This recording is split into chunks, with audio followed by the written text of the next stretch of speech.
Hi, welcome back guys. This is your friend, the fanfiction guy, back with another fanfiction. This is the first part of What If Deku Witnessed the End of Quirks?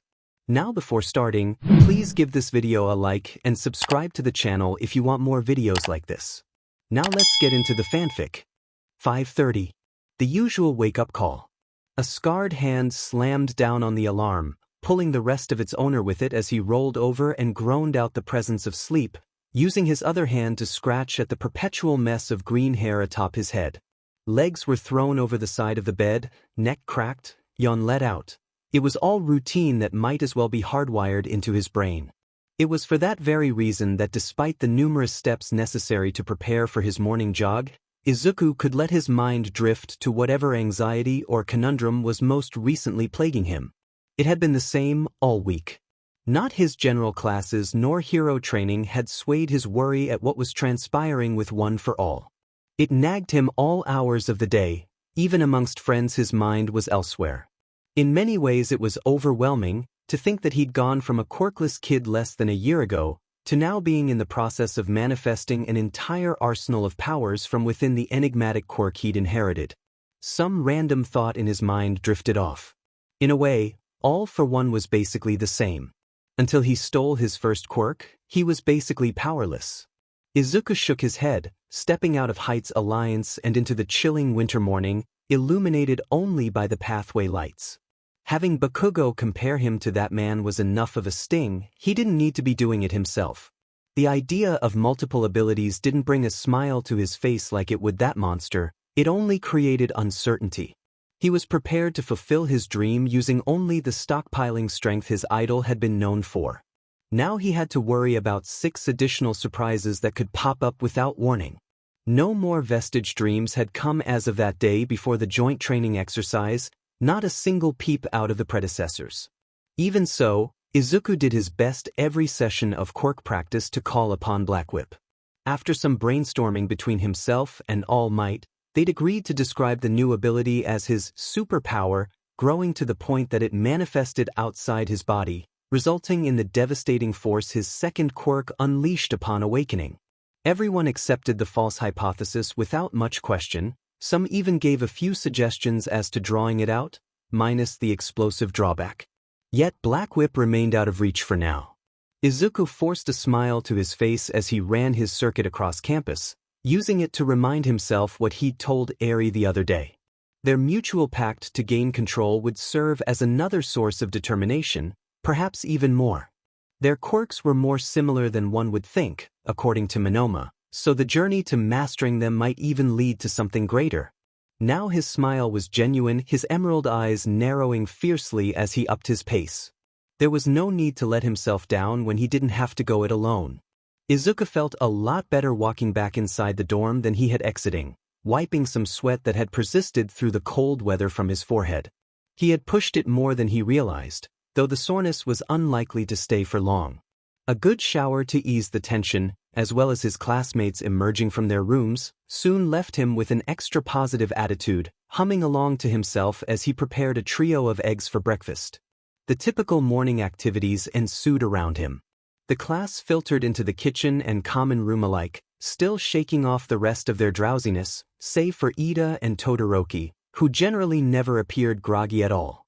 Mineta had begun relaying an apparently enticing dream of his to an envious Kaminari, the contents of which quickly earned the two a blast in the ears from Jiros Jax.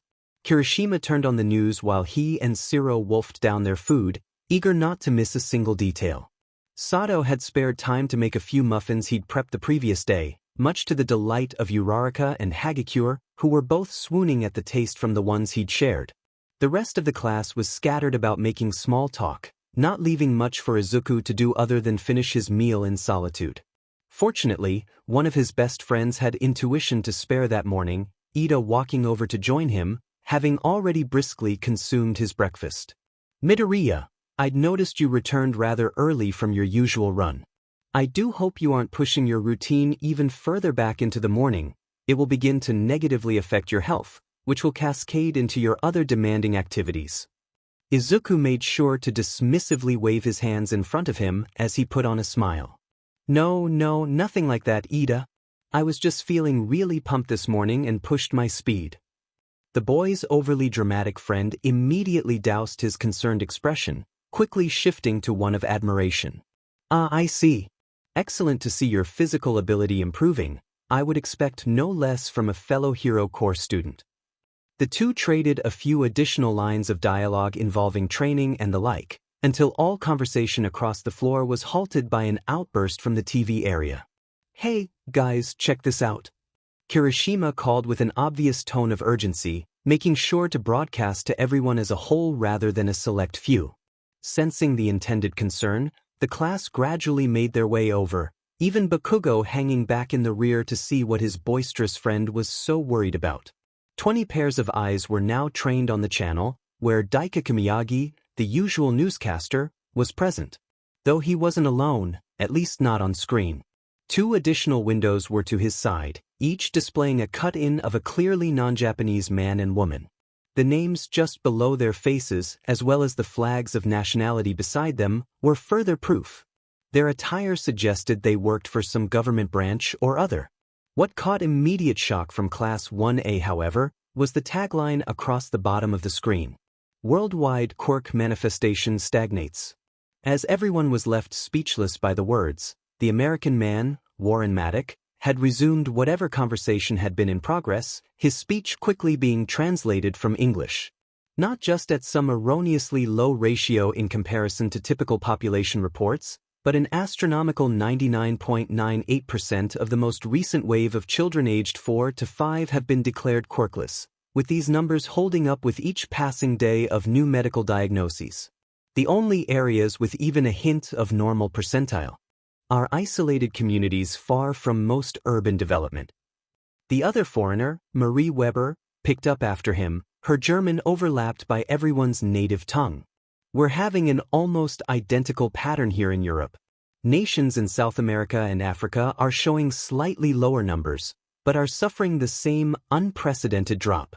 Daikaku frowned, realizing what the two were implying.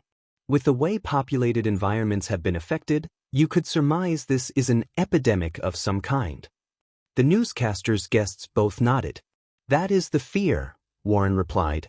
We've begun isolating and analyzing everything from air particles to the water supply, cross-referencing the sources, and determining if the affected were exposed directly or whether adults are merely carriers passing on to their children. Due to the unknown source, piecing together a timeline of progression will be difficult. And should it be the work of a pathogen, can the effects be researched and reversed? Daikaku inquired, interlacing his fingers. To everyone's shock, Marie shook her head. That doesn't seem possible. Blood tests have confirmed that these children possess no quirk factor in their DNA, as if it were erased from their family genome entirely. One could say it's a reverse of when quirks first dawned on humanity. At the current rate, worldwide quirk emergence will drop at tenfold the speed at which it had been building over the past century.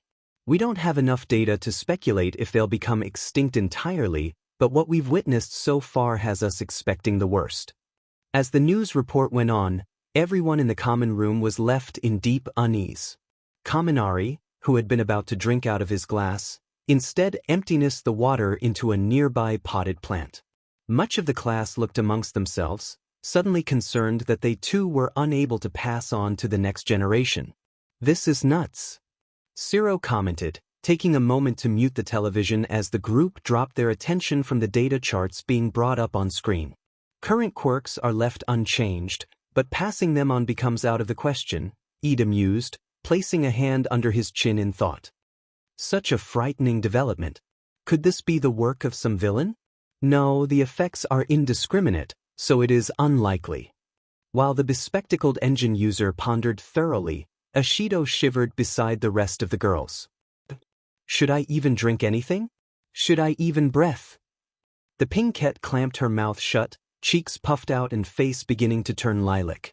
Several of her friends sweat dropped, while Tsuyu gently clasped the nervous girl's shoulder. Come on, Mina, you know that's going too far. It's not like we'll get sick from whatever it is. Ashido finally relented and sputtered to take in air, though remained in discomfort. Yeah, but I might want kids someday, and how horrible would it be if they didn't get a quirk just because I wasn't careful? Conversations such as these sprouted across the common room, with various levels of concern and puzzlement. Bakugo simply scoffed and walked off to the kitchen, clearly not caring enough while the whole event was still in its speculation phase. Izuku, however, wasn't even speaking. He stared ahead at the muted news broadcast, watching the three faces converse as information panels danced around them. Just an hour ago he felt brimming with energy and drive to succeed. Now he was questioning if he had even woken up this morning, whether or not he was having a bizarre dream. The whole world, quirkless. This can't be real. He was snapped out of his thoughts when he felt a hand tap his shoulder. "Hey, Deku, you okay?" Izuku's head turned to observe Uraraka, giving him a concerned glance, being one of the few people not absorbed in their own thoughts at the alarming revelation. Her friend swallowed, then gave a half-hearted nod. "Why, it's just unreal, you know?" Achiko returned the nod, understanding his nerves. "You're right. I mean, we could be one of the last generations of heroes if this is as big as they're saying. That's scary to think about. Although you could say that means villains would also disappear. The whole world would have to learn how to be regular again." Uraraka's words triggered a cascade of benign memories in Izuku's mind, the years of growing up with nothing special about him whatsoever. Now there'd be an entire generation of kids who'd grow up like him. On one hand, they'd find common ground with those in their age group. On the other, the older kids would likely pick on them, leading to widespread bullying that would have deep repercussions on the social world. Would this really be the end of Quirks? How would the transition back to powerless society work? What if there weren't enough heroes left to combat the enduring villains? What would become of all the companies who catered towards a superhuman world? "Everyone, calm yourselves." The cacophony of chatter across the room, as well as Izuku's likely muttering, was abruptly silenced as Ida bellowed his command, arms waving erratically to create the biggest presence he could muster. "I understand your worries, my fellow classmates, but we cannot allow abject fear to shake us so. We have few details on this matter and are speculating far too early. For all we know, this may pass in a week or so like many other historical, yet brief, global anomalies." He paused, glancing at the clock hanging near the ceiling. "As well, we are dangerously close to running late. Let us complete our breakfast and prepare for the day's classes." Ever effective in his role as class rep, Ida had graciously dampened the discontent amongst his peers, coaxed into agreeing with his reasoning and scattering once more to follow his directions. Izuku smiled as he too resumed the morning's routines, admiring his friend's speaking ability. Whatever may happen from this bizarre event, the next line of heroes would be prepared to guide it safely. Classes passed by as normal for 1A, not a single mention of the global news as they passed from subject to subject. Aizawa's lack of thought was unsurprising, but a few wondered how their other teachers remained so relaxed and undeterred.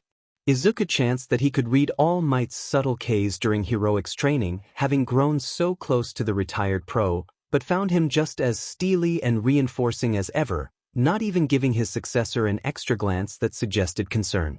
The end of the day came sooner than the ninth holder of One for All realized.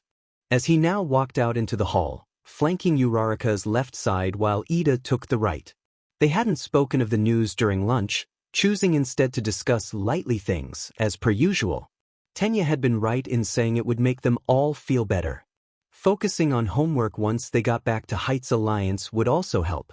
As the trio turned into the final hallway on their way out of the building, Achiko seemed to hit a realization, jumping a bit before facing the green mop next to her. "Oh, Deku, I almost forgot. The three of us should take our turn to check out the mall this weekend. They're having a big sale across the whole place." Izuku was naturally going to accept such a pleasant activity for the weekend, but caught onto her choice of words before he could reply to the offer. "Our turn?" Achiko blinked before tilting her head. "You haven't noticed? Everyone's been taking turns going in small groups." Ida hummed in acknowledgement before raising a finger matter-of-factly. "Indeed. In our previous outing the class separated and was left vulnerable to villainous intent. With clusters of 3 or 4, we can all stay together and be better prepared should a situation arise again where we are targeted." Tenya's expression hardened.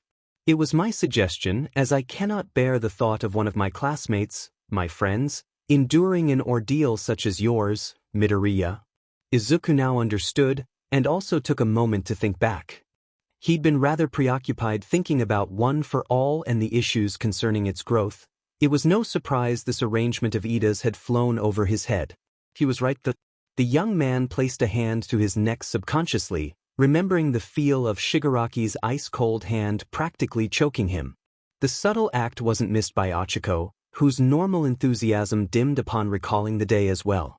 She stared into the green eyes now following the floor in front of them, up until a quick beat of footsteps drew all three students' attention behind them. The emaciated form of their heroics teacher stood in his now form-fitting attire, appearing to be slightly out of breath. "Oh, hey, All Might," Izuku began, giving his mentor a greeting smile. "Did you need something?"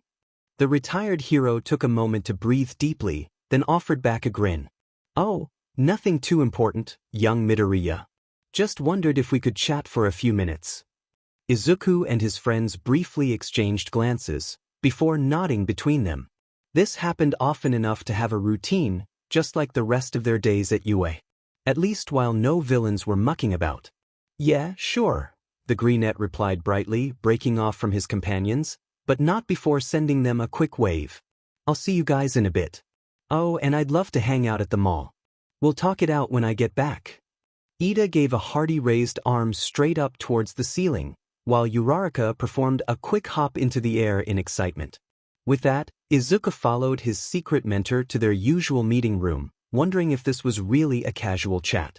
Both current and former wielders of One for All took a sip from their tea, nothing else between them but the coffee table, the otherwise empty room immersing them in a peaceful vibe. The meeting ritual concluded, All Might held his tea lightly in both hands as his piercing blue eyes looked to his protege. "I assume you and your classmates have seen the news?" There it was, some acknowledgement, but not one that put Izuku at any more ease. If anything, the reminder, especially coming from Toshinori in a rather grave tone, reignited his worry, prompting him to take another sip of his drink. He nodded, staring into the surface of the liquid. "Yeah." All Might hummed in reply, glancing out the window at the sinking sun. "We've all been doing our best to keep the hysteria to a minimum. An event as unprecedented as this, the world over will be panicking at some massive upheaval in world affairs." Deku should have known it was the right call. He looked up to his teacher, hoping to get something more than what the media had spoken. Does anyone know how much a threat it is? If someone caused it? Or maybe a passing illness? All Might sighed, lowering his head. Afraid not. It's still fresh as far as outbreaks are concerned, but the nature of it, a potential power shift of global proportions, has understandably put the world's leadership in a nervous state. Everyone's throwing overwhelming funding into research and identification of the cause. No doubt we'll have an answer soon enough, as well as confirmation on how prevalent it is. He gave his successor a grin. Humanity has been on plenty of roller coasters before, young Midoriya. Whatever happens, we can face it together. As well, even if the world's quirks are put in endangerment, there's one power that will ensure a hero will always be there to stand in the name of peace. This got Izuku to smile for real. His mentor was right. One for All didn't care if its host had a quirk factor or not. It wasn't passed down through hereditary means, and as such would be safe from whatever effects were plaguing the Earth's newest wave of adolescence.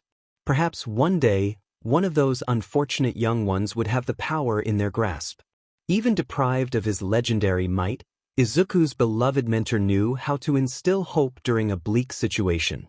The pair remained in the lounge another half hour, casually throwing lines about their sympathetic positon to those born without a magnificent gift that defied all explanation.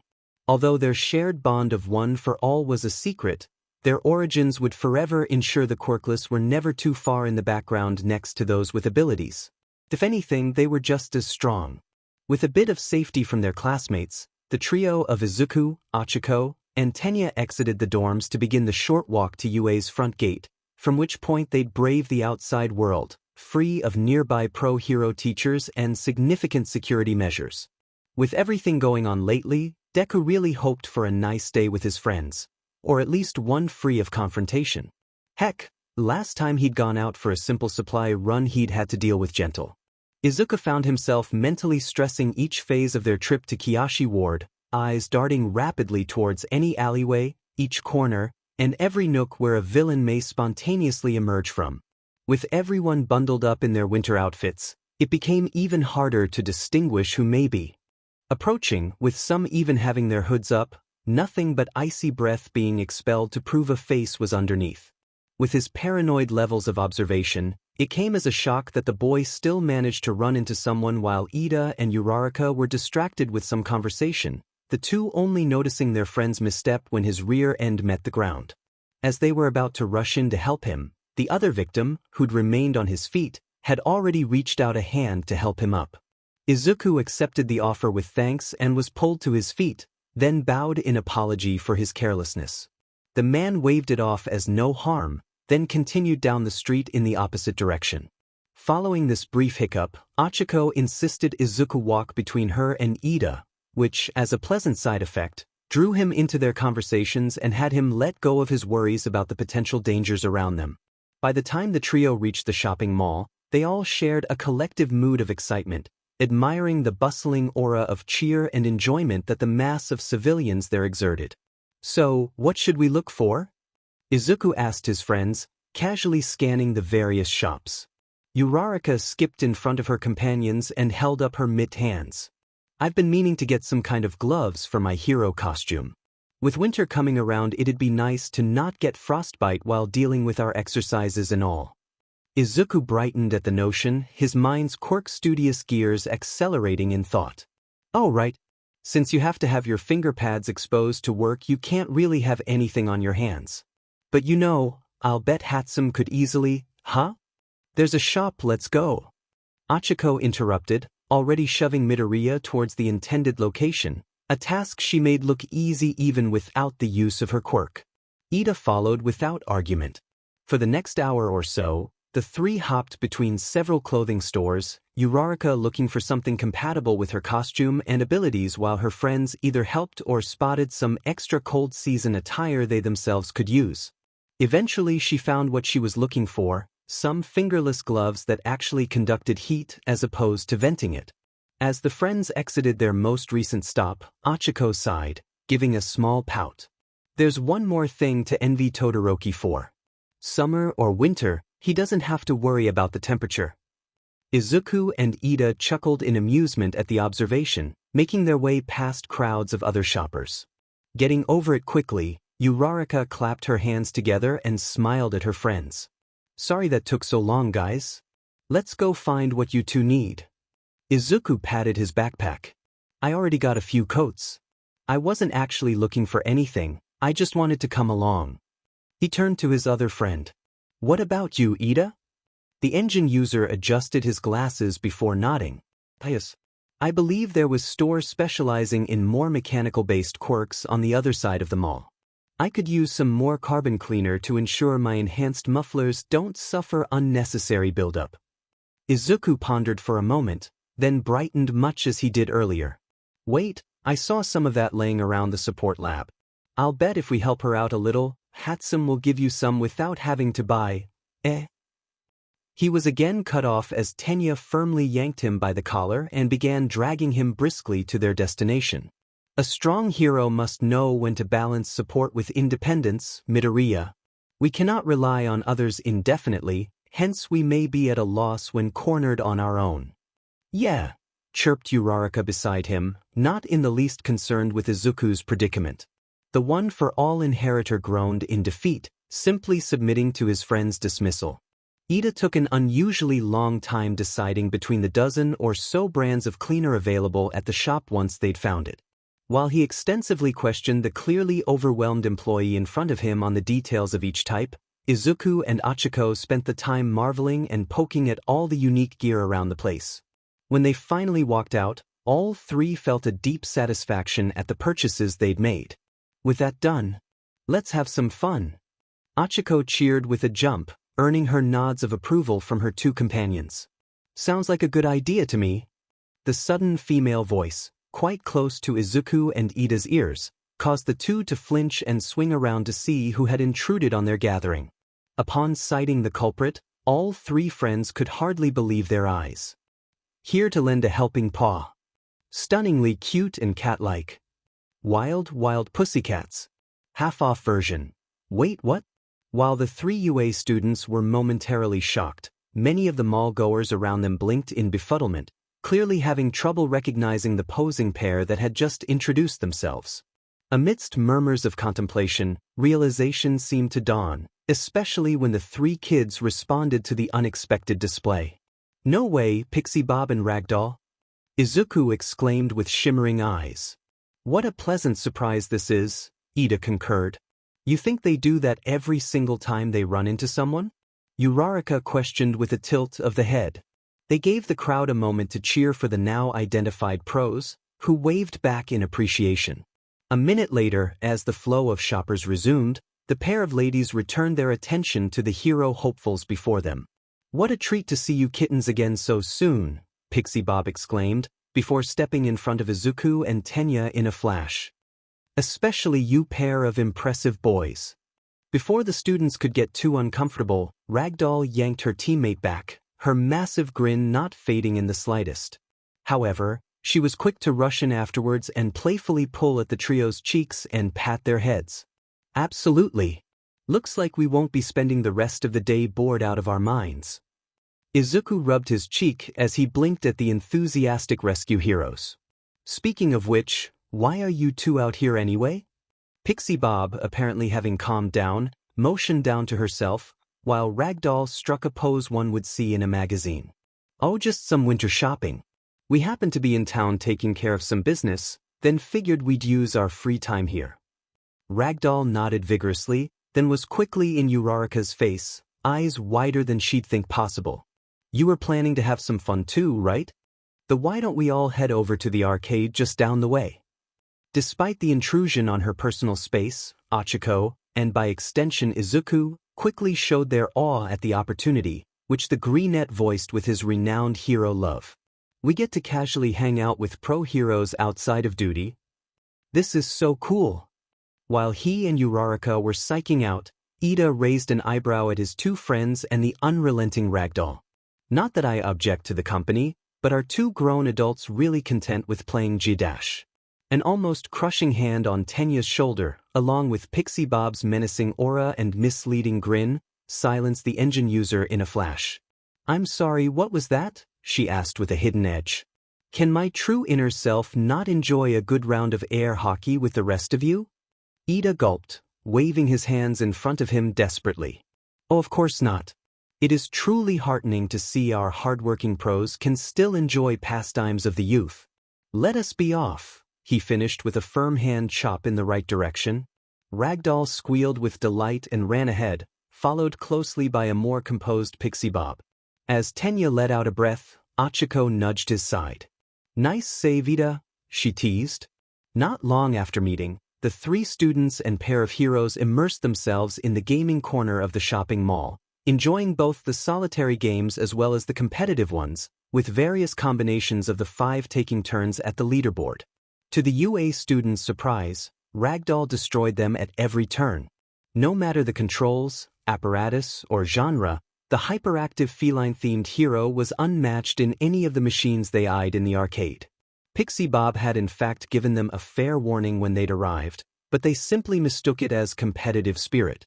Even when a handicap was suggested, the team of Izuku and Ochako were still left with a crushing defeat at the air hockey table against the solo Ragdoll, who could only laugh afterwards as she watched the two struggle to move their now aching arms.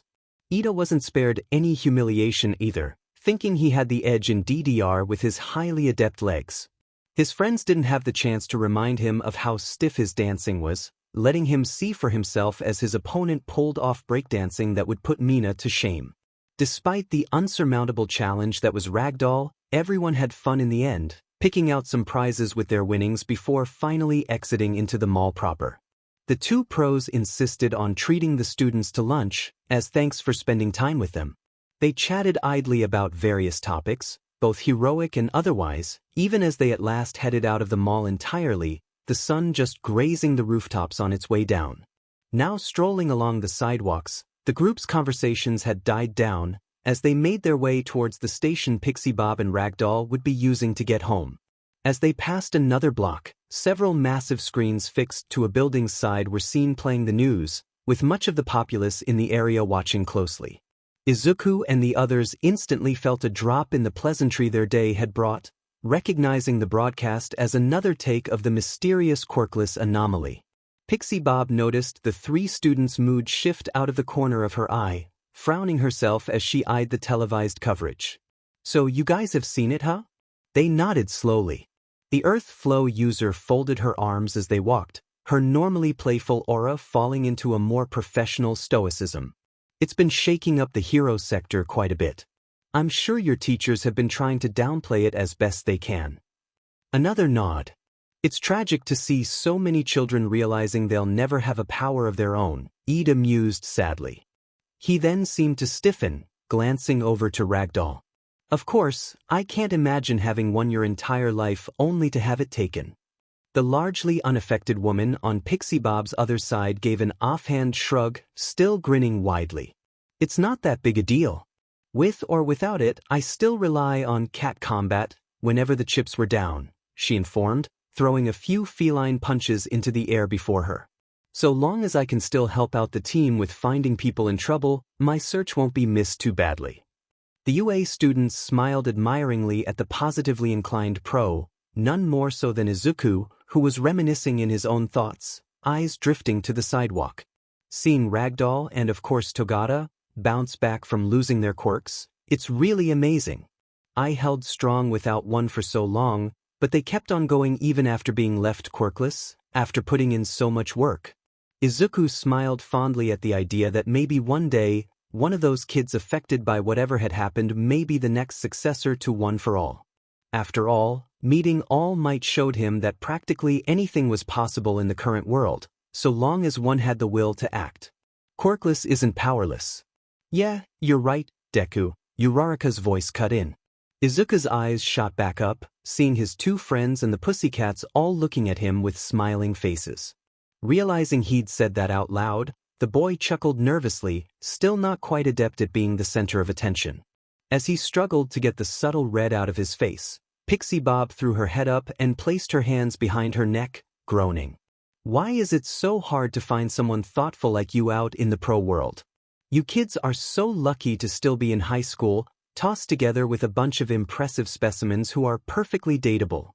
Ida and Izuku said nothing, too nervous to trigger another attempt to claim them. Achiko, however, eyed the woman curiously. "But Pixie Bob, we're way too busy training to be heroes like you'd have time for that."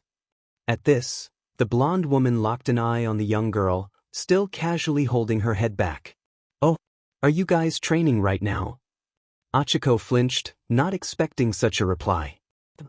"No. Is your guys' dorm a non-stop gym where you're constantly pulling muscles and blasting quirks all over the place? No, Devi?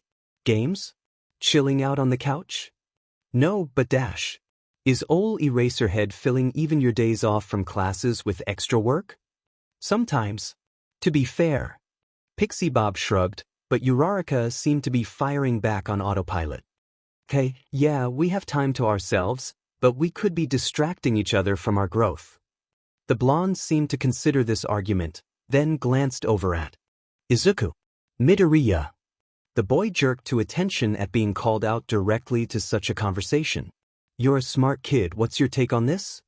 The ninth holder stuttered for a moment, looking away and twiddling his fingers. I don't think I'm the best person to ask." Pixie Bob continued looking at him expectantly, however, making it clear the question wasn't optional.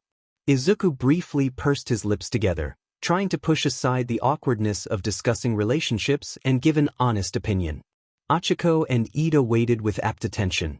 "Well, if you think about it this way, pretty much everyone in our class has friends to turn to or who give them support, and that's basically what a significant other is, someone you can talk to about anything and who will support you in everything you do."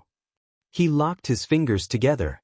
If there's someone you really connected with or get along with really well, and get those feelings, I don't really see how it'd be a bad thing to get together. In the long run, it would be a lot easier than trying to find a partner while you're busy with hero work. Ida hummed in agreement, while Achiko was stuck staring at the One for All inheritor. "An excellent case, Midoriya. Father would occasionally speak of the difficulty of finding a partner once you were already out in the hero world. Establishing the roots of a relationship while still in school is quite advantageous, provided, as Uraraka said, they don't interfere with your studies. Pixie Bob winked while holding up a finger. Spot on, kiddies. Achiko had been glancing between the three as they deconstructed the merits of her concern. Her mind was tilting a bit, snagging onto existing difficulty with her own feelings. In that moment, however, she still clung to her conclusion, eyeing Izuku. But Deki, she paused. For instance, you're trying so hard to live up to someone like All Might. You're always working so hard, worrying about how you'll get stronger. Izuku frowned, feeling her point, but then an image of his talk with Eri flashed through his mind. Achiko was surprised when he suddenly smiled. Yeah, but it's not just for me. His friend's deep brown eyes widened. I have people I want to work hard for, not just myself. You and Ida, I can't fall behind you guys, same goes for Kaken. In the same way, I want us to be able to protect each other, with all the villains running around. And for Eri, I want to gain more control of my quirk, so she might be able to find a way to do the same. And All Might too, I have to show him I can be the greatest hero, just like he showed the world. Even my mom is counting on me to stay safe and be cool hero. If I had someone special, that'd just be one more person I'd want to work hard for, and I'm sure they'd want to do the same. He took a moment to pause, collect himself from that minor speech, unaware of the awe Achiko had in her eyes. The silence seemed to kick his nerves back into gear, as he suddenly started jittering and waved his hands in front of him. And not that that's really gonna happen. I mean, I'm not that interesting of a person or anything, just some fanboy who can't tame his own quirk. Ragdoll suddenly burst in between Izuku and Uraraka, teasingly poking at his arm, grin at full volume. Oh come now. What about that pink-haired girl from the sports festival? She seemed to be all over you, now don't you agree? Everyone luckily missed Achiko's eye twitch. Oh no. Izuku insisted, shaking his head, though a blush had managed to infiltrate his freckled cheeks. Hatsum is a good friend. She just appreciates that we test all her inventions. More like safety test, Ida muttered. Now Pixie Bob had somehow popped up on Izuku's other side, locking one arm around his neck as her free hand furiously dug at his messy hair.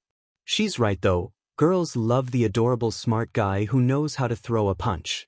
Izuku was clearly feeling overwhelmed with both women badgering him, which Ida was quick to notice as he began angularly flailing his arms around. Pixie Bob, Ragdoll, please. I must ask that you release Midoriya before he faints.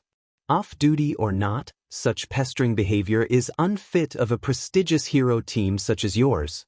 While the four of them were gradually attracting attention, in the form of confused onlookers from both sides of the street, Achiko was left to solitarily ponder the discussion they had just had. She'd never heard Izuku speak like that before. Granted, the topic had never come up, as usually he trailed on about some hero or other. It occurred to her that he'd always made time for his friends, or, on the extreme side of the scale, gone out of his way to help them, ignoring such consequences as broken bones or expulsions. Would there be any doubt he'd make time for a girl who stood out among the rest? Achiko's face heated up. Would he even think of me like that? She shook her head to throw the thought out. He was always happy spending time with her, but that didn't mean anything unusual. Ida was commonly with them anyway, so it could just be his enjoyment at having two friends always nearby. Maybe it was different in the past. Uraraka stopped. His past? She didn't know much about it. Izuku never talked about it. That felt odd. The zero-gravity user slapped her cheeks, trying to force the red out. She was still dealing with a storm of thoughts on the matter, but at the very least, she believed first she'd need to understand her friend more. The more complicated matters could come afterward. With that resolution set, she took a deep breath and stepped over, helping Ida pull the two rambunctious pussycats off her crush. Even with their eccentricities going overboard sometimes, the three students were sad to part ways with Ragdoll and Pixie Bob at the ladies' stop. Once the pair of heroes were safely zooming away on their train, Izuku and his friends gradually plotted out the route to their own home away from home. The streets were still quite crowded in the waning hours, the sun hidden behind the dominating urban horizon, only allowing blades of light to pass through the break between buildings or the alleyways.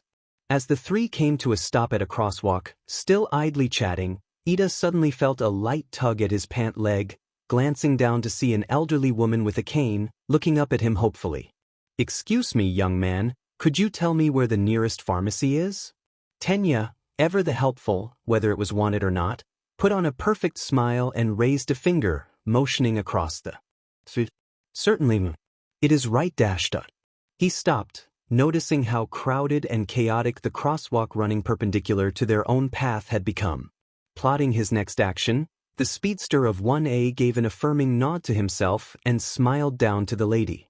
"I have it in your best interest to do you one better. I shall personally escort you safely through this rush." He offered out his elbow to the elder, who, after a moment of awe at the honorable lad, smiled back and reached up to gently take hold of the bend in Ida's arm, giving him a bit of gratitude. Tenya turned to his friends. "If you two wouldn't mind waiting a minute." Izuku and Achiko automatically shook their heads, having grins plastered on their faces for a while now. With that, they watched their companion move into the crossing crowd, soon losing sight as they backed away from the sidewalk edge, not wishing to get in the way of others while awaiting Ida's return. They drifted into the mouth of an alley nearby, offhandedly watching the activity around them, the spark of conversation temporarily lost amidst the din of urban travel. Achiko's eyes flickered over to Izuku, that gentle expression that normally composed his face oblivious to her observation. She put her arms behind her back, one hand gripping lightly at the opposite wrist. "Hey, Deku!" The boy in question quickly faced her, blinking in curiosity at her call. "Yeah." Achiko stepped a bit into the alley, the noise still a bit overpowering. Izuku fell in line soon after. She paused for what she thought was an awkward length of time, but continued nonetheless, her friend patiently waiting. "I remember when you said how your quirk didn't show up until a little before the entrance exam." Izuku nodded, holding his gaze. "What was it like, living quirkless up to then?" Izuku nearly stopped walking, so surprised by the inquiry. He looked away from his friend, collecting thoughts while staring at the alley's filthy ground. "It was hard, honestly, and not just because Kaken would beat me up whenever I got in his way." Achiko flinched. Bakugo already tried picking a fight with the boy at any opportunity, but to hear he actually pummeled the admirable Greenette was shocking. Despite wanting to voice this concern, she allowed Izuku to go on. "I already looked up to All Might and wanted to be a hero before I was 4. I'd talk about it nonstop, play hero with my mom, endlessly watch this one clip of All Might's debut on the computer." Despite the somberness of what was likely coming, Achiko couldn't help but giggle, while Izuku found himself grinning at as well, the effect being contagious, at least with her. "But then the doctor visit came, when I was told I'd probably never develop a quirk of my own. It hurt, to know my dream was all but unreachable with just a single sentence. I was in shock the rest of that day, even as I watched that same video again. I asked my mom, after seeing All Might smile while carrying a dozen rescued people, if I could be a hero like him." Izuku's voice had become dangerously soft by now. "She didn't answer my question, she just hugged me and apologized, crying along with me." Achiko had lost any cheerfulness by now, replaced with an urge to reach out and grasp his arm comfortingly. Evidently, he didn't need it. Uraraka watched him slowly pull a signature item of his from a coat pocket, the ever-within-reach and worn hero analysis for the future hashtag, "In our world of quirks and heroes, anything was possible, even if someone couldn't see it at first." Izuku's lips went from a flat line to a smile. "I started with one, and I smiled every time I wrote in it, thinking how I could use everything I learned to be a hero without a power. I kept going, never letting anyone stop me. Then I met All Might in person, and without even realizing it, I showed him that I had what it takes to follow my dream, running at a villain who had captured Kaken without any idea what I was doing. He told me himself what I'd been waiting to hear forever, that I could be a hero." Izuku finally stopped in his tracks, feeling a sense of nostalgia rushing through him as he finished his recollection. It took a moment for him to finally turn and acknowledge the girl next to him, thinking she'd be standing there in disbelief at his crazy story. Evidently, he'd been internally reminiscing long enough for Ochiko's astonishment to pass over, leaving behind shimmering chocolate eyes and possibly the warmest smile Izuku had ever seen from her. His heart skipped a beat, but thankfully his blood remained away from his cheeks. "I would have loved to know Quirkless Deku," she finally said, her own permanent blush marks deepening in color. Although stunned by such a reply, Izuku found the instinct to turn away slightly as the red spilled onto his face. "Thank you, Uraraka." She just smiled brighter, unbeknownst to her companion, who, despite feeling overwhelming appreciation for Ochiko in that moment, was hoping for a change in the mood, his nerves reaching critical mass. "Mrio!" The two teens jerked as a stray cat suddenly scampered out from one path in the alleyway to the other, making them realize they stopped just short of a four-way intersection of the path. Moreover, it vented the pleasant but uncharted emotions they were being engulfed by. After a few seconds of silence, the pair laughed for no particular reason, returning to the generic friendly atmosphere they'd been sharing with each other the whole day.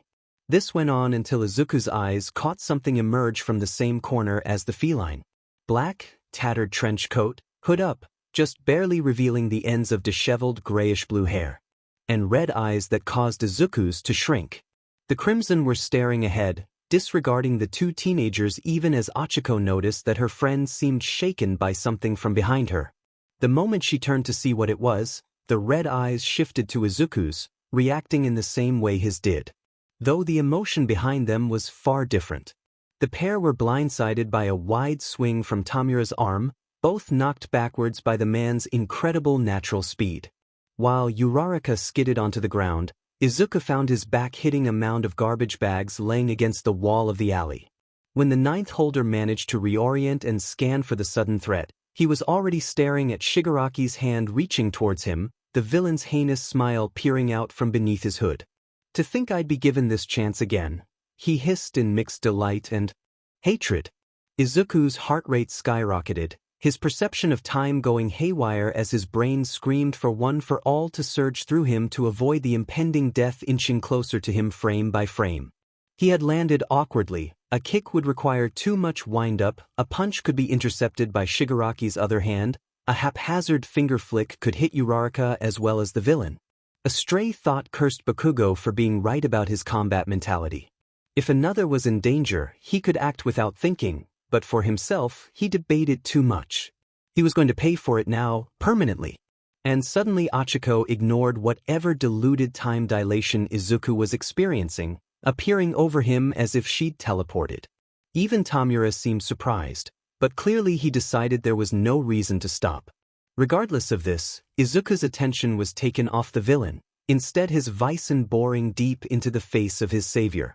She had just stepped between him and an instant death, yet she was smiling. Not just any smile either. It had the warmth he'd always known her for, but the effect was something that only one other individual imparted onto the one-for-all user before, the one from his idol and mentor himself. Ochiko was about to be disintegrated, about to never see him or anyone else again, and she was smiling down to him, every feature of her face telling him one very specific thing. "You're safe, I am here."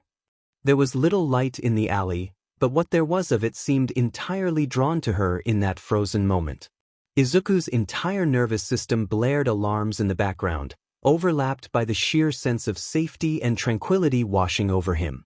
He knew Uraraka was determined, was strong, kind, bright, cute even, but now he could only call her beautiful, a word he'd add in front of all those he'd considered before. Reality seemed to decide it had taken enough of a break, as amidst the surreal portrait before him, the boy at last noticed the twitch in those brown eyes, the tension at the edge of those lips. His already overburdened mind opened a new venue of panic. Shigaraki is using his quirk. She's falling apart? One for all. Stop him right now. Tamura's far more clear-headed and focused mind had enough room to recognize the ominous black mass that suddenly emerged from Izuku's arm. His split-second decision to back off saved him from the full blast of the tendrils that burst forth next, grunting as they sheared off bits of his cloak and hair, as well as punctured his shoulder. Ochiko was lucky enough to avoid Blackwhip's retaliation, knocked to Izuku's side as he cried out from the strain to his arm from the outburst. Gritting his teeth, he nonetheless rolled off the pile of trash he'd been laying on and was on his knees beside Ochako, One for All's latest feature returning to dormancy within his now scuffed arm. Uraraka's brave facade had faded away, her face scrunched up in severe pain, the backside of her coat a mess of decaying fabric and dust. Izuku knew from previous encounters it wouldn't stop, not until she was gone. Shigaraki growled as he gripped at his injured shoulder, savage red eyes set on the vulnerable pair before him. No. Not yet, I still have enough for this. He strode forward, free hand raised, catching his target's attention. Fortunately for the two students, desperation had left Tamura wide open as well. A turbo-powered kick straight to the head halted any chance of the vile man coming any closer, its executor expecting to see Shigaraki's unconscious form thrown far from his imperiled friends. Instead, Ida's eyes widened in shock when the hooded villain's body destabilized upon impact, then fell apart into a mass of mud-like goop, which the engine users sailed through with little resistance. Tenya at least had the reaction time to adjust for his landing, coming to a skidding stop as the sludge that was Tamura lay in a puddle at the alley's center. A copy? Ida exclaimed.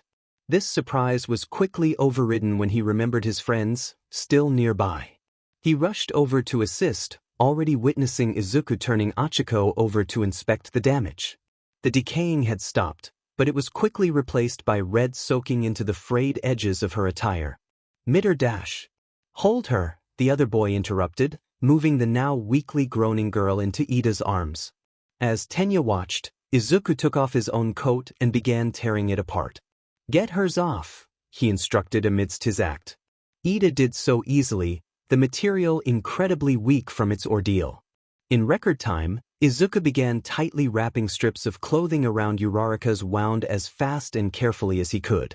The two boys didn't even register the small group of people who had begun gathering near them, having heard the commotion from the mouth of the alley. Ochako had begun shivering from the cold, only protected by the long-sleeve shirt she'd had underneath. That, in combination with the pain and blood loss, had her nearly passing out. As soon as Izuku had done his best to stop the bleeding, he looked his other friend in the eye, his words coming out shaky. Ida, hospital. We passed it, on the way. Tenya nodded firmly, understanding. He shifted Ochako in his grip and stood up, holding her close. With his booming voice, he assertively called for the civilians to clear the way out. As soon as they did, his mufflers extended, then he disappeared in the burst of air and heat that accompanied his reciprocal burst. Izuku collapsed back into the pile of trash, breathing hard, unblinking, and staring down at his red-soaked hands. He'd briefly seen several people on their phones, likely calling the authorities, at least taking care of that aspect for him. He tried to allow himself to calm down, knowing there was no one that could get Uraraka help faster than Ida, but he didn't know the extent of her injury. The uncertainty kept his heart rate pegged in the hundreds, his panic so clear that a few from the crowd approached to make sure he was okay. He wouldn't be, not until he could give his report to the police and follow Ida to the hospital. An ambulance had also arrived along with law enforcement. Apparently no one was sure if Izuku himself wasn't injured. On the bright side, after satisfying his duty to both emergency services, the hero hopeful was given a replacement shirt and jacket to cover for his lost and/or blood-soaked clothing, treatment for his arm, as well as a ride to the hospital. As soon as he'd rushed into the lobby, he spotted Ida, jerking to his feet and waving him over in typical Ida fashion. He instantly led the way towards where they were keeping Uraraka, giving his companion the developments thus far. The doctors said the decay didn't spread enough to reach her spine, but she will likely have a numbness on that spot for a few months, perhaps permanent nerve damage as well. Izuku bit his lip, both from relief and concern. She was alive, and for the most part fully functional, but that wasn't a guarantee yet. As the two were within sight of her room, Tenya suddenly stopped. Ah yes, Uraraka had requested a drink on my way back down to wait for you. Continue on without me, Midoriya. I shall join you shortly. She was already awake. Another relief. Izuku nodded to his friend, who split off down another hallway towards the nearest vending machine. The ninth holder went on alone, reaching the correct door and taking a deep breath. He knocked a few times, hearing a muffled invitation to enter. He set eyes on the bed immediately upon entering, greeted by an upright-sitting Achiko, whose soft smile widened considerably upon seeing who her visitor was. Deku, you made it. Izuku could barely handle her persistent upbeat personality, even after the events earlier. She'd already brought him to his metaphorical knees once today. Hey, Uraraka, he replied slowly. He began taking steps towards her bedside, seeing her shift uncomfortably. She noticed his concern, waving it off. Oh, don't worry, it's just that this huge bandage on my back is itchy. He hummed quietly in understanding, finally taking a seat in the chair next to her. Ida told me what happened. I'm not sure if I should be glad it was just a clone of Shigaraki or not. Izuku nodded again, his eyes studying her softly. So you'll be okay, they said. Achiko nodded back, sharing the positivity. Yep. I'll probably need to stop by Recovery Girl though. She was busy somewhere else right now and I was stable, so they didn't bring her in. Izuku just nodded again, seeming a few words at the moment. Uraraka felt put off by this, thinking how she could move the conversation along. She recalled her treatment earlier, as well as the unfamiliar coat her friend was wearing. You wrapped me up, didn't you? He blinked, caught out of his wandering thoughts. Oh, why yeah. He paused, then grinned at her as he rubbed the back of his head. Just returning the favor, I guess. That got a giggle out of her, his heart enjoying the warmth it brought. All right, we're even, she replied happily. Then her expression softened. Thank you for saving me. Izuku automatically held up his hands. I mean, you saved me first. Achiko gave him a toothy grin, rubbing her own head. Looks like we're just fated to keep doing that back and forth, huh? Both teens laughed at that, seeing the humor in their numerous and growing perils. Achiko sighed as their antics died down, hanging her head. Although, I don't think I was very smart about it. I should have just knocked Shigaraki away with my quirk. That would have been safer than shielding you, but I was worried he'd be too fast if I attacked him directly, or that he'd still be able to swipe at you before he was floating away. She held up her fists, determined. I'll get better at decision-making, or get faster. Let's try both. She was surprised when a hand quickly but gently gripped one of her wrists, looking over to see a fierce expression on Izuku's face. You saved me in more ways than one, he countered firmly, more so than Achiko would have thought possible. She was too shocked by both action and words to reply right away, allowing him to continue. When you protected me from Shigaraki, you smiled, the same way that All Might does when he saved people. I felt that everything would be okay, that I was completely safe with you around, and you did that while you were being slowly turned to dust. His grip on her wrist tightened just a notch. Uraraka, you're incredible. At that, Achiko finally reacted, her eyes widening, followed a second later by her cheeks heating up. It was a while before Izuku realized how long he'd been holding on to her, removing his hand before getting embarrassed, or at least more than he already was. We will both get stronger, right? He continued, trying to avert any awkwardness. Achiko slowly nodded, placing her arms back down on her lap. All right, she confirmed. They seemed to run dry on words after that, but luckily Ida made his return to the group not a minute later, entering after a knock at the door. He apologized for taking so long, having not had the correct change for the machine.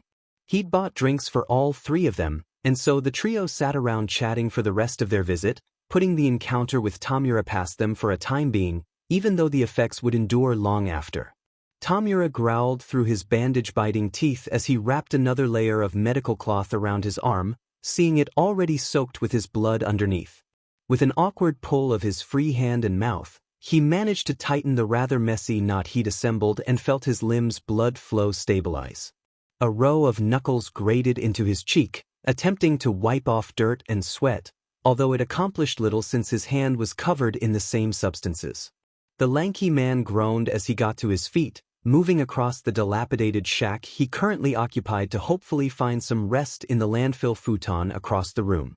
The piece of furniture creaked as he settled in, Tamura breathing out as he stared down at his hands, clenching and unclenching fists.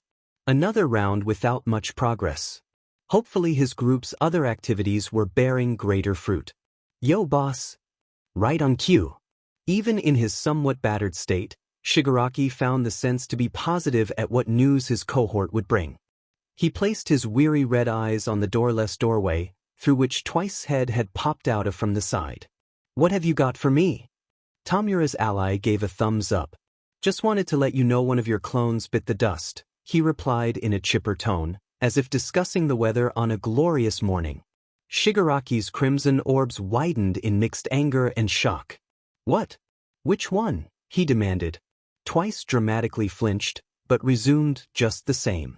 The one you sent to gather information on that weird quirkless deal going on. Should have just sent him to find a new TV. He motioned to the pile of dust sitting in the corner, where once stood the League's main window into the world news, accidentally turned to dust. When Tamura stumbled into the room, exhausted and nearly passing out, thinking it was a table to hold himself up, the Decay user didn't bother with Twice's snide remark, instead standing back up with renewed vigor and shoving past the masked villain. Where are the others? He asked, emerging into the late evening sunset. Still out taking care of business.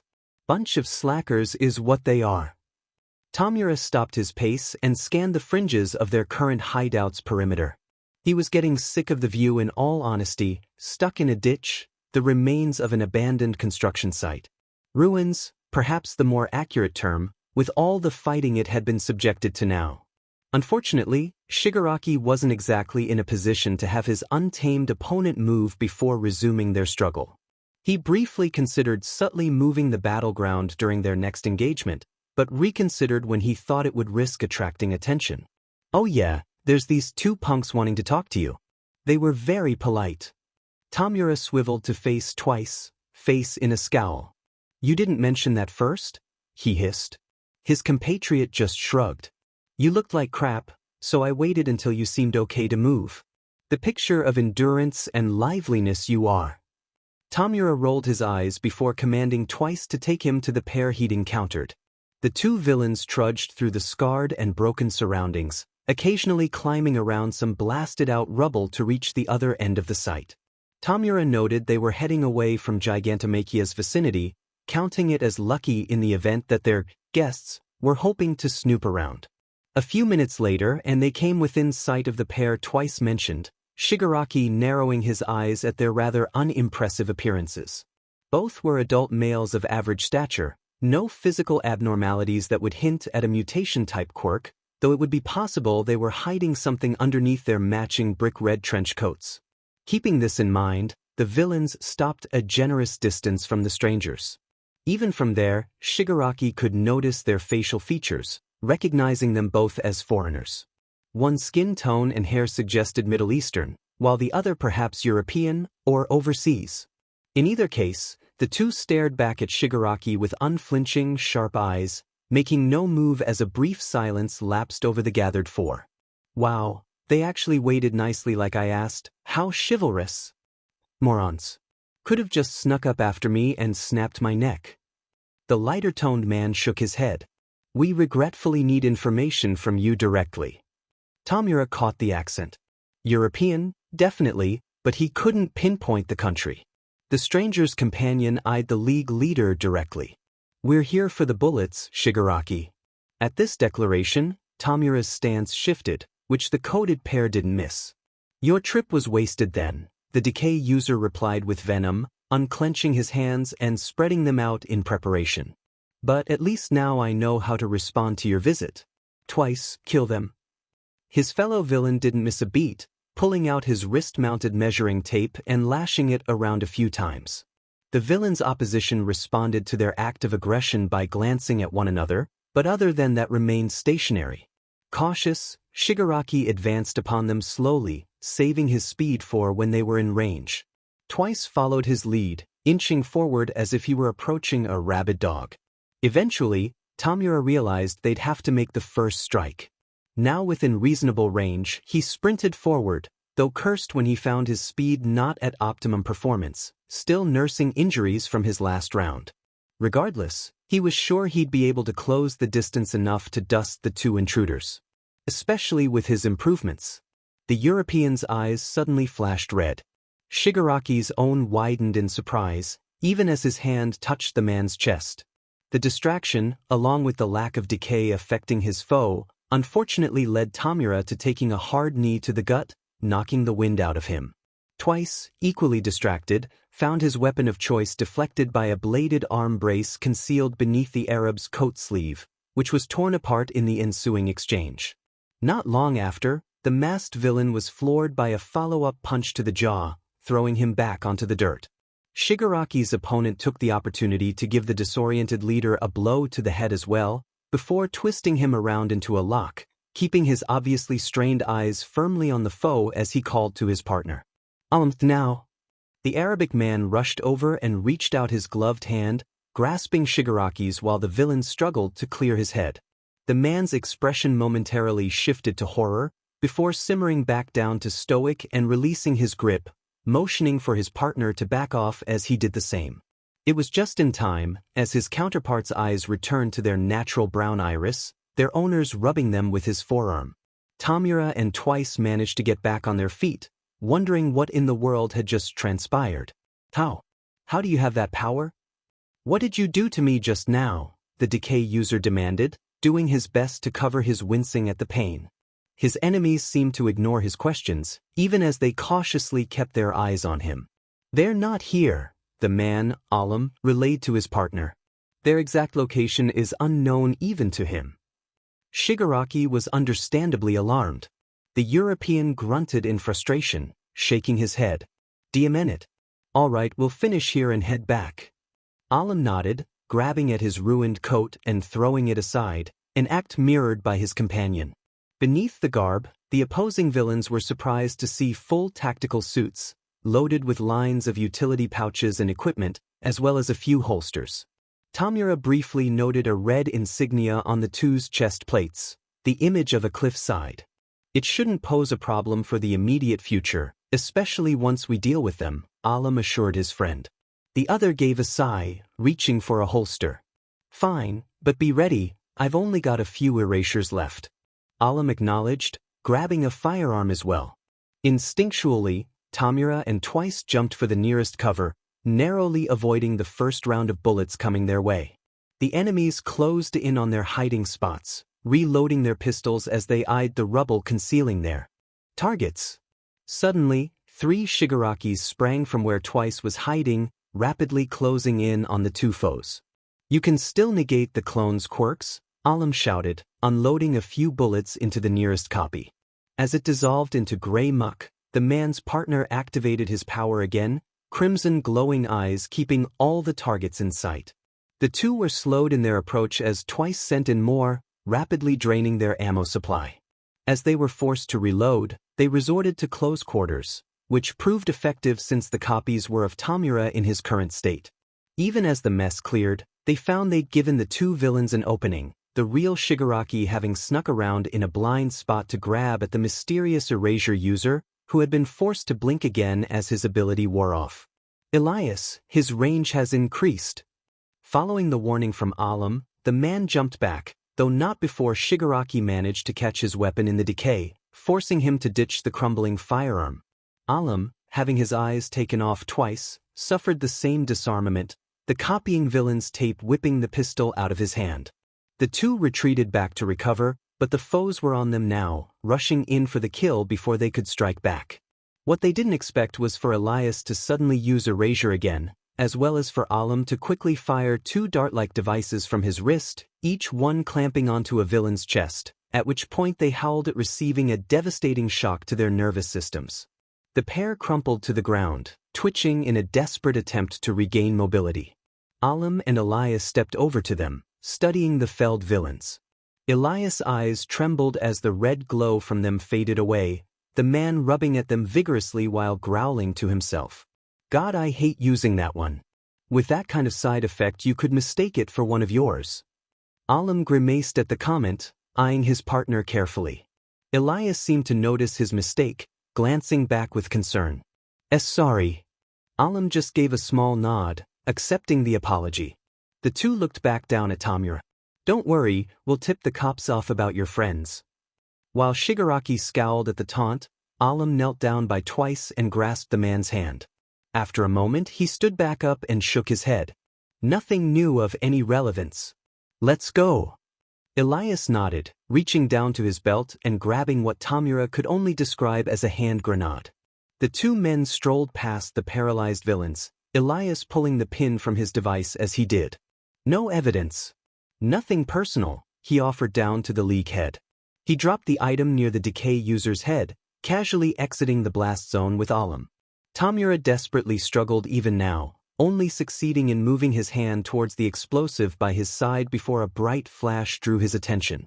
A split second later, detonation occurred, the two assailants remaining with their backs turned until the full force of the blast ran its course, at which point they looked back at their handiwork.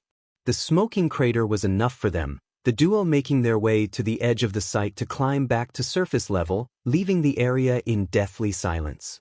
All right, girls, I'm gonna have to move along.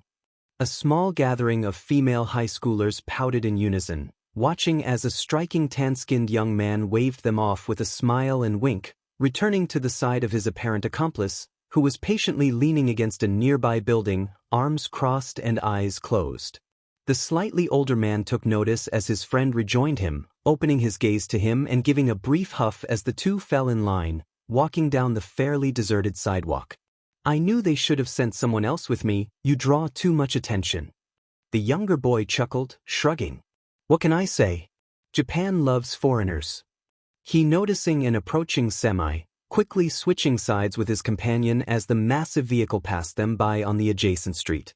You'd probably get some fangirls too if you contributed to the conversation, Sasha. The man huffed again. I'll pass. Anyway, we've got about a block to go to the substation. Should be an alleyway running by the back gate. His companion's grin faltered into a flat line. You sure it's clean? Sasha nodded. This is a well-maintained neighborhood. Much of the country is the same, honestly. The younger man nodded. Let's hope it stays that way. The thought of being useless to everyone scares me more than anything. Sasha actually grinned this time. Don't worry, I've got your back in case anything goes wrong. His friend didn't reply, but did smile. The two said nothing else as they traversed the remainder of the distance to their target. The younger man remained nonchalant throughout the walk, still admiring all the bright architecture and abundant vegetation of their location. So indulgent was he in his observations that he completely missed their turn. Romero, this way, his companion urged. The other corrected his course, following Sasha down the narrow walkway to their goal. They came upon the chain-link fence not long after, plastered with warning and city property signs. Rather than dealing with the barricade itself, Romero waited for Sasha to step up next to him, then tapped his right foot on the ground. In an instant, a rocky platform rose from beneath, elevating the two above the fence altogether. The pillar then jutted outward, moving the pair forward past the obstruction and to their destination. Sasha hopped off the earthen elevator as Romero lowered them back down, using his power to completely disperse the rock into a flurry of sand, which blew away in the gentle breeze. His partner immediately went to work, pulling at his gloves as he knelt to work on the nearest fuse box. The work went unhindered for much of the time, Sasha moving on to the others as Romero casually kept watch through the gate. He smiled peacefully, thankful for an objective without incident.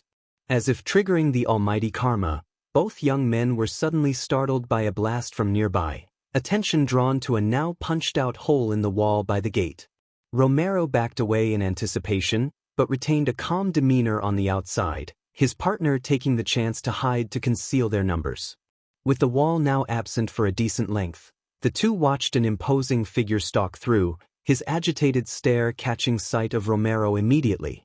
The young man smirked upon seeing who they were up against, considering it fortunate. Death Arms didn't seem to care what his expression was, raising a massive hand to point at the foreigner. We got a tip about a pair of suspicious individuals skulking about the city's power supplies. Don't think you're touching another substation. The pro-hero raised both his fists in anticipation of resistance. Come along quietly. Your buddy too, wherever he is. Romero sighed in exasperation, raising his right hand back at the man. Like a missile launcher, he began firing bowling ball-sized chunks of rock at his opposition. Although Death Arms seemed surprised at the speed at which they were approaching, he didn't break a sweat in blocking them with his forearms, grunting somewhat as they impacted. After a moment, the pro began walking towards his foe, aiming to get in close where his power would be most effective. Romero put a stop to that quickly, using his outstretched hand to close his fist. Two slabs of earth immediately jutted from the ground on either side of Death Arms, crushing him between the two. Their creator waited for a reaction, a bit disappointed when the hero burst out of the rocky prison, his quirk on full display. "Keep it coming, I'll smash them all to bits, punk." Romero grimaced. With a few waves of his arm, he sent additional pillars of rock at the man, hoping to dislodge him from his path. Unfortunately, despite having mediocre reaction time to the attacks, Death Arms' sheer strength was enough to bash them to splinters while still advancing. Seeing the pro prove his declaration, the young man pondered for a moment, using his earthen attacks to buy time. A smirk soon found its way to his lips as he glanced back at the closing hero. "If I recall, you're not too great with liquids." Death Arms raised an eyebrow at that comment, while Romero raised his left hand. The quirk-enhanced fighter was completely floored as a jet of pressurized water was hurled at his chest, easily pulling him off the ground and sending him spiraling into the far wall, sending bits of debris and mist everywhere. Dazed, but instinctually trying to get back up, the pro urged his superior muscles to overpower the jet, pinning him down. Sadly for him, as Romero casually walked towards him, still hosing the man with the ability in his left, the force of the blast increased, making all resistance pointless.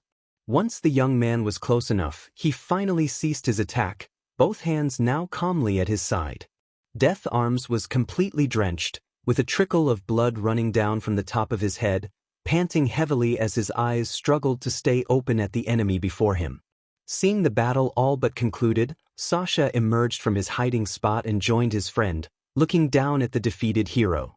Death Arms still held his gaze on Romero, a hard mixture of anger and disbelief. "Did you man it to Quirks? You'll regret this, villain." The tan foreigner blinked down at him, his face apathetic. "Wow. Everything you just said was wrong." Confusion became the dominant emotion on the hero's face, while Sasha surveyed the damage done. "You guys scare me sometimes, you know," he offered to his friend. Romero scoffed with a grin, eyeing his counterpart. "There's a reason it's called A-.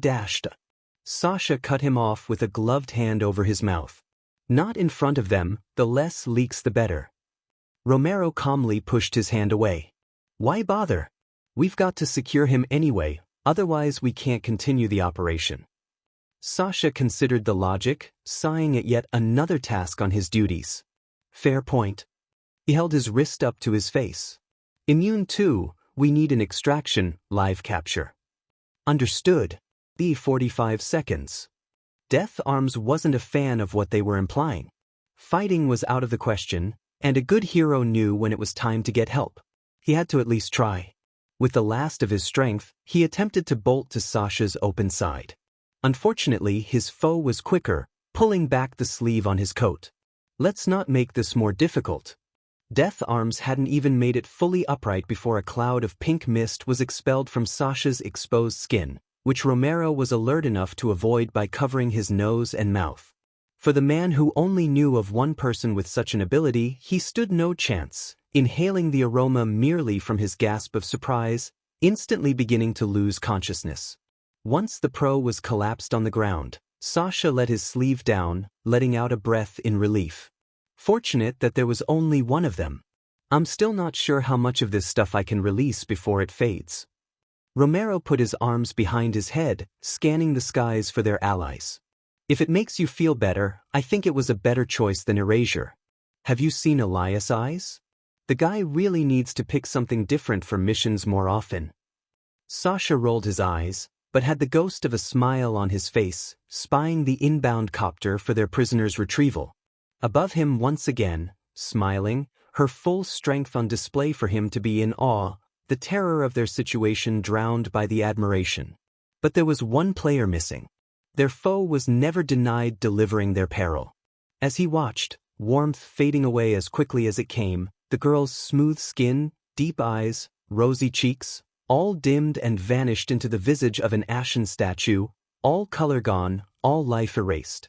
And then her figure broke apart, first as cracks that networked along her features, then as a cloud of horrific dust, rapidly coating her counterpart in a blanket of death, his eyes unable to blink despite the foreign particles.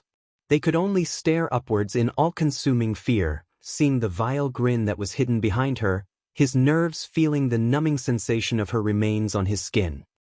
Izuku gasped, jolting up in bed.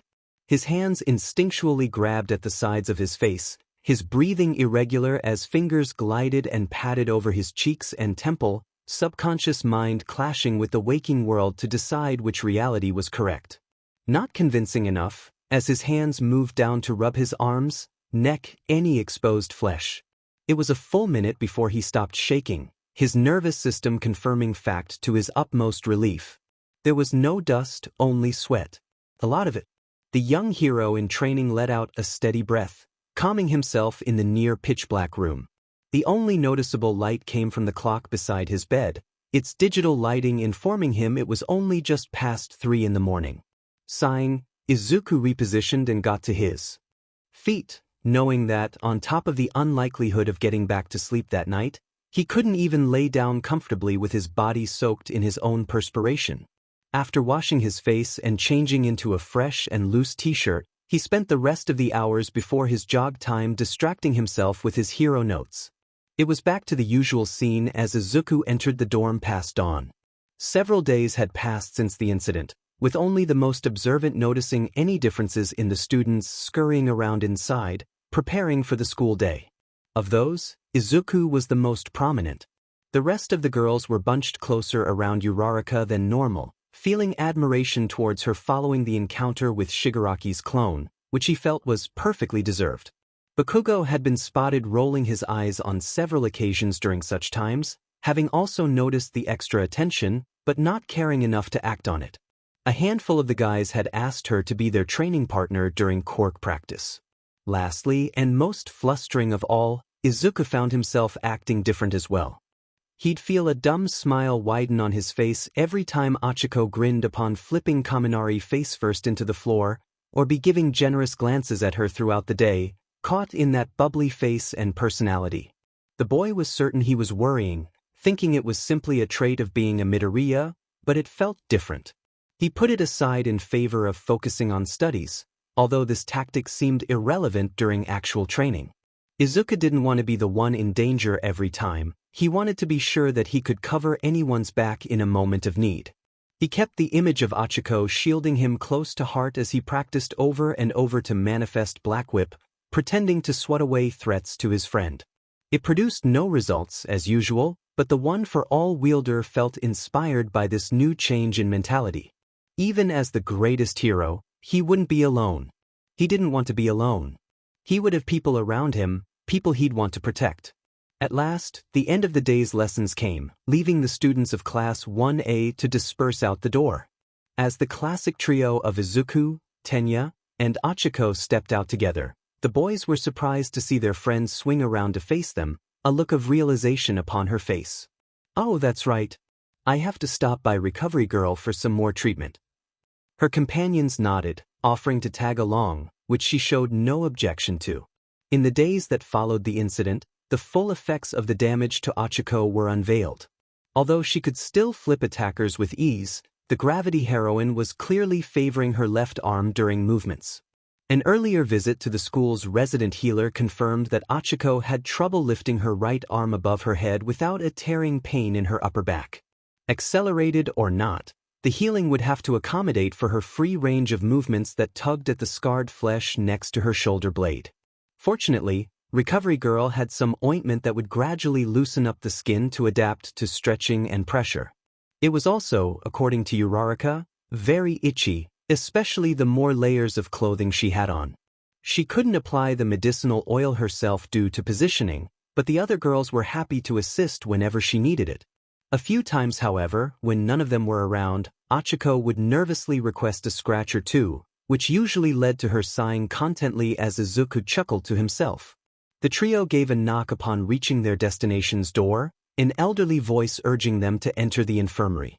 Recovery Girl smiled at the three as they entered, setting aside a clipboard of notes as Ochako led the way to her. "Here for some more ointment, I assume?" the woman asked knowingly. Uraraka gave a hearty nod. "Yes, please." The school nurse hummed thoughtfully, reaching over to a cabinet next to a curtained bedside before briefly rummaging around for the correct bottle amongst a dozen others. "How is it progressing?" she asked. In response, Uraraka excitedly pumped her right fist into the air. "Better.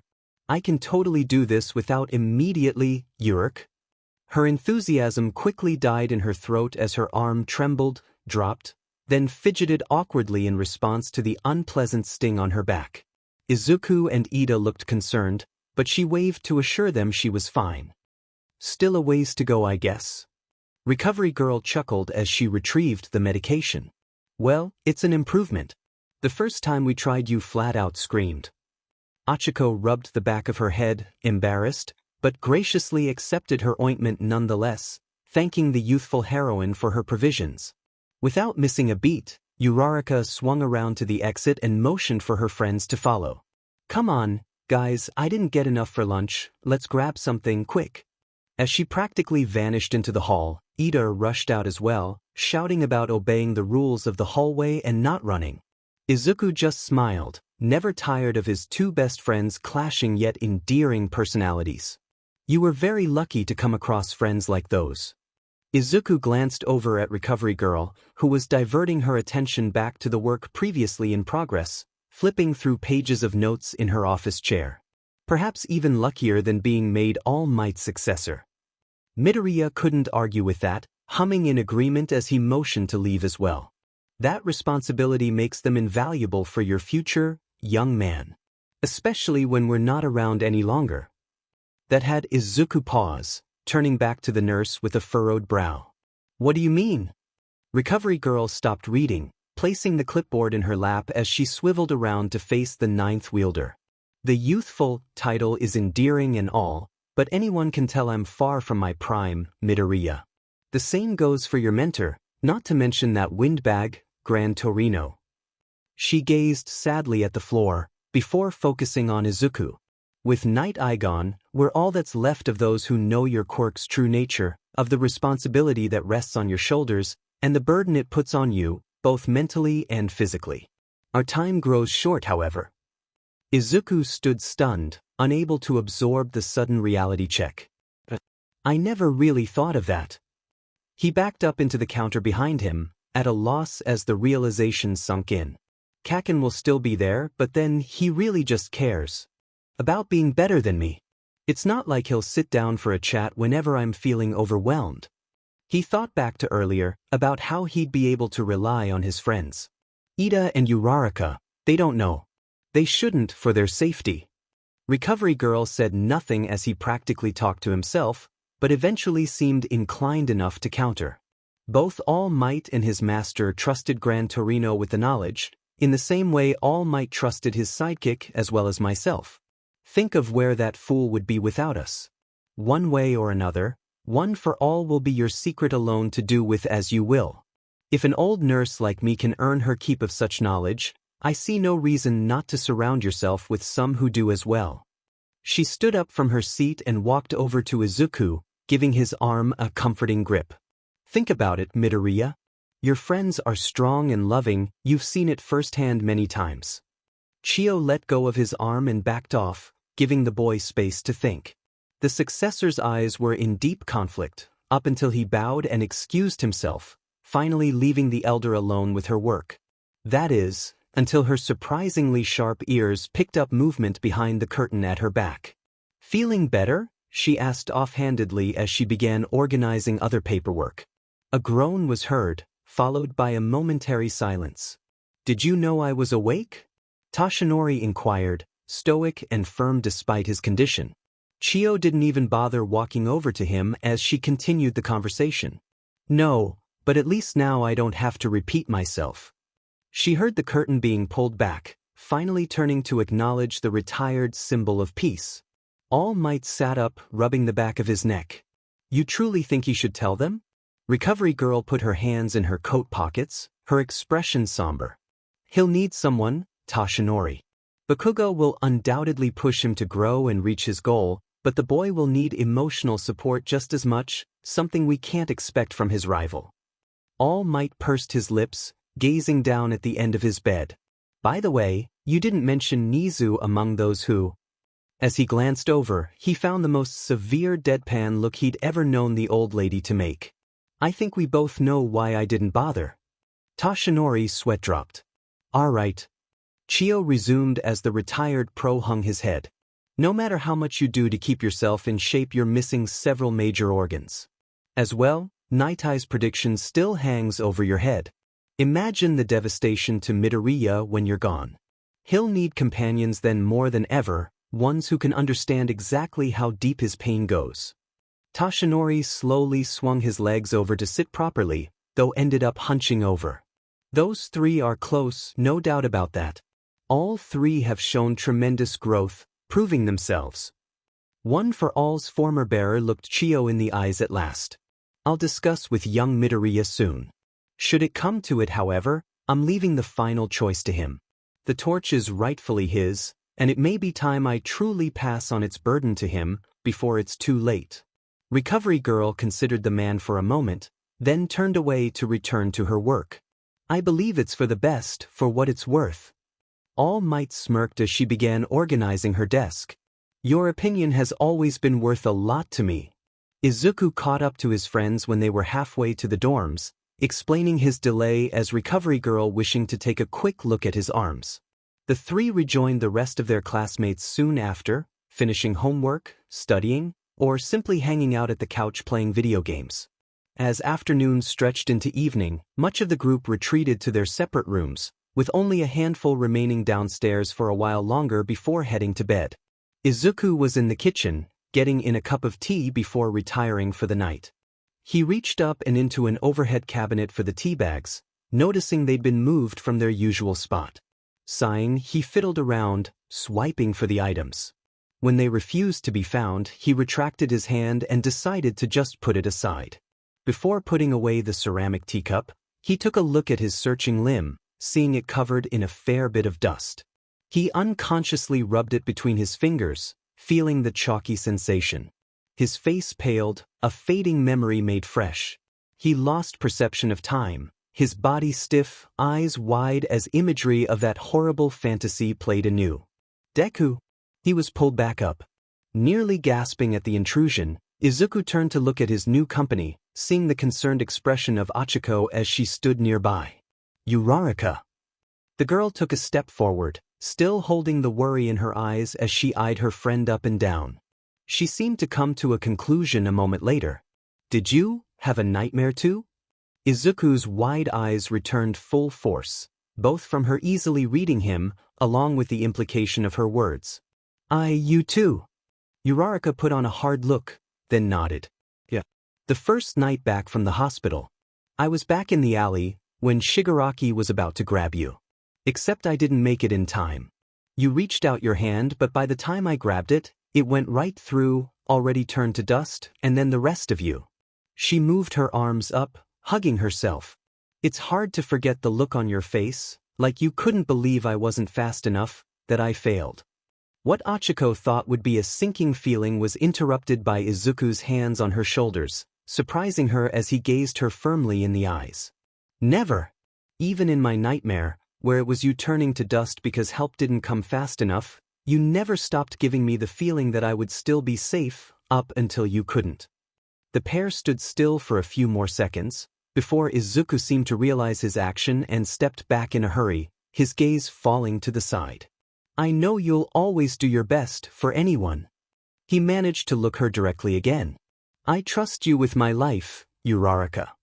She just stared back at him, lips slightly parted in shock at how intense and earnest his face was, reinforcing his statement.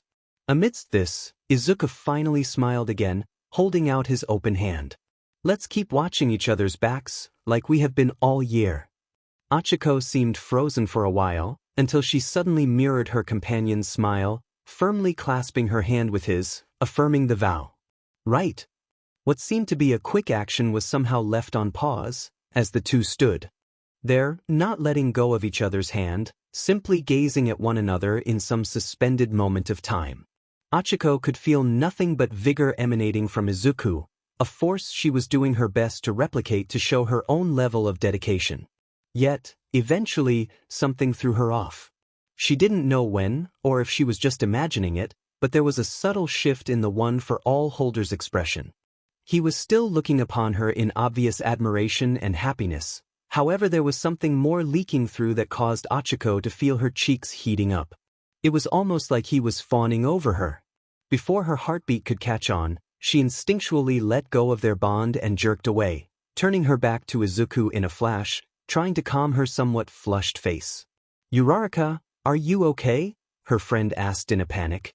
Recognizing her overreaction, Achiko did her best to recover and swung around to face him again, putting on a distracting grin. "Oh yeah. Sorry, I just felt a tingle from my back, that's all." Izuku seemed to accept it, his worry faltering in place of understanding. "Oh, did you need a scratch to make it go away?" he offered, taking a step towards her. Achiko responded by waving her hands in front of her. No, it's fine," she insisted, buying time to find an out. "Let's just clean up and head to bed. It's getting close to curfew anyway." Again, her deflection seemed to pay off. The pair tidied up the kitchen for a few minutes, finishing off the dishes in the sink and put away anything that was unused or already dry in the rack. Just as they were about to call it done, a shout from the common room drew their attention. "Holy crap!" Recognizing the source as Kaminari, who had stayed behind to settle a grudge match with Siro on the console, the two rushed over to see what the commotion was about. When they arrived by the TV, they found the two had evidently finished their squabble, the screen turned off and the guys crowding around Kaminari's phone, their faces set in astonishment. "Kaminari, what's wrong?" Izuku asked, approaching the electrifying teen with concern. Denki just looked up at him in disbelief. "Dude, did you not get the news alert?" Izuku paused, realizing he hadn't checked his phone in a while. Pulling it out, he indeed saw a notification for a breaking news update. All previous awkwardness forgotten, Achiko leaned in close to watch the accompanying video broadcast. As it played out, the pair's faces matched those of their fellow students. This is unreal." The statement was shared by the rest of those in attendance, all being members of either the police force or Heroes Public Safety Commission. The gathered dozen or so individuals stared at the baffling broadcast and accompanying data, the latter of which was only viewable to those within the room. The broadcast itself was being fed all the way from India, where an on-street reporter was currently interviewing several confused and frightened-looking individuals. The man at the head of the meeting, standing beside the projection, shifted to give a better view of the information displayed next to the news. "This is only the first wave. Within the hour, Japan will know about the rest." He tapped on the holographic monitor, which shifted to a display of the Earth and its various countries. Everyone in the room tensed as more and more affected nations were plotted out on the map, accompanying newscasts popping up beside each territory. Brazil, the States, Nigeria, United Kingdom, all experienced a massive power surge and accompanying blackout, in addition to a bizarre wave of energy that no one has been able to identify. In the aftermath, there was no real damage to any infrastructure or personnel, but one thing was common in all these calamities: all quirks vanished. The room's tension multiplied. Another member of the meeting couldn't help himself and stood up, visibly shaken. "This can't be a coincidence. With the global quirk manifestation drop, and now this? It's unnatural to the highest degree." The room was briefly filled with chatter of agreement, until the foreman asked for silence. That connection has been drawn by the other global hero associations and law enforcement. The state of affairs around the world is chaotic at best, but the backlash has steered clear of violence thus far. In fact, there have been anomalies that only further the mystery. Before anyone could ask, another monitor came to life, displaying what appeared to be numerous police reports. Several patrols across the affected countries have reported finding seemingly stray villains at their borders, apparently having thought to sneak in during the confusion. "And prey on the defenseless, no doubt," one of the police executives growled. The foreman nodded. However, they weren't encountered running amok. Instead, detained and/or incapacitated criminals have been discovered, beaten and oftentimes terrified. The meeting attendees stiffened. Those that were still conscious and interrogated kept babbling about a red cliff, as well as powerful assailants who utilized quirks on par with high-level pros. A commission member leaned forward in his seat. It sounds like an organized group of vigilantes, but this kind of scale, how is it even possible? Who's to say the world won't be deprived of its quirks by the end of the year? The question flooded the room with unease, as well as prompted another of the police force to speak up. These fears, drastic as they may be, hold true. Just the other day we had investigated an anonymous tip on the League of Villains, apparently given the location of their latest position. What we found was a construction site with evidence of a battle. Not only was the location a mess, but first responders found a crater caused by an explosive device. Further examination discovered trace amounts of a substance produced by the quirk of Jean Bubiagawa, better known as Twice, as well as dust particles, the molecular makeup of which match remains of objects destroyed by Tamura Shigaraki. He paused, letting the information sink in. Whoever these people are, they've likely already infiltrated our very own Japan, other heavily populated countries as well. The door to the meeting room received several solid and urgent knocks as the group discussed these findings, with the foreman calling for the newcomer to enter. When a police officer entered, looking distraught, it caught the attention of all inside. "What is it, Lieutenant?" The man approached his superior, handing over a report. "Sir, it's been over 24 hours. Pro-hero Death Arms has been declared missing." Several gasps echoed around the room, as the man leading the meeting stared in astonishment at the paper in his hands. Just what the hell is happening? In light of yesterday's shocking event, the following morning was eerily quiet. There was still occasional chatter amongst the more social students, but each conversation died down within a minute, like awkward attempts on a first date. This void was further exacerbated by much of the class being glued to their phones, watching for any new information being provided to the public. Suffice to say, the situation wasn't getting any more contained. With the phenomenon seemingly targeting quirks exclusively, areas that had similar restrictions to Japan were relatively unaffected, save for the sudden population of pro-heroes who no longer had a profession to provide for themselves. Law enforcement, having already been deployed en masse to respond to panic and additional disturbances, had experienced an influx of villain arrests, finding now powerless criminals desperate to escape the even playing field. Regions with looser bylaws had a marginal shakeup in their economies and production assets, the loss of enhanced performance individuals slowing a multitude of services. There was chaos regardless of the demographic, but it was a bizarre, warped cacophony of questions and concerns, none of which were being answered. In the midst of this confusion, there was a distinct lack of violence. The world's power level was being rescaled, in a way that no one could truly take advantage of during the age of superpowers, its defining trait now being stripped away, country by country. Numerous combinations of these events spun in the heads of each student as their classes for the day ran their course. The calmness and normality displayed by their pro-hero teachers was at first unsettling, but eventually it was concluded they were either trying to not distract from their education or perhaps themselves were looking for a way to keep the global event out of mind. No matter the case, occasional slips in their demeanor were still caught by several, reminding them that this was, in fact, all real. The end of the day finally arrived, but where Aizawa would usually give some reminder to study and complete their homework, along with a subtle threat to anyone who got up to shenanigans, the man instead stood straight behind his desk, eyeing the class over with a look far more shades serious than his general cross-expression. Silence preluded his initial words. As I'm sure many of you have heard, we're facing a major upset in world power. His intro was met with deathly silence. Normally, even in times of crisis, I would advocate for continuing studies regardless of outside threat, but this goes beyond anything we've seen before. His eyes glazed over his students. As of now, your lessons are put on indefinite hold. A few gasps were heard around the classroom, but none dared speak as it was clear Aizawa had more to say. Much of the faculty, including myself, will be tasked with additional duties as the investigation on this phenomenon proceeds, as Japan is logically a target as well. During this time, you will all be free to remain on campus at your dorms, or if you so choose, return to your families. In either case, I ask that you spend your time wisely, keep honing your skills and minds for when the storm passes and we inevitably resume your training. He paused, taking another look around his class. If you have any questions, visit Nisa's office. He can provide details. Dismissed. The initial reaction was slow, but the group of 20 gradually got to their feet and made for the exit, a few clusters chatting nervously about what their teacher had just leveled with them.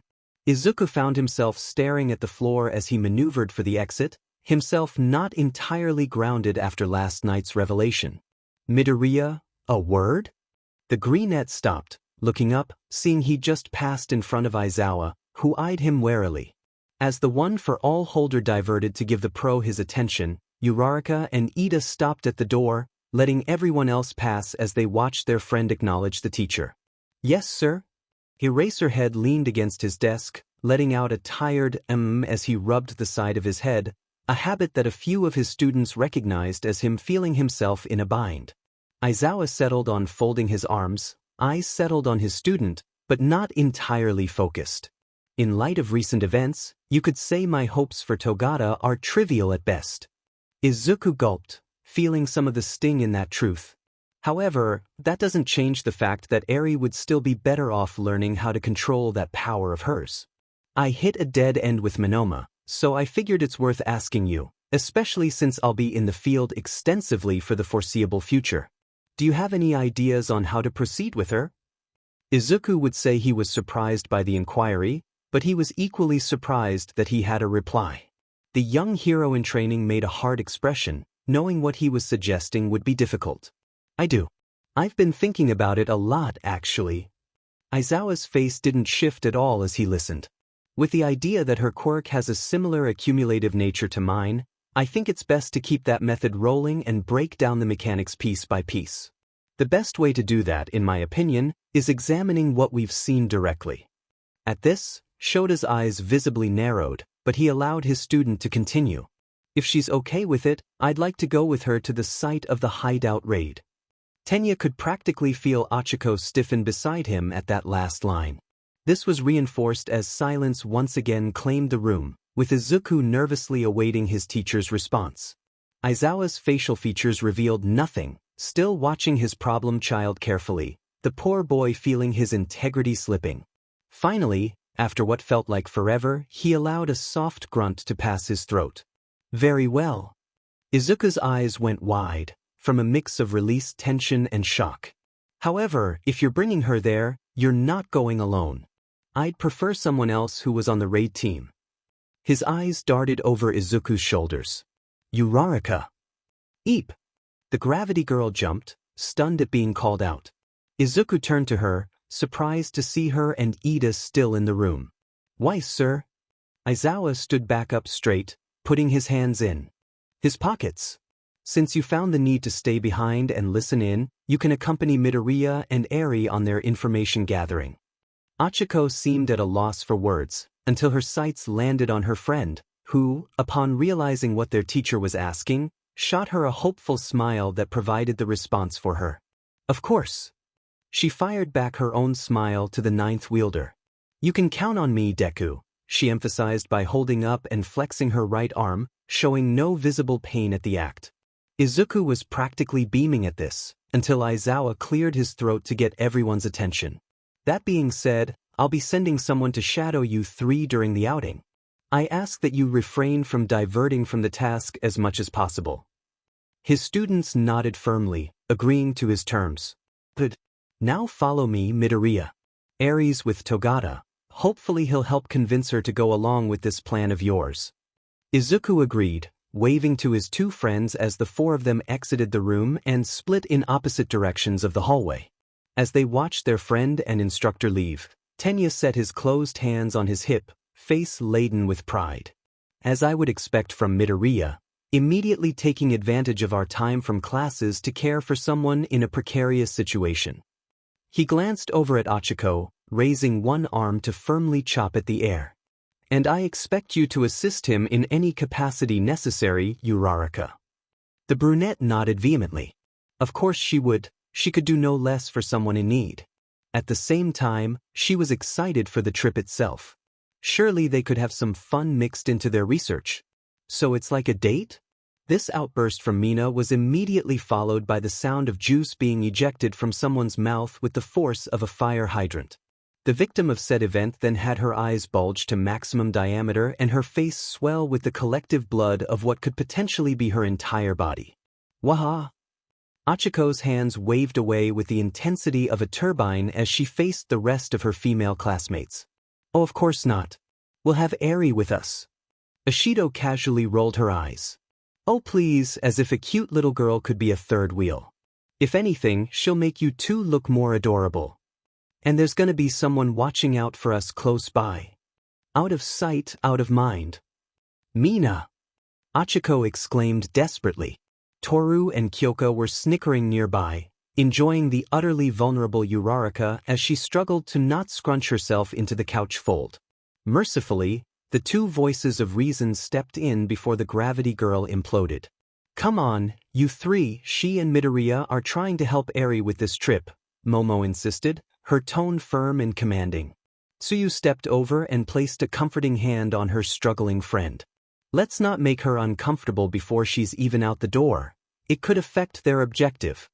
Achiko managed a smile from beneath her embarrassment, happy that their class had a relative balance of mature females. In the meantime, the other three girls calmed down from their giddiness, surrendering to the logic of it all. On the other side of the room, within earshot of the whole performance, Mineta was cursing Izuku's unfair use of the cute little sister factor. Conversation shifted to the primary issue at hand, on who, if anyone, would be leaving for their homes. While the initial considerations were floating about, Kirishima looked over to the solitary Katsuki. What about you, Bakugo? You gonna head out to be with your folks? The blonde in question didn't even bother turning to answer. Of course not, he grumbled. A bit surprised, Kirishima suddenly grew a massive smile. Whoa, so you'd rather stick with us? I knew you cared, he finished with a toothy grin. Unfortunately, Bakugo instantly swung around to face the redhead with a scowl. Hell no, you idiot. I don't want to have to walk all the way here every day to use the DMN training gym. While Kirishima would likely feel a bit deflated at the response, he instead focused on the implication given. Oh yeah, since we've got no classes we should take Mr. Aizawa's advice and keep at it. Pretty smart, dude, he finished, giving his friend a thumbs up. Bakugo simply rolled his eyes, returning to what he was doing. The chatter amongst the students shifted at this pleasant realization, with many now discussing how best to schedule their regiments and who best to go with. This light-hearted topic was ground to a halt when Kaminari chose to speak up. But, is there any point to training if we're just gonna lose our quirks anyway? An uncomfortable silence struck the common room. Denki immediately regretted opening his mouth, seeing the stunned and/or crestfallen expressions directed at him.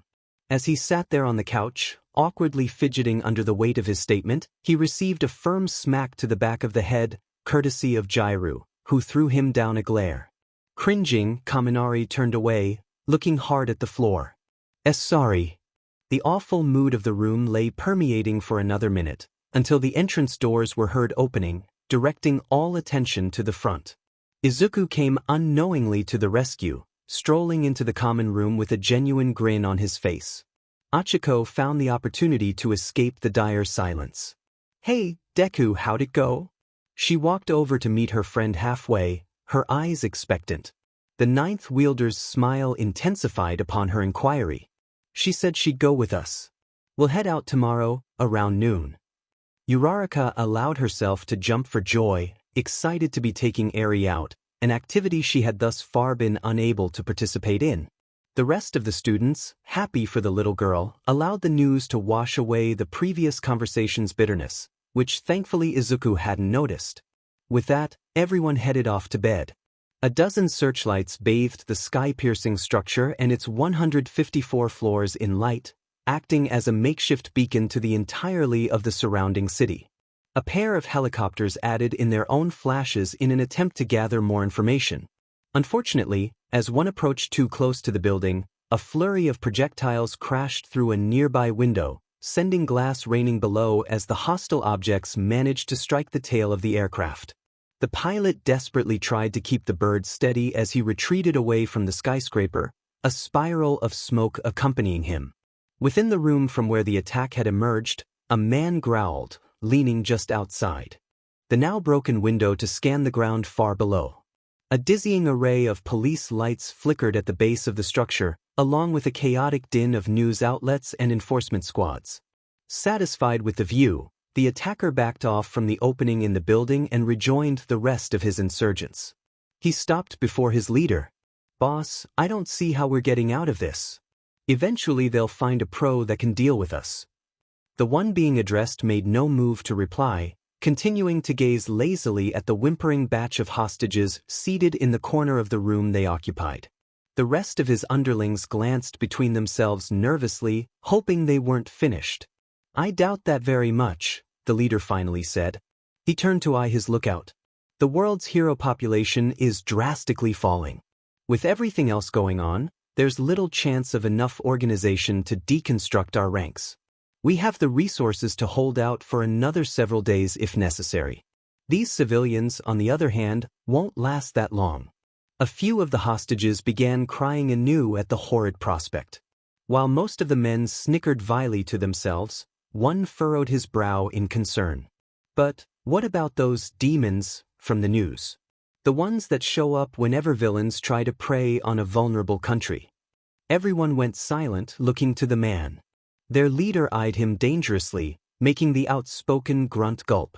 Before her could move a finger, his superior intensified his glare, eyes glowing a sickening green. The realization on his subordinate's face was quickly overpowered by a scream of agony, as he clawed at his skull and fell to his knees. Some of the other villains looked away, up until their compatriot fell to the ground, unmoving, with white smoke wafting from his ears, nose, and mouth. The hostages' fear multiplied, cowering, the occasional vomiting, or even fainting as a result of the display. The leader displayed no emotion as he called for another underling to collect the body and toss it out the window. A hulking villain, clearly possessing a transformation quirk, stomped over to the exposed wall, through which a strong wind had been continuously blowing, and prepared to finish the job. It was to his shock then when a reverberating hum and accompanying blast of air pushed him back a few feet. The entire gang went on alert, eyes trained on the gap as a vehicle they hadn't seen circling the building was suddenly hovering just outside the tower. It was clearly a helicopter, but the design was close to alien. What the hell? How did we not hear that thing coming?" one of the villains cried in fury. Before anyone could act further, the chopper swung around to its side, an opening in the machine depositing two figures onto the floor, their long jackets billowing in the combination of winds generated by both the altitude and the rotors. As their ride backed away from the building, details of the new arrivals became clear. The one in front was a girl, mid-teens, long blonde hair tied in a braid across her left shoulder. Her face was stoic as she stared directly at the leader of the villains, not in the least intimidated. Slightly behind her and to the right stood a young man that was clearly older than her, yet seemed to defer to her position, his posture suggesting he was ready to either provide cover or take it, but not advance on his own. What caught the most attention, however, and what had the criminals freeze where they stood, was the insignia etched into their coats. "Aye, it's them," one of the thugs stuttered, pointing a shaky finger at the red cliff clearly visible on their intruder's attire. The men readied their quirks, emitters supporting the mutation users up front, the rest mixing among them for support. Their leader remained at the head, unamused by the intrusion. The girl before them continued to eye him down, even as she spoke to her companion. "Ian, have you finished your scan?" Her voice, heavily accented, was immensely soothing to the hostages still trapped behind the villain's heavy presence, despite their predicament. The man beside her, who had been glancing at each individual villain since they'd arrived, nodded. "Yes, Miss Marie. All fall within applicable range of engagement." His partner nodded back. "Very well. Please stay back," she finished, gently holding out her hand defensively. Ian carefully stepped further behind her, keeping his stance in case of trouble. As Marie took a deep breath, The criminal's leader finally cracked a grin. French, huh? Suppose I should have known you'd be European-based. Marie made no move to speak, causing his brow to twitch. A reply would be nice, brat. What did you think you'd accomplish here anyway? Still, Marie remained silent, causing the man to bare his teeth. Thief, whatever. Just die. His eyes flared green, glaring menacingly at the blonde before him. His men waited for the inevitable agony she'd experience, feeling a ray of hope for escaping the supposed villain hunters. Nothing happened. The leader's eyes returned to normal, wide with shock as his mouth hung open. His subordinates mirrored his expression. He began taking in air to speak and demand an explanation, only to find he couldn't. He choked, taking another try at filling his lungs. Again it failed. He suddenly became aware his eyes were drying out, his focus was loosening. The man stumbled, trying desperately to stay on his feet. A thud brought some of his attention to his men, seeing them all drop to the floor one by one, clutching at their throats and chests. He finally looked back at Marie, seeing the girl holding out her hand to the lot of them. One last attempt to act, to rush at her for a direct attack, ended in failure, as he fell to his knees before finally landing on his side, his brain unable to retain consciousness without oxygen. With the final thump against the ground, Marie lowered her hand, her posture relaxing. Just then, however, her hand shot to her chest, her calm exterior cracking slightly in struggle. Ian was quick to react, placing an arm around her shoulders and moving her further from the exposed window.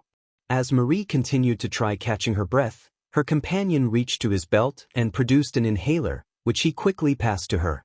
She wasted no time in taking a breath from the device, calmness returning moments later. Ian remained beside her for comfort, until she nodded to signal she was all right. "Thank you," she said gently. Her partner sighed with concern. "I told you. Another team should have handled this one. The altitude was dangerous for you."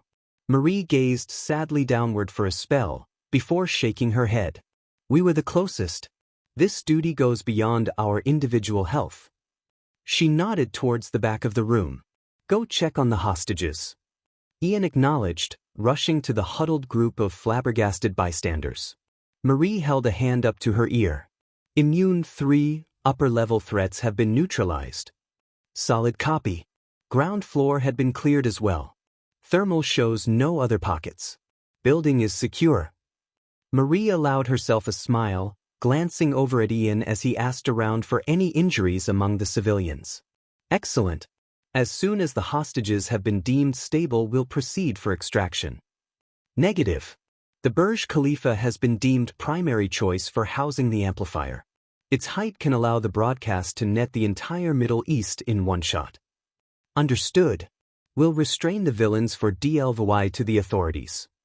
Immune 4 will drop off the techs and equipment shortly, along with the vessel." Marie's hands clenched anxiously. "Who has volunteered for this site?" The channel remained quiet for a few seconds. "Eunice." The blonde found a sad smile on her face. "I see. He'll get to rejoin his family then." She paused. "Marie out."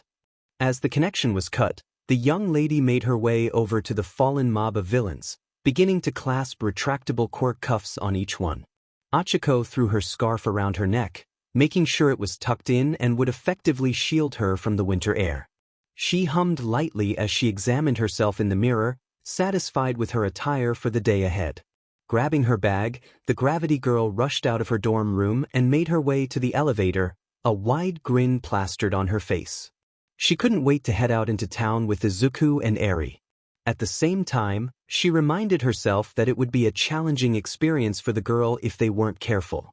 Upon arriving at the bottom floor, Achiko was greeted to the sound of the television in the common room immediately after the doors opened. What few of her classmates were around had gathered nearby, vigilantly staring at the screen. Urarika's mood teetered, afraid that it was yet another report. She cautiously joined her friends, seeing an international broadcast. "Another event?" she asked. Momo, who was among those watching, looked to the brunette, nodding. "Yes." This time the Middle East was wiped of Quirks. Investigators did, however, catch a break. Intrigued, Achiko moved around to the front of their couch and sat down beside Siu. Last night, villains attacked and seized control of the Burj Khalifa building in Dubai, taking hostages. No one could get through for over 5 hours, until an unknown aircraft entered the scene and appeared to drop off someone right where the villains were camped. Less than a half hour later, that same craft dropped the now unconscious gang right at the police's feet, along with the unharmed hostages. Even with the threat gone, these new individuals and their helicopters kept anyone from getting near the building, up until a massive pulse of energy was witnessed being released from the topmost spire. Achiko had her hand tightened just above her chest. "You mean?" Yayorozu nodded. "That same pulse that deprived people of their quirks." After the fact, the mysterious group just left, leaving behind no evidence of what they did there. Achiko turned back to the news report, glad that more details were being unveiled, but at the same time terrified by what these people were capable of. She was grateful when her phone went off, signaling a text. She brightened upon seeing who it was from, standing up and addressing her classmates. "Well, I'm meeting Deku and Eri by the gates. See you guys." Achiko exited with a wave, which much of the room replied with, the rest wishing her a fun day. The gravity heroine made haste for the edge of UA's campus, eventually seeing 2 figures waiting by the front gate. Izuku noticed her coming, smiling as his friend approached. Eri was right beside him, offering up a small smile of her own as she stood bundled up in her coat. "Ready to go, Uraraka?" Izuku asked as she joined them. "You bet." She then looked to their companion. "You're really brave for going through with this, Eri." The little girl held up her balled fists. "Thank you. I need to try hard to understand my power." Uraraka could just barely detect some uncertainty beneath the girl's determination, but knew she'd do everything to make Eri feel safe, a sentiment she knew Izuku shared. Suddenly, Achiko remembered one little detail, shooting her friend a curious look. "By the way, Deku, who's going to be shadowing us?" "Me," a dejected voice answered before the one-for-all holder could even open his mouth. Uraraka jumped as she spun around to face the source, startled to see a recognizable face standing under a tree nearby. "Oh, Amajiki. I didn't even notice you." The most reserved of the big 3 made a grunting noise beneath his scarf, which covered the entire bottom of his face. "That's the idea. I'm supposed to stay out of sight and blend in with the crowd. Perfect job for me except for the crowd part. But if it's for Eri's sake, I'll help out." Izuku nodded in agreement to Tamaki's assessment. Mr. Aizawa thought about having Hato accompany us instead, but, well? Izuku trailed off, at which point Achiko chuckled awkwardly. "Alright," she replied, easily understanding why her other upperclassman wasn't the best suited for this task. With the introductions done, the 4 headed out, Tamaki trailing behind at a safe distance. Their group progressed through the streets as well as the trains without issue, the only discomfort being the constant news articles in their faces whenever they happened to be near a screen. Izuku and Achiko did their best to ignore these, keeping their young companion priority. At last, after several hours of travel, the trio, Amajiki still hanging back, were within a block's distance of their target. The 2 heroes in training felt a slight unease as they closed in, memories of that fateful day resurfacing. Achiko recognized the street where she and the rest of Ryukyu's team had to deal with the 8 expendables Rikiya, while Izuku scanned the nearby buildings that were damaged by the fused form of overhaul. The 9th holder suddenly felt a little hand grab his scarred right. Looking down, he found Eri clinging to him, perhaps absent-mindedly. The girl's lips were noticeably pursed, her crimson eyes darting from one section of the area to another. Understanding, Izuku reassuringly squeezed her hand back, gaining her attention in the process. He flashed her a smile, which, with difficulty, she managed to return at least partially. At last, the 3 stopped at a corner, overlooking the intersection where the final battle had taken place. They took a moment to really let it sink in. The location had been fully repaired, not a hint of damage remaining, the only tell being a mess of restricted area, tape covering every entry point of what used to be the 8 precepts of Death hideout. "Wow. It's so peaceful here now," Achiko commented, taking in the rather quiet neighborhood. Some snow had built up on most surfaces in the area, leaving it in a state of whited silence. The trio walked around a bit more, really getting their minds set on recalling any details from the raid, Eri never letting go of Izuku's hand. They eventually stopped right where they began, with the one-for-all holder finally letting go of the young girl to reach into his coat pocket and produced his notebook. Alright, let's start with what we know. Eri and Uraraka huddled in close, with the greenette kneeling down so their youngest could see. Eri's rewind lets her revert a person to a previous state, apparently either physically or genetically. It functions using some form of accumulated energy, the amount of which is likely indicated by the size of her horn. Eri briefly touched the object on her forehead at its mention. At the moment, she can't stop the effect once it begins, growing in intensity until cut off by an outside source. Uraraka noticed the girl frown at this, reaching over behind Izuku to pat her back and reassure her. The boy nodded, motioning to stand back up. Alright, that's the basics. Let's see what we can learn from the scene. The three of them crossed the road and stopped in front of the hideout, the young man among them looking down at his feet. It was below here, where Eri's power first activated. Chisaki lost his grip on her as he was forcefully unfused with his subordinate. He turned to their youngest, making sure to speak softly. Eri, what do you think caused it to activate? The girl grabbed the sides of her coat, glancing down at the same spot Izuku had, eyes trembling slightly at the memory. I didn't want you all getting hurt, to save me. What Mr. Lemillion did, and when you went after me, it wasn't fair that you would die for me. She looked straight at Izuku. I wanted to be saved so that I could save you all. The ninth wielder stood in awe at the declaration, but quickly found an admiring smile form on his lips. He knelt down to place a hand on the girl's shoulder. That's amazing, Eri. You really did save us. Achiko leaned in, her face matching his. You were really our hero that day. Although the red-eyed child seemed overwhelmed by the words, her lips did twitch upwards and a pink tinge was seen on her cheeks, showing her happiness at their declarations. Izuku resumed writing notes as they moved again. Rewind responded to a new emotional state, not the most uncommon thing for Quirks. Mineta once told me the effectiveness of his ball depended on his mood. He looked over at the center of the road. Before it began going berserk, Rewind didn't seem to be straining Eri from use. She continuously rewound my Quirks' self-destructive power throughout the fight with Overhaul. He frowned. But this got the girl's attention. Not once during the fight, when I was in direct contact with him, did Rewind defuse him. Achiko brightened, seeing a chance to add her own contribution. Deku, when you two were on the ground struggling, Chisaki tried one last time to crush you with a giant hand he created. Just before it came down on you, he reverted back to himself and Rikiya. Izuku glowed at this new information, furiously scribbling in the notebook. Eri's power was out of control at that point, so it could be that in that state she was no longer able to isolate the effects of her quirk to just me, affecting anyone who got close. In that case, it saved us. He glanced at his friend. Uraraka, can you remember the distance? Achiko furrowed her brow, looking over the area, trying to recall exactly where Deku and Overhaul were laying along the destroyed street. She pointed it out a minute later, triggering another flurry of notes. It could be that the more intense the quirk is while active, the greater its general area of effect becomes. Still, he closed his notebook, grinning at their topic of discussion. Eri, you were able to contain the power during that fight.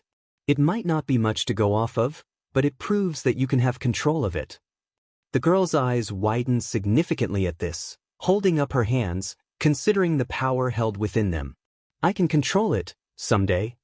Her reverie was interrupted when Izuku suddenly stood straight and bowed to her, surprising both her and Achiko. That being said, I'm sorry, Eri. If I didn't ask you to lend me that strength, you might have never lost control like you did. The recipient of his apology just stared at him for a time, leaving him uncertain how she'd react. Soon enough, though, her quiet voice broke through the silence.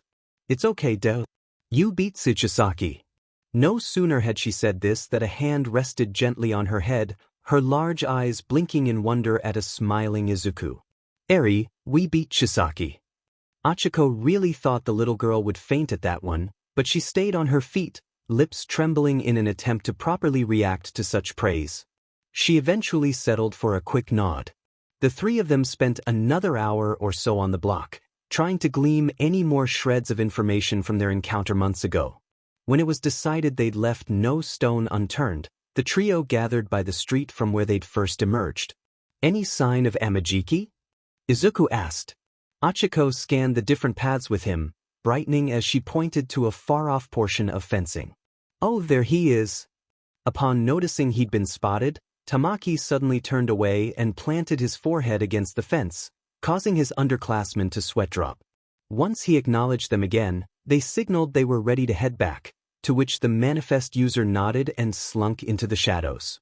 Halfway to the station, the group was interrupted by a growling coming from Achiko's stomach, causing her to blush as several people nearby glanced at her. As it was difficult to find their fellow student in the more populous areas of town, Izuku settled on shooting Tamaki a quick text that they'd be stopping by a food stand. He and Achiko ended up grabbing a few bowls of ramen, which they shared with an equally hungry Eri. In the aftermath, Izuku surprised her with an apple he'd purchased nearby, earning him a delighted smile and shining eyes. She quickly munched the fruit down while they were on the train home, and as they made the final strides to UA's campus, the girl had become noticeably more active than when they first left. She asked numerous questions about the buildings they passed, requested that they stop through a park and admire the greenery, along with play in the abundance of snow covering the area's ground, having a light snowball fight in the midst of it all. Eventually, she ended up between her two escorts, each one holding a hand of hers as they resumed their walk home.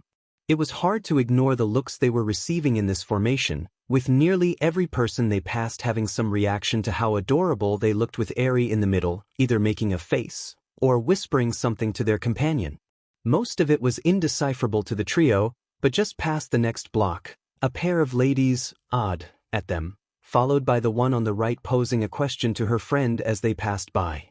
This was heard clearly by all three of them, with Eri blinking in confusion at the sudden stiffness from the students' hands, as well as the bright blushes on their faces and the fact that they neglected to look at each other for the rest of the walk. At UA's front gate once again, the three of them gave Amajiki their gratitude for watching over them, which he accepted hastily before scurrying off. The remaining trio made their way to Heights Alliance, not saying a word the whole way. As per usual, a handful of their classmates were hanging around downstairs, greeting them upon entry and excitedly asking how their day went. "It was really enjoyable," Izuku explained. "We got some good research in, stopped for ramen, and Eri had fun taking in all the sights." "Right, Eri?" The little girl nodded firmly, still wearing a gentle smile. The ninth wielder then seemed to realize something. "Oh, is Mr. Aizawa here? I should show him our findings." Kirishima jerked a thumb over his shoulder. "Yeah, Teach is in the back, wrapping up some reports," he said. Thanking his friend, Izuku went on his way. Once the boy was out of sight, Ijiro frowned with concern. Midoriya looked a bit red in the face. "Hope the guy didn't catch something while he was out." This observation triggered another, with Tsuyu placing a finger to her mouth. "Achiko, you look red too. Is everything all right, Ribbit?" The gravity girl seemed to be having difficulty answering. Unfortunately for her, Eri was under the impression that clarifying in this situation would be helpful. "They both got like that after a lady we passed whispered about whether I was the boyfriend or the girlfriend's little sister." Yet, Achiko's pale, frozen figure had the nearby Mina and Toru cracking up, until the brunette allowed herself to collapse onto the arm of the nearby couch, a dark cloud hanging over her head. "Why couldn't they just say we were all siblings?" she ummed. Finishing up her laughter, Ashido scooted over to her dejected friend and held up a finger matter-of-factly. "Sorry, girl, but aside from being cinnamon rolls, you three have nothing in common. The appearances just don't add up." She hopped up from the couch, back flipped behind it, and surprised Kirishima by grabbing him in a headlock. "Now if it were me, Kiri here, and Eri, then there's no question we'd pass as brother and sisters." Everyone blinked in confusion at her declaration, causing the acid user to roll her eyes. "Oh, come on." She reached over and snatched Eri in a hold as well, who seemed much too lost to even react. "Are you seeing it now?" A few people scratched their heads. You don't just mean the horns, right? Ojiro asked from his spot at the nearby table. Mina seemed to get more frustrated, grinding her teeth. No, not just the horns. The energetic big sis, the cool yet protective brother, and the shy and adorable youngest. She repeatedly chopped a hand into her open palm. There's a balance in family dynamics, people. Plus, our color schemes are on point. She pointed to Kirishima's head, then hers, then Aries. Red, pink, white. See how well our spectrum works. Mina, Aries' hair isn't exactly white. Close enough. The pinkette cut Achiko off. Her eyes suddenly widened. Midori. Everyone suddenly noticed Izuku had returned, and was surprised Mina noticed him right away. Huh, what's up? You've got a page for Eri in that notebook of yours now, right? The boy was a bit slow on the reply, overpowered by Mina's energy, but replied all the same. Yeah. Ashido reached out her hands. Gimme, gimme, gimme. Although unsure what her intent was, Izuku nonetheless flipped to the correct page and handed the book to her, which she quickly scanned over with her golden irises. Ah, you even scribbled in a little hero name for her. Izuku immediately grew flustered, looking away as his cheeks reddened. I mean, there was a lot of time to write things down and I kinda started going off on a tangent and added more details with the findings we had and how she might use her abilities for defensive purposes, and the ideas just multiplied from there, and I got ahead of myself. It's nothing that should be really taken too seriously. After all, she never said she'd want a dash. This works perfectly. Mina interrupted, her dominant volume level cutting off the one for all holders' embarrassed muttering. He never noticed Eri had begun staring at him with shining eyes. Ashido grabbed a pen off the table and quickly jotted down her addition. Just gotta add the color here, done. She tossed the notebook back to Izuku, who fumbled with it at the unexpected return. The excitable Pinkette then grabbed her two horn buddies again and gave a massive grin. Red Riot, she began, tightening her hold on Kirishima's neck, causing the boy to GG briefly. Pinky, she shook herself. And pristine white, she finished, playfully rubbing her cheek against Aries. While some sighed with amusement at Mina's antics, Tsuyu remained stoic. You really shouldn't be editing Midoriya's notes like that, Mina. Izuku waved a hand as his other rubbed the back of his head. Oh, it's okay really. Like I said, I was just spitballing at the time and dash. But, like it. All eyes turned to their petite guest, who was giving Izuku a shy smile.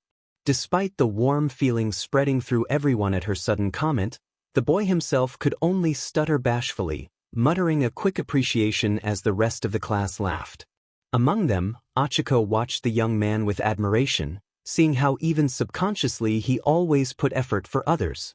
It had felt so natural walking around with him and Eri, truly enjoying their day out despite the conditions under which it had been planned. And yet, she couldn't shake this feeling that had been growing in her mind. She'd talked extensively with Izuku the past few days, learning everything she could about him. Somehow, she could tell there was still a part of him she was unaware of, a portion of his identity that he skirted away from during their talks. The more he did so, the greater her longing became.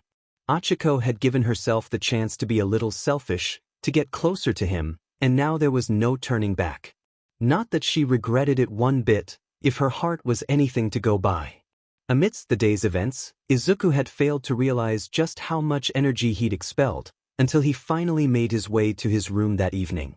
Laying down in bed, stripped of his heavy winter garb, he took the time to relax and give his notebook one last skim, the intense moonlight outside being just strong enough to provide a view of his scribblings. Specifically, he went over his notes on Eri again. They'd accomplished a great deal, even Aizawa seemed pleased, yet there was still the matter of figuring out the source of accumulated energy rewind needed to be activated. Izuku had left a side note in the corner to consider examining one for all again for clues. He only wished he could do so in collaboration. All Might seemed as busy as the rest of the pros now, dealing with the dequirking event, so finding the time to discuss the crystallized power grew shorter by the day. Hakan was wokak. He was willing to bet his best friends would have something to add, if only they knew of one for all to begin with. The ninth holder sighed, absent-mindedly scanning Eri's page. He drifted across the top left, smiling at the words heading the little girl's entry. The reversal hero, pristine white.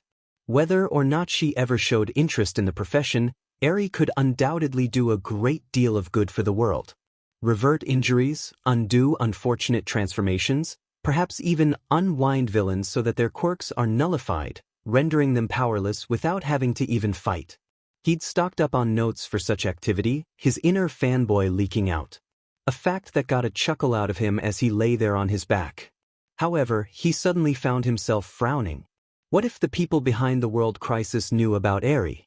About what she could do with the proper training, reverse everything they'd done, even if it was a little at a time. Would they consider her a threat? Would they go after her?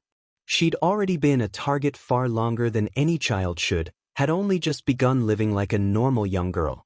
No one would ever take her back to such status. Izuku put down his notebook and stared hard at the ceiling. It didn't matter if the world was going insane, he'd protect those he cared about to the death. Izuku wasn't sure what to expect when All Might texted him mid-dinner. His facial reaction had several of his classmates ask if everything was alright, which he quickly dodged by saying it was a message from his mother. Later that evening, he snuck out unnoticed and made his way to the meeting point. He'd be lying if he wasn't worried. His mentor didn't make a habit of calling him out at this hour. That being said, it was also not unheard of. Izuku kept a calm composure as he approached the former #1 hero, sitting at one of the numerous benches that dotted the path around campus, hands stuffed warmly in his coat pockets, the occasional exhale visible in the cold climate. Toshinori was staring up at the night sky, apparently tracing what few stars were visible. He slowly turned to acknowledge his protege upon hearing the boy approach, offering his usual smile. "Evening, young Midoriya. I hope I didn't pull you away from anything." Izuku allowed himself to join the man and sat beside him before replying, giving a light shake of the head. "Not at all." He frowned. "Is something wrong? Your message seemed urgent." Toshinori rubbed the back of his neck, looking straight ahead. "No, not exactly. More like overdue." Naturally, his successor was puzzled. Before tackling the issue at large, however, All Might decided to shift away from the mood of urgency he'd mistakenly created. "I heard what happened with young Eri. It's truly admirable what you've been doing for that girl." Izuku couldn't help but smile, glancing up at the stars the way his mentor had been. "She had it way worse than I did, worse than most people I know, but she's also a lot like me, with our quirks. I know how hard it can be to not have control, to potentially hurt those around me. I want to be there for her when she feels overwhelmed or sad, just like my friends did for me so many times." Toshinori found his opening. "Young Uraraka and young Ida?" His protege nodded. There was a pause between the two for a moment, both now stargazing amidst their conversation. "I was there that day when you three visited Recovery Girl. I happened to overheard what she talked about with you." Izuku's eyes were ripped from the sky, staring at his mentor. What about it?" he asked nervously. Was this what he was called here about? A reminding lecture on keeping one for all secret? How could he let his guard down so dash? "I agree with her." Izuku certainly hadn't been expecting that, if his dropped jaw was any indication. All Might adopted more serious features, but kept his voice gentle, looking his successor in the eye. "Young Midoriya, we discussed how little time I have remaining, vague as it may be." Izuku, although reluctantly, nodded. "You're facing horrors that I didn't experience until I was significantly older than you, with obstacles that have the potential to outdo any I've had to make my way through. And now with what's happening with the world, I can't honestly say I feel right leaving you behind with no one to fully open up to." The retired pro placed a hand on his companion's shoulder. "You trust those two completely, don't you?" Despite the turn the conversation had taken, Izuku still found the will to cast off. His disbelief and nod firmly, eyes glowing fiercely. The sight made Toshinori smile on the inside. "I won't force you, young Midoriya, but I believe your path towards being a hero will bear great suffering if you go it without the support of those closest to you, people you can confide in without exception." He gave a curt nod. "One for all is yours, as is the right to share its existence with who you see fit. I trust your judgment. Izuku just sat there for a good while, processing it all. His mentor had, more or less, just formally passed down their Quirks' mantle of knowledge to him. He could swear his weight doubled just then, threatening to break the bench they sat upon. I don't know what to say, he simply replied, staring at the light layer of snow covering the sidewalk. All Might huffed in amusement. I did drop a great deal on you just now, I suppose? He stretched out his arms, having been sitting for quite some time. Give it some thought, young Midoriya. I know you'd never want the people you care about to be put in danger. With that, Toshinori got to his feet, offering his protege one last pat on the shoulder before wishing him a good night and walking off. Izuku managed a quiet response as he continued to sit there, mind racing. He eventually began making his way back to the dorms, mostly out of realization what time it was. He entered the building quickly, not wasting time keeping the door open, a courtesy most of the class had grown accustomed to for Tsuyu's sake. Despite his temporary absence, much of the group was still in the common room, including the two people predominantly on his mind. As he gradually made his way towards them, Achiko and Tenya noticed him, blinking in surprise. Hey Deku, where'd you go? We lost you for a while. Indeed, it would have been proper to inform us that you were stepping out at this hour of night. Izuku stopped before his two closest friends, looking at him expectantly, concern and curiosity abundant.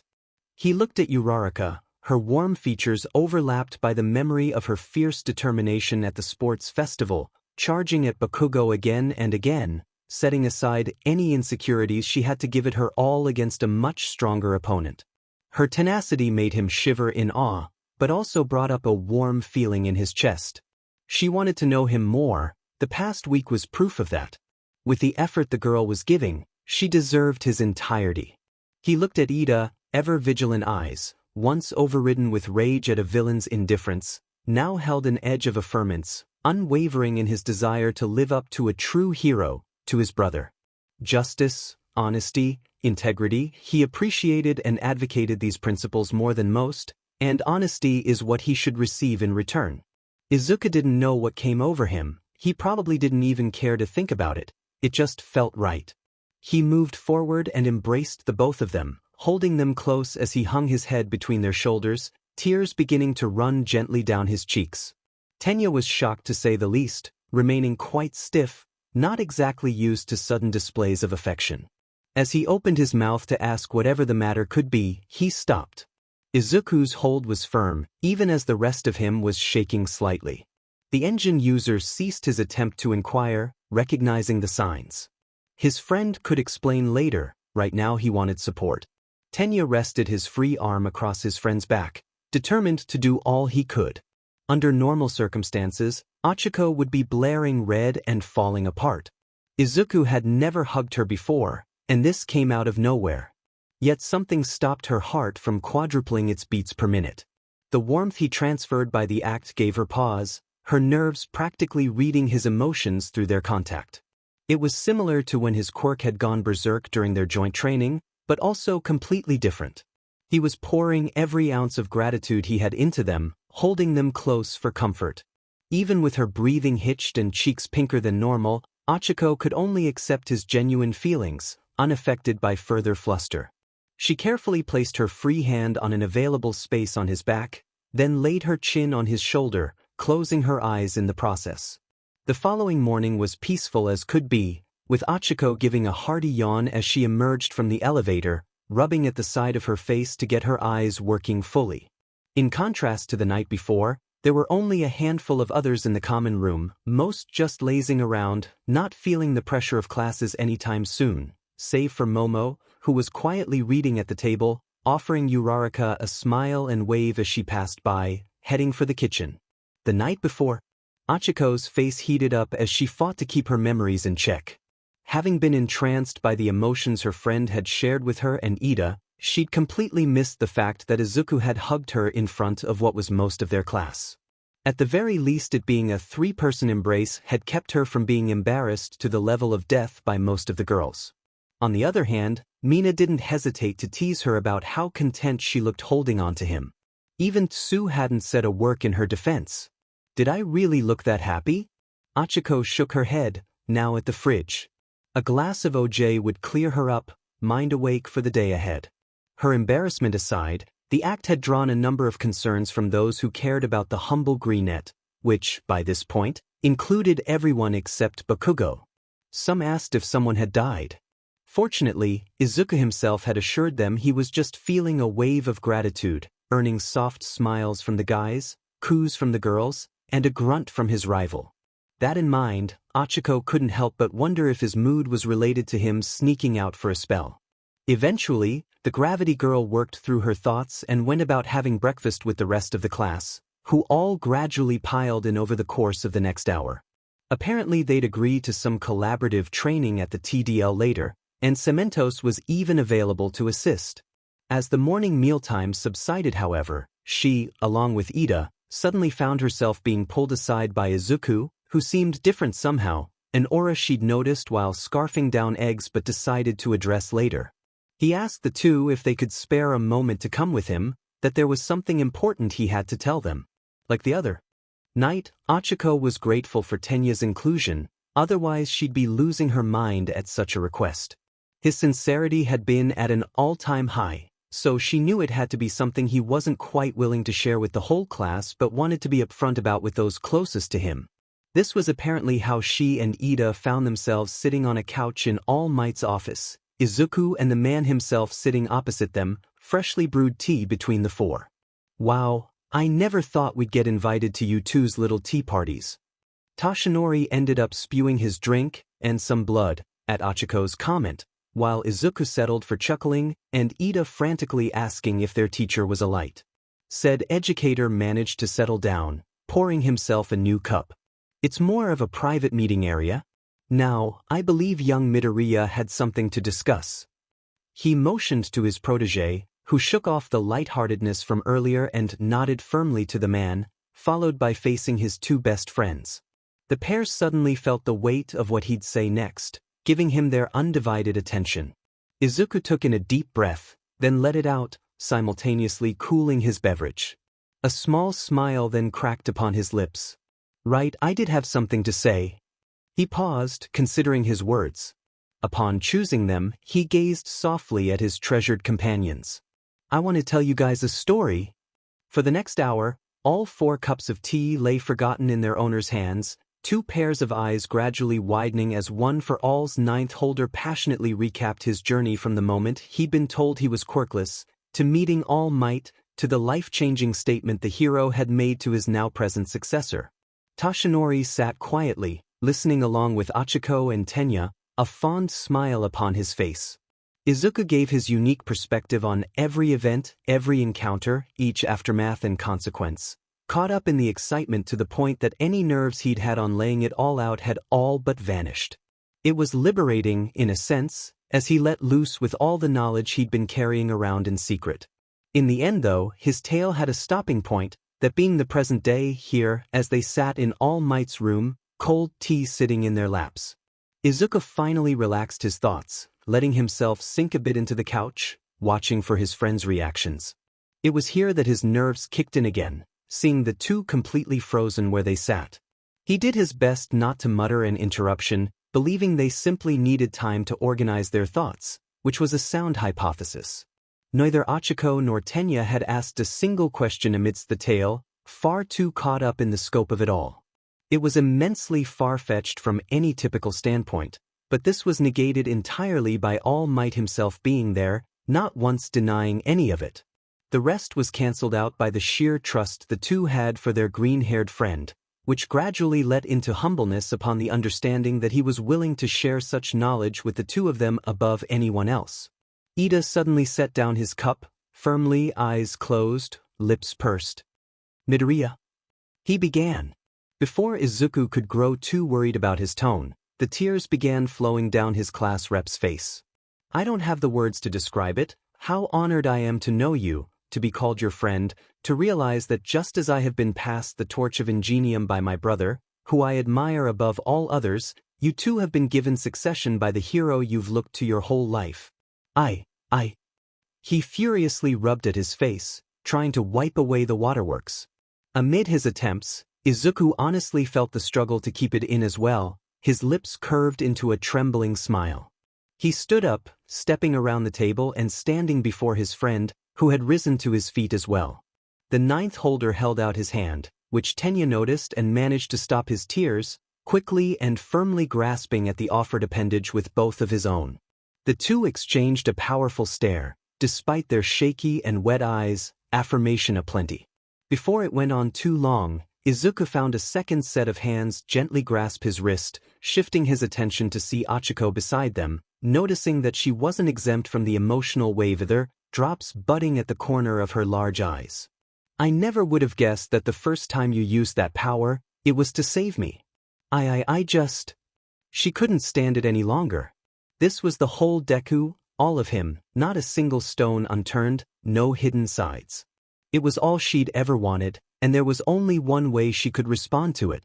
The gravity girl threw her arms around him, ignoring whatever minor fuzziness stirred in her heart as a result. No, rather she embraced it for the first time. She was vaguely aware of Ida grabbing the both of them, an easy task with his large frame, as well as Izuku hugging her back. Unfortunately, the trio's emotional roller coaster was cut short as Tenya's entire body suddenly began vibrating. Separating, his two friends watched him quickly retrieve his phone from his pocket, scanning the message he'd just received. Our training time slot has nearly arrived. Yaoyorozu is expecting us to meet at Gym Gamma in 25 minutes. Recognizing the importance, Izuku and Achiko nodded. The three thanked All Might for his hospitality, then swiftly departed for the dorms. Along the way, One for All's inheritor, walking between his friends, furrowed his brow. Are you guys really okay with this? The danger that comes with knowing. Ida and Uraraka glanced at him, blinking in surprise, and then smiling. Never doubt it, Midoriya. You have placed utmost trust in us, I would not dream of renouncing it. That's right. We're heroes too, and above that, we're your friends. The pair held out their fists, which, with a grateful smile, Izuku matched with his own, the three meeting in the middle. The full class showed at Gym Gamma, right on time, greeted by Cementos as promised. While everyone separated into their preferred groups and areas, Izuku found himself joined by his newly confided companions. Ida was quick to lead them to an isolated portion of the gym, where their teacher had left a few dozen cement pillars that stood several stories tall. Tenya wasted no time in explaining, adjusting his glasses as he began. Now that we have a full understanding, I think your primary focus should be learning to control that black whip of yours. Izuku frowned, looking down at his hand. I don't know, Ida. I've tried everything I can to manifest it safely. Tenya was undeterred, swiftly holding up an arm in his typical robotic fashion. Perhaps, Midoriya, but now you have two additional minds to assist you. The ninth holder brightened at this, realizing the intent. Before either boy could suggest anything, however, Achiko had already raised her hand. I actually thought of something earlier. Her friends turned to her, awaiting an explanation. Deku, that bald guy said the power showed up because you wanted to grab Monoma, right? The boy nodded. Uraraka suddenly backed away from her friends, putting on a confident grin. Well, then try to grab me. Izuku's eyes widened. Uraraka, I can't. What if what comes at you is as explosive as the first time? Achiko surprisingly wasn't fazed by the concern, gazing back at him as she prepared to use her quirk on herself. I trust you, I know you'll be able to do it. Shocked at such confidence, Izuku stared back at her, seeing the unwavering will in her eyes. His mind was pulled back to that day as she stood above him, shielding him from Tamura. Though still skeptical of his odds, he couldn't bring himself to deny Achiko's aid, finally nodding. She suddenly jumped, her gravity already removed, sailing towards one of the pillars nearby. Izuku took a deep breath, clenching and unclenching his hands. He coated himself in full cowl, feeling the power flow throughout his body. Ida gave him space, observing from afar to add any commentary. As Achiko landed against the pillar, he finally decided it was time to try. With one quick motion, he imagined One for All rushing through his arm and flung it forward, trying to picture the energy leaping out of his flesh and forming the black tendrils. The first attempt left nothing, only a few of full cowl sparks flying off his fingertips and dissipating. Grunting, Izuku reset his stance and took another breath, Ochako standing by. He tried again, using a slightly different arm motion, flinging it forward as if pitching. Again, no result. His friends gave him a moment to think, the one-for-all holder looking down at his arms, pondering what to try next. He opted for abandoning the motion of it altogether, recalling that he hadn't needed it before. He stood firmly, holding out his open hand towards Uraraka, concentrating on the space between them. Come on, he muttered to himself. His hand began shaking, the energy coating it beginning to grow more frantic. Izuku focused entirely on his distant friend. Reach out and grab. Closer. I want to bring her closer. Before he even realized what he'd thought, Black Whip erupted from his limb, startling him to the point that he nearly tripped. Unfortunately, this also caused it to veer off course, slamming into the pillar further down from where Ochako was leaving herself hanging. This was fortunate, as the force of the tendril was enough to shatter it, causing the girl to abandon it. Izuku's worry was overwritten by a sudden sting in his chest, bringing him to one knee as he clutched at his breastbone. Ochako had safely landed on the ground, rushing back over to him along with Ida. Deku, are you okay? As his friends joined him, the greenette quickly nodded. Why yeah, it's just the power kicking in again. I can't tone it down. Uraraka offered a sympathetic smile. It was a first attempt with that strategy. Don't worry about it. However, Izuku didn't see it that way. If I hadn't missed, you would have been hurt. Ida had placed a hand under his chin. Perhaps it simply reacted to your panic, intensifying at the last moment. From my vantage, it seemed rather mild until you lost composure. This was news to the boy, who was already grateful for the extra observation offered by his friend. He rose to his feet and rubbed the back of his neck. Guess I should get used to actually expecting it to appear. The three chuckled at that, shaking off the last of the incident. They tried several more times to repeat the manifestation. Izuku had difficulty not becoming jumpy whenever he actually managed to activate Black Whip, resulting in a few more damaged pillars.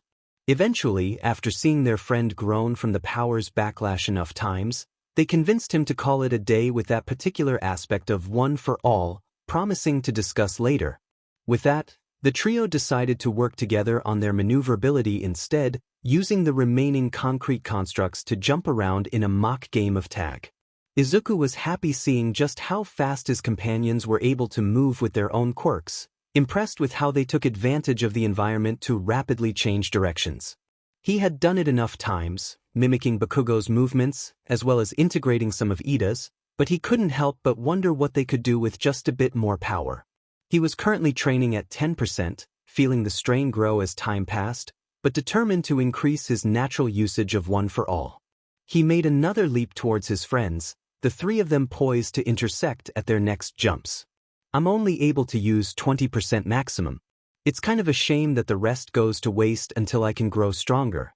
Still, even what I can use is more than enough. He looked at his two friends as they suddenly came in close quarters. If only I could share the rest.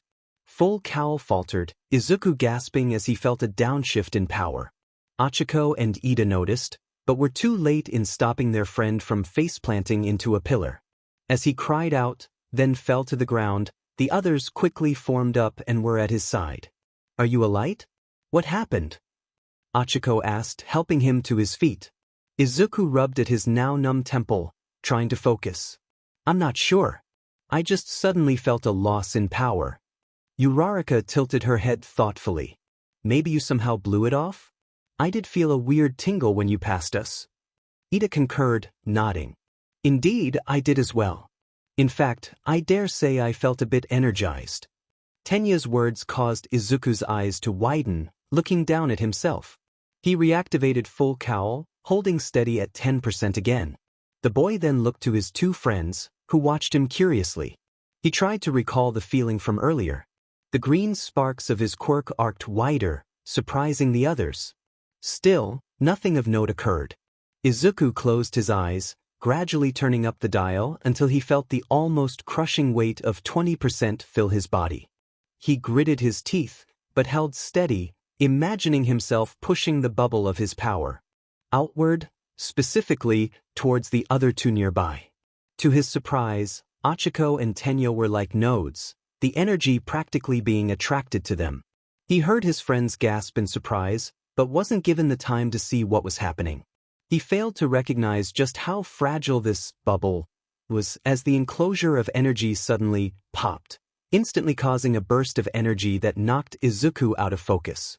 He briefly noted he just lost consciousness. The void again.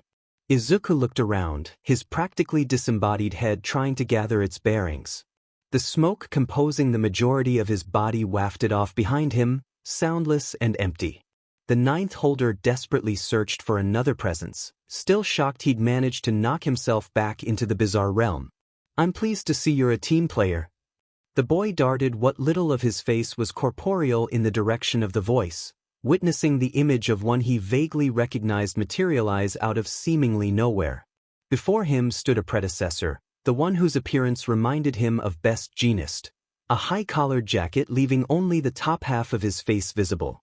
The man's sharp eyes stared across at an even level, indicating to Izuku that he was somewhat floating at the figure's height. The predecessor appeared to study him momentarily, hands held freely at his side. "Being the strongest doesn't mean you must stand alone. It was these words that earned me the power you now hold, as well as showed you the possibility that mine can give." The man approached Izuku, though whatever footsteps he may have had were silent.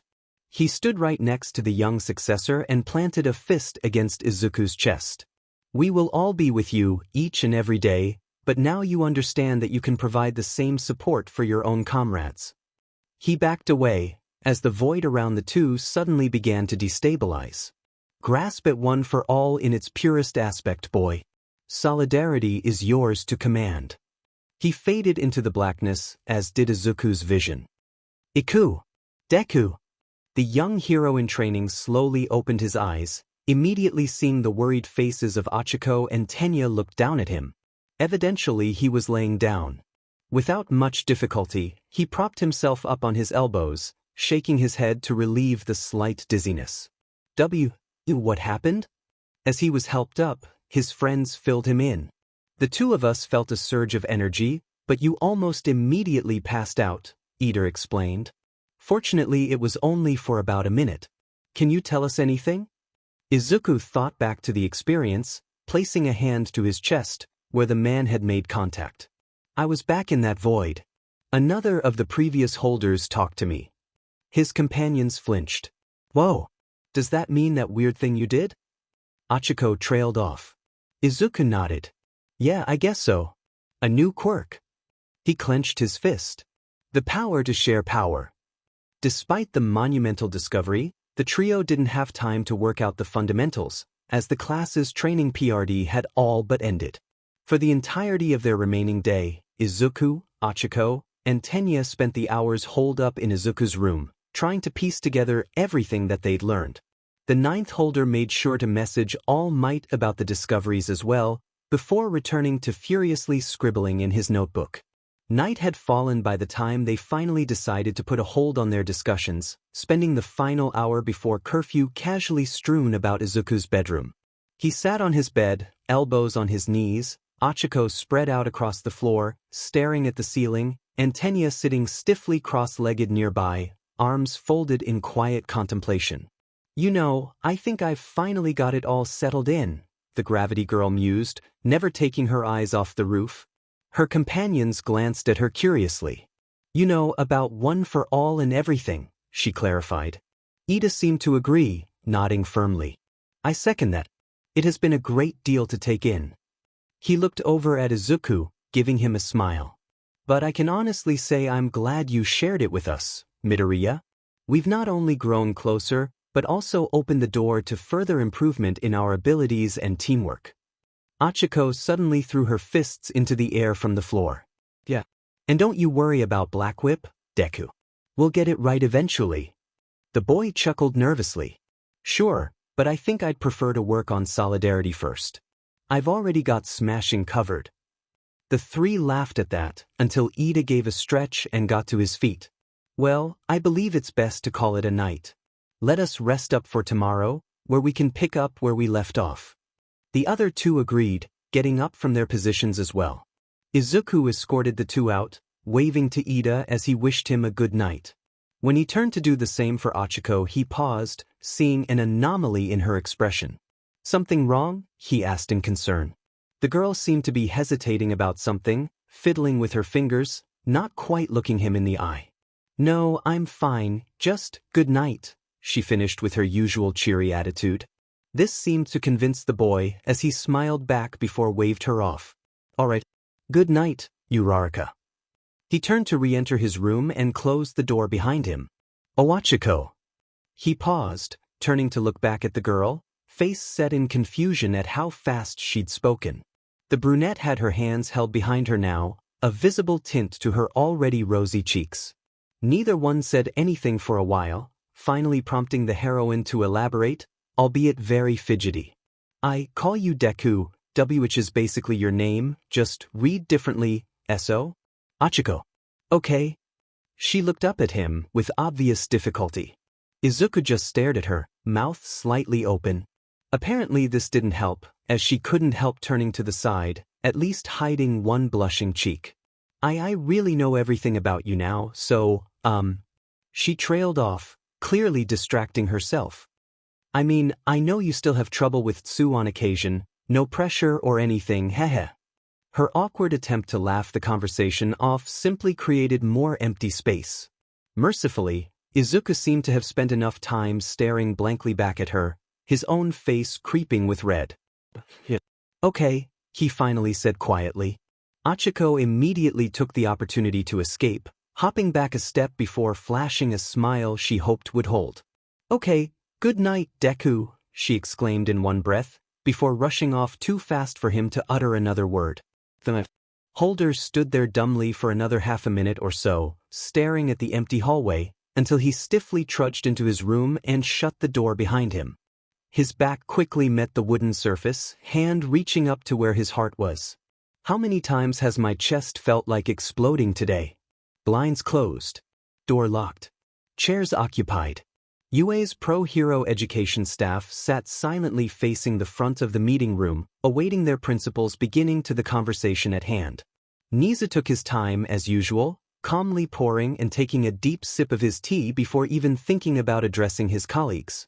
Appropriately relaxed by his drink, the rodent-like mammal faced the heroes with his undaunted gaze. "Thank you all for coming. Before moving to the primary topic, I'd like to ask each of you for your updates regarding the ongoing investigation."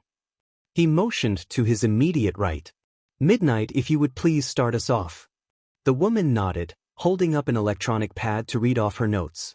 "I've spoken with a number of anti-quirk groups alongside police investigators, trying to find a lead on the culprits. Unfortunately, even in places where the response was an immediate conflict, we found nothing to go off of.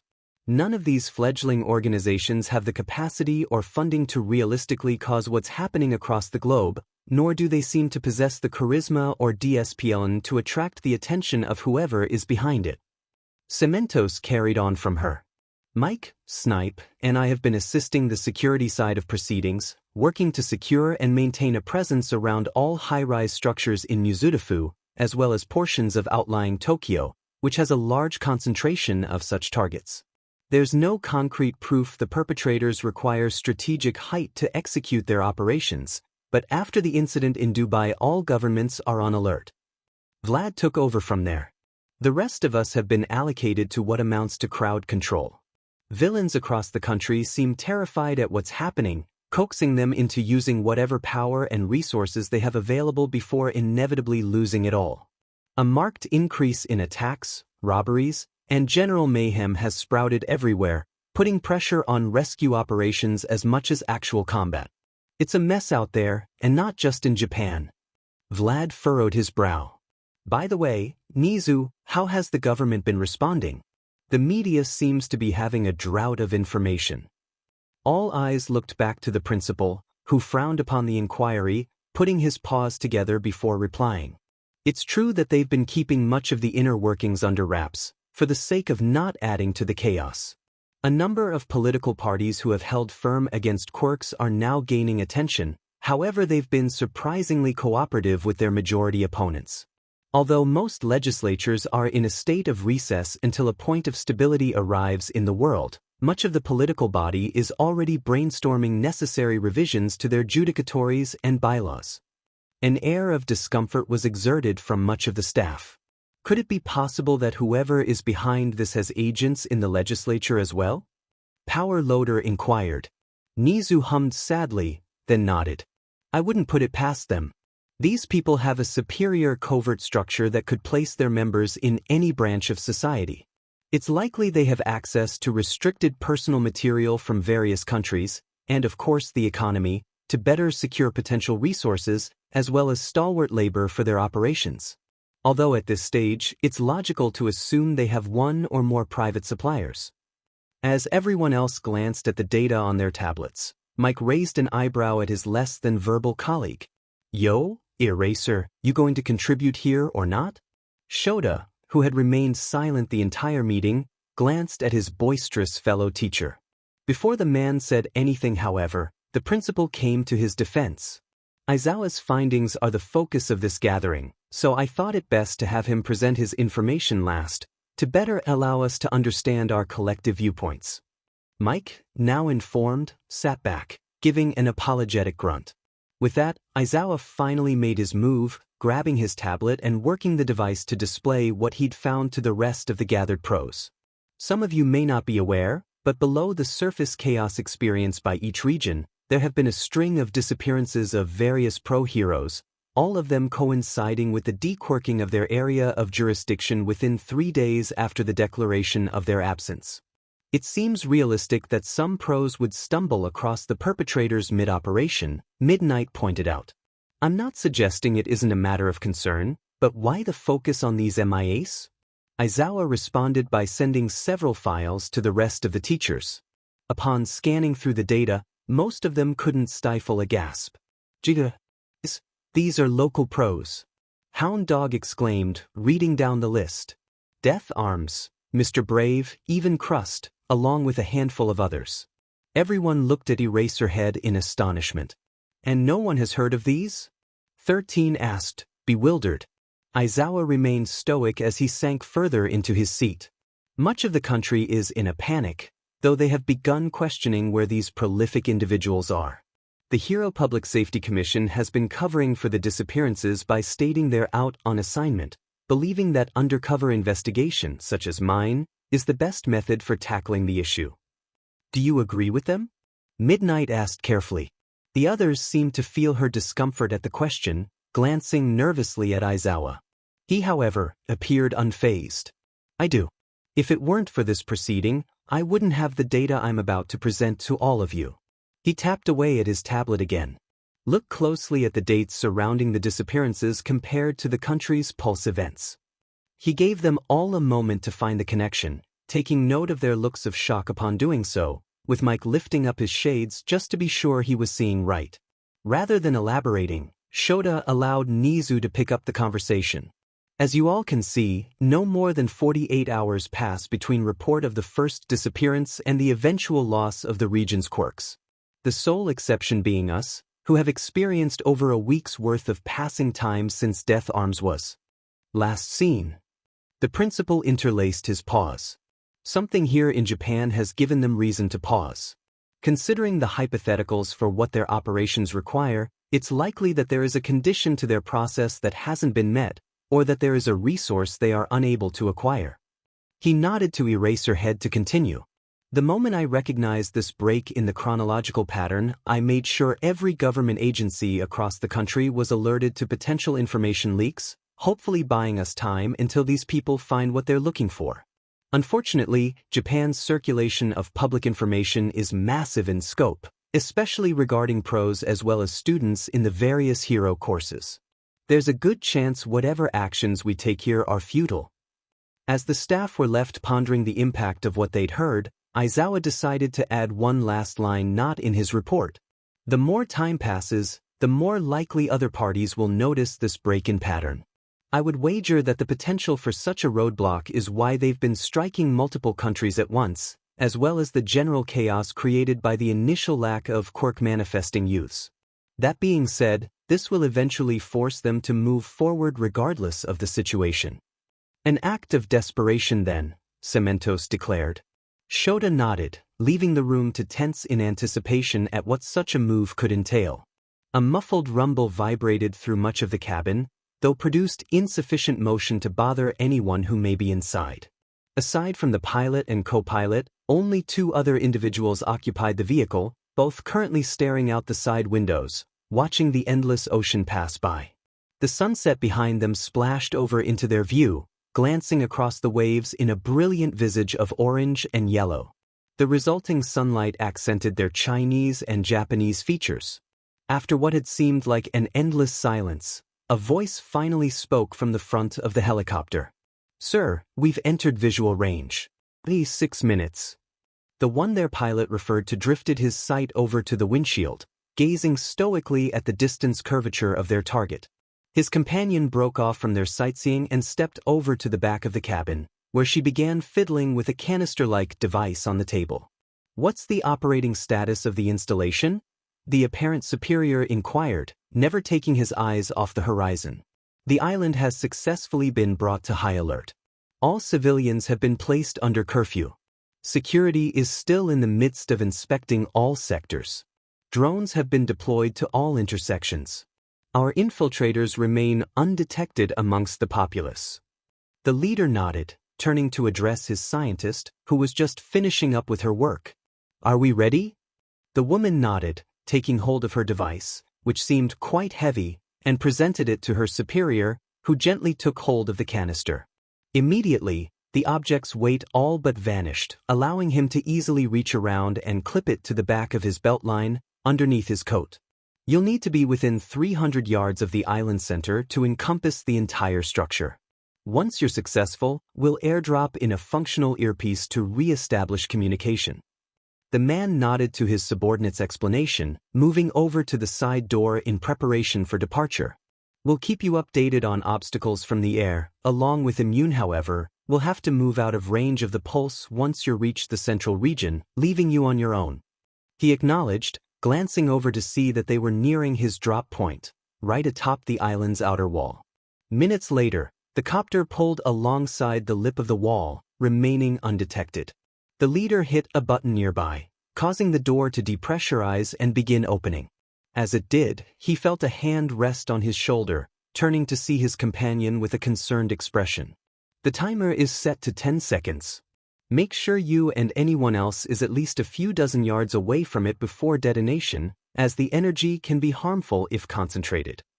The man nodded, placing his hand on top of hers for reassurance. "We'll get it done, Huing." She smiled back, releasing her hold and backing away from the now prevalent winds generated by the rotors. He stepped off the edge of the floor and directly onto the wall, immediately turning back to watch his ride pull away.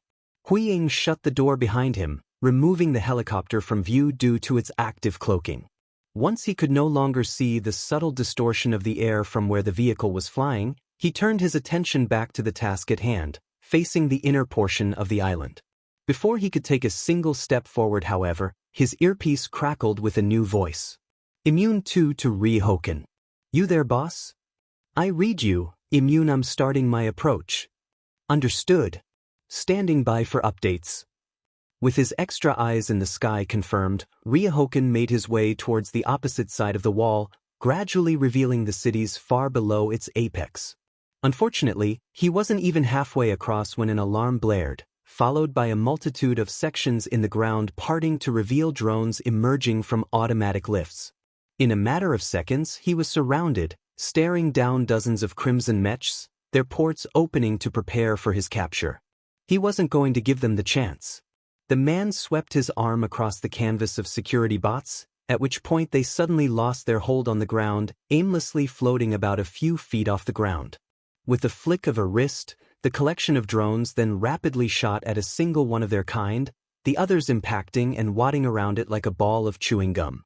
Once the entire initial wave of bots were in an irregular sphere floating before him, Ryohoken resumed walking forward, pulling the mass if fidgeting drones just above his left shoulder. More security mechs emerged as he went on, but fell to the same fate as the ones before, drawn in and stuck to the ever-growing mess as their captor calmly made his way further into the island. When he finally reached the inner lip of the wall, he swung his arm outward, easily hurling the ball of robots towards one of the massive lakes far below. As they disappeared from view, the ground at Ryohokun's feet suddenly lurched, breaking off a modest square portion of paneling and rising into the air. He stood firmly upon the platform as it began to descend towards the nearest city, sticking as close to the wall as possible. The journey wasn't particularly long, as his subordinates already began sending helpful advice through his earpiece. You've got pros meeting you at the bottom amongst the drones. I'm seeing an emitter who fires adhesive, another with sonic blasts, one who can physically manipulate the environment, and 2 mutations with generic animal powers. Ryohokun was already being barraged with long-range attacks while still several stories in the air. Unfortunately for his attackers, their own arsenal was their downfall. The globs of adhesive being fired the intruder's way were instantly sent right back at them, directly homing in on the unprepared pro-heroes. Not even dodging gave them a better chance, as the projectiles curved mid-flight to ensure a hit. Once the emitter stopped firing for the sake of his companions, Ryohokun proceeded to simply toss them into the air, where they helplessly flailed around the same as the security drones. The man easily walked past the vanguard meant to stop his approach, pushing deeper into the city, where he could already see more drones moving in. The same events repeated themselves as he went further into the island, with his lookouts negating any advantages the defending heroes would bring to the fight. Most were left either floating in the air, pinned forcefully to the side of a building, or wrapped up in their own incapacitating attack.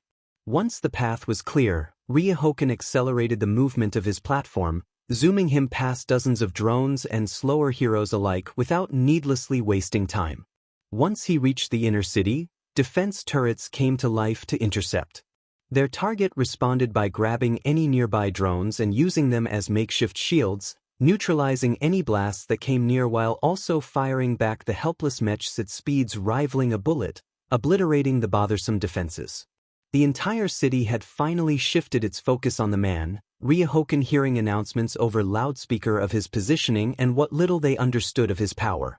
By the time he brought himself down to the ground, now near the base of the island's central tower, the entire area ahead of him was a literal sea of security drones, with what was left of the location's pro-hero garrison supporting from the front line. Ryohokun lowered himself to the ground, finally stepping off his platform and onto the plaza.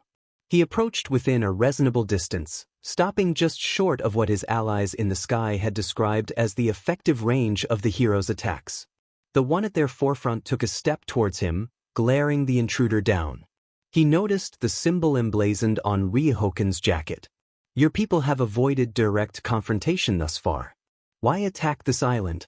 And who are you? Their foe simply stared back at them, disinterested. When it was clear they weren't acting without an answer, however, he sighed, holding his hands behind his back. I'm a ghost. As far as the world's collective information network is concerned, I don't exist. My intent is not to attack, suffice to say, only to disable. I suggest you surrender yourselves and the technology of this facility immediately. The hero in front gritted his teeth, clearly not liking such a deal, a merit shared by his comrades. Regardless of what was acceptable or not, before either side could make a move, 2 platforms on Ryohokun's flanks opened, then quickly deployed 2 massive devices that instantly trained themselves on the invader. Without a second to spare, they fired twin blasts of red illumination that engulfed him like a pair of searchlights. The heroes suddenly smiled triumphantly. Perfect timing. You're all talk now. Those beams are the newest technology used to replicate the effects of quirk-canceling abilities. You may as well be quirkless now. Although the man was feeling victorious, the dark glare their foe sent his and the other heroes' way make them freeze. May as well be. What an interesting concept. In one fluid motion, the man moved his hands, causing both beam devices to violently lurch on their pivots, casting their lights upon the gathered pros instead. Far too shocked, none were fast enough to unleash their powers on the intruder. The distraction was their end, as suddenly all of them found their bodies pulled together, mashed into a large pile of squirming limbs. The drones took this as a K to move in, but didn't fare any better, tossed aside into weightlessness with a casual flick of the hand. With the heroes incapacitated and the sky smothered in panicking security drones, Ryohoken took his opportunity to reach behind him and unveil the canister he'd been given earlier, taking a moment to trigger its timer. With little effort, he sent the device levitating high into the air, bringing it closer to the tower for good measure. Once it was at a safe height, he locked its altitude, until finally shielding his eyes from what was coming. In a lightning-like burst of energy, the canister let loose an immense pulse of electromagnetic energy, strong enough that its deliverman nearly stumbled upon feeling the blast pass through him. Every drone in sight sputtered harsh amounts of sparks and smoke, every streetlight exploded, and the entire island seemed to groan in pain as any unprotected system was utterly fried beyond repair. As the pulse fanned out across the landscape, Ryohoken released whatever influence he had on the drones, allowing their charred and overloaded forms to crash to the ground in a flurry of metal and glass. The alarms had gone silent by now, leaving the city in a deathly calm despite the occasional smoke plume dotting the area. Even in the wake of such defeat, the pro-heroes were confused seeing their foe simply stand there, patiently waiting, though they knew it was unlikely to get any answers out of him. Not 2 minutes later, the man looked skyward, spotting the incoming package drop. He remained stoic as the pod crashed into the ground a few dozen feet away, sending a minor tremble through the ground. Once the dust cleared, he calmly stepped over to the half-buried capsule and pressed a few buttons on its intact interface. A panel opened, allowing him to reach in and retrieve a fresh earpiece as promised. All wings, report in. Immune 1, standing by. Immune 2, standing by. Immune 4, standing by. Glad you could join us. Immune hold position until the all clear is given, then move in to set up on the tower. Understood, sir. The rest of you, drop off all units to secure the perimeter. He paused. Also, there is an individual I'd like located and brought to me. The incapacitated heroes had watched as numerous helicopters materialized out of seemingly nowhere and offloaded their armed occupants, who then proceeded to spread and root out any pros or other obstacles their leader may have missed.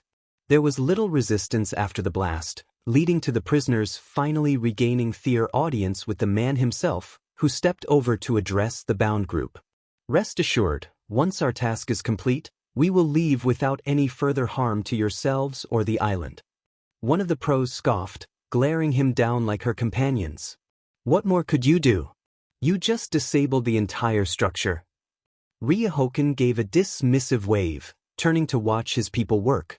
The island has a built-in subsystem that's shielded against EM frequencies. The only reason it didn't activate yet is due to our agents working within. Once we depart, it will be as if we never came. He shot the pros a hard gaze. Minus the Quirks, of course. The heroes froze at that, looking on in disbelief. They didn't hold Ryohoken's attention for much longer, however, as his requested audience had arrived, a bespectacled pair who held a hard but composed glare at the invaders' leader. He, in turn, gave an affirming nod to the two. A pleasure to meet you, Miss Shield. His solid brown eyes drifted over to the young lady's companion. And you as well, Professor. David and Melissa neglected to return the greeting, instead remaining cautious, occasionally glancing at the two agents flanking them. Noticing the hostility, Ryohoken waved them off. As they departed, the younger of the shields decided to push the conversation along. Who are you? She practically demanded. Her opposition showed no offense to the tone, actually bowing politely as he replied. Ikaku Ryohoken. I lead this organization, though I don't hesitate to intervene personally when it's called for. He looked to David again. I'm surprised to see you out and about, Professor, considering the incident not long ago. The researcher narrowed his gaze, not budging to Ryohoken's stoic aura. It was decided my mind offered too much to be locked in a cell. Rest assured, however, I'm on probation here on the island. There's a guard watching me at all times. At least, there was until your man knocked him out. Ryohoken merely shrugged. Melissa still wanted answers, stepping forward to regain attention. Why didn't the nullifiers take away your quirk? We tested them extensively on dozens of emitter types. Izuku's eyes seemed to soften, oddly, acknowledging the girl. I suppose that's a decent segue into my main intention. You may have the answer to that question, along with any others, if you choose to add yourself to our ranks, Miss Shield. Melissa's eyes widened, shocked. Yours is a brilliant mind, an impressive match to your father's. Having spent your whole life without a power, you found a way to be productive with that skill and drive alone. It's exactly the type of talent we look for in our people. He reached out a hand. You would be carrying humanity's future towards security, keeping us from self-annihilation, and progressing technology to fill the vacant gap that will soon be left behind by the pathogen. Melissa flinched from multiple aspects of what the man had said. Once she pieced together what he insinuated, her pupils shimmered with defiance, her hand slapping Ryohoken's away. Pathogen? Is that what you call it? Forget it. She did her best to burn 2 holes in the man's skull. I work to make life better for those with quirks, to add something special to something that already is. All you're doing is sweeping across the world, taking it all away. She shoved a finger into Izuku's face. Just who do you think you are? There was a long pause as Ryohoken's allies glanced between the two in their standoff. Despite the accusation levied on him, their leader was unmoved, calmly looking down at the girl. We are Precipice, mankind's guardians. At every tipping point of our race's history, when we faced imminent destruction, these brave men and women stepped in to tilt the odds towards survival, towards a future. He turned away from Melissa, gazing at Island's artificial horizon. You have no idea how many quirk-related conflicts we've deconstructed, how many military factions we've quashed, each one attempting to build an army of super soldiers to devastate entire countries. He returned his sights to the young lady. The comic book fantasy has overstayed its welcome, Miss Shield. Humanity has had its fun. It's time to return to progress, before it's too late. David and Melissa could say nothing, staring at the man in complete astonishment. Their attention was only shifted when they noticed a light growing in their peripheral. Turning their heads towards the island's main tower, their jaws dropped, horrified, as they witnessed a massive pulse of crimson energy explode from the structure's apex, rapidly enveloping the entire floating metropolis. The bound heroes, as well as David, all groaned, the professor brought to his knees as he suddenly felt weakness course through his body. Papa! Melissa was quick to kneel by her father for support, keeping him from falling flat on the ground as he waited for the numbness to pass. In the meantime, Ryohoken swiped a hand towards the pros, who were suddenly released from their hold, spilling onto the ground in a pile of undifferentiated humans, several of which looked themselves over in shock. David managed to get back on his feet, with his daughter's support, then held up his hand, which trembled like the rest of him. It's gone, he breathed, causing Melissa to cover her mouth with a gasp, eyes darting over to examine the heroes, seeing them devoid of any quirk traces. No! She spoke in a hushed tone. Ryohoken had turned away from the distraught heroes and shields, head slightly bowed in the direction of the tower, giving a moment of silence. Once finished, he briefly eyed the individuals before him, then turned away completely, walking towards the waiting helicopter at the far end of the plaza. Upon reaching it, Huiying appeared in the doorway, speaking to her leader as he climbed aboard. Sir, 2nd Division has been trying to contact you. They say it's urgent. Ryohoken hummed sternly, but nodded, moving towards the cockpit, where his pilot had opened their communications channel. He leaned in, holding on to a support to counter the inertia of their transport lifting off. This is Ryohoken. Sir, we've reached the limit of our schedule in Japan. There have been no chances to separate the target for acquisition. We have no choice. Direct action is our only option. Any time now someone will notice the break in our pattern. Ryohoken frowned, hand tightening on his hold as he considered the report. The setback they'd experienced was frustrating to say the least. Realizing their position, he sighed. Very well, you have the green light to proceed. Place Marie in command of the operation. Take Romero as contingency. Understood. 2nd Division out. Izuku stepped away and returned to the cabin proper, settling himself down on one of the benches and folding his arms.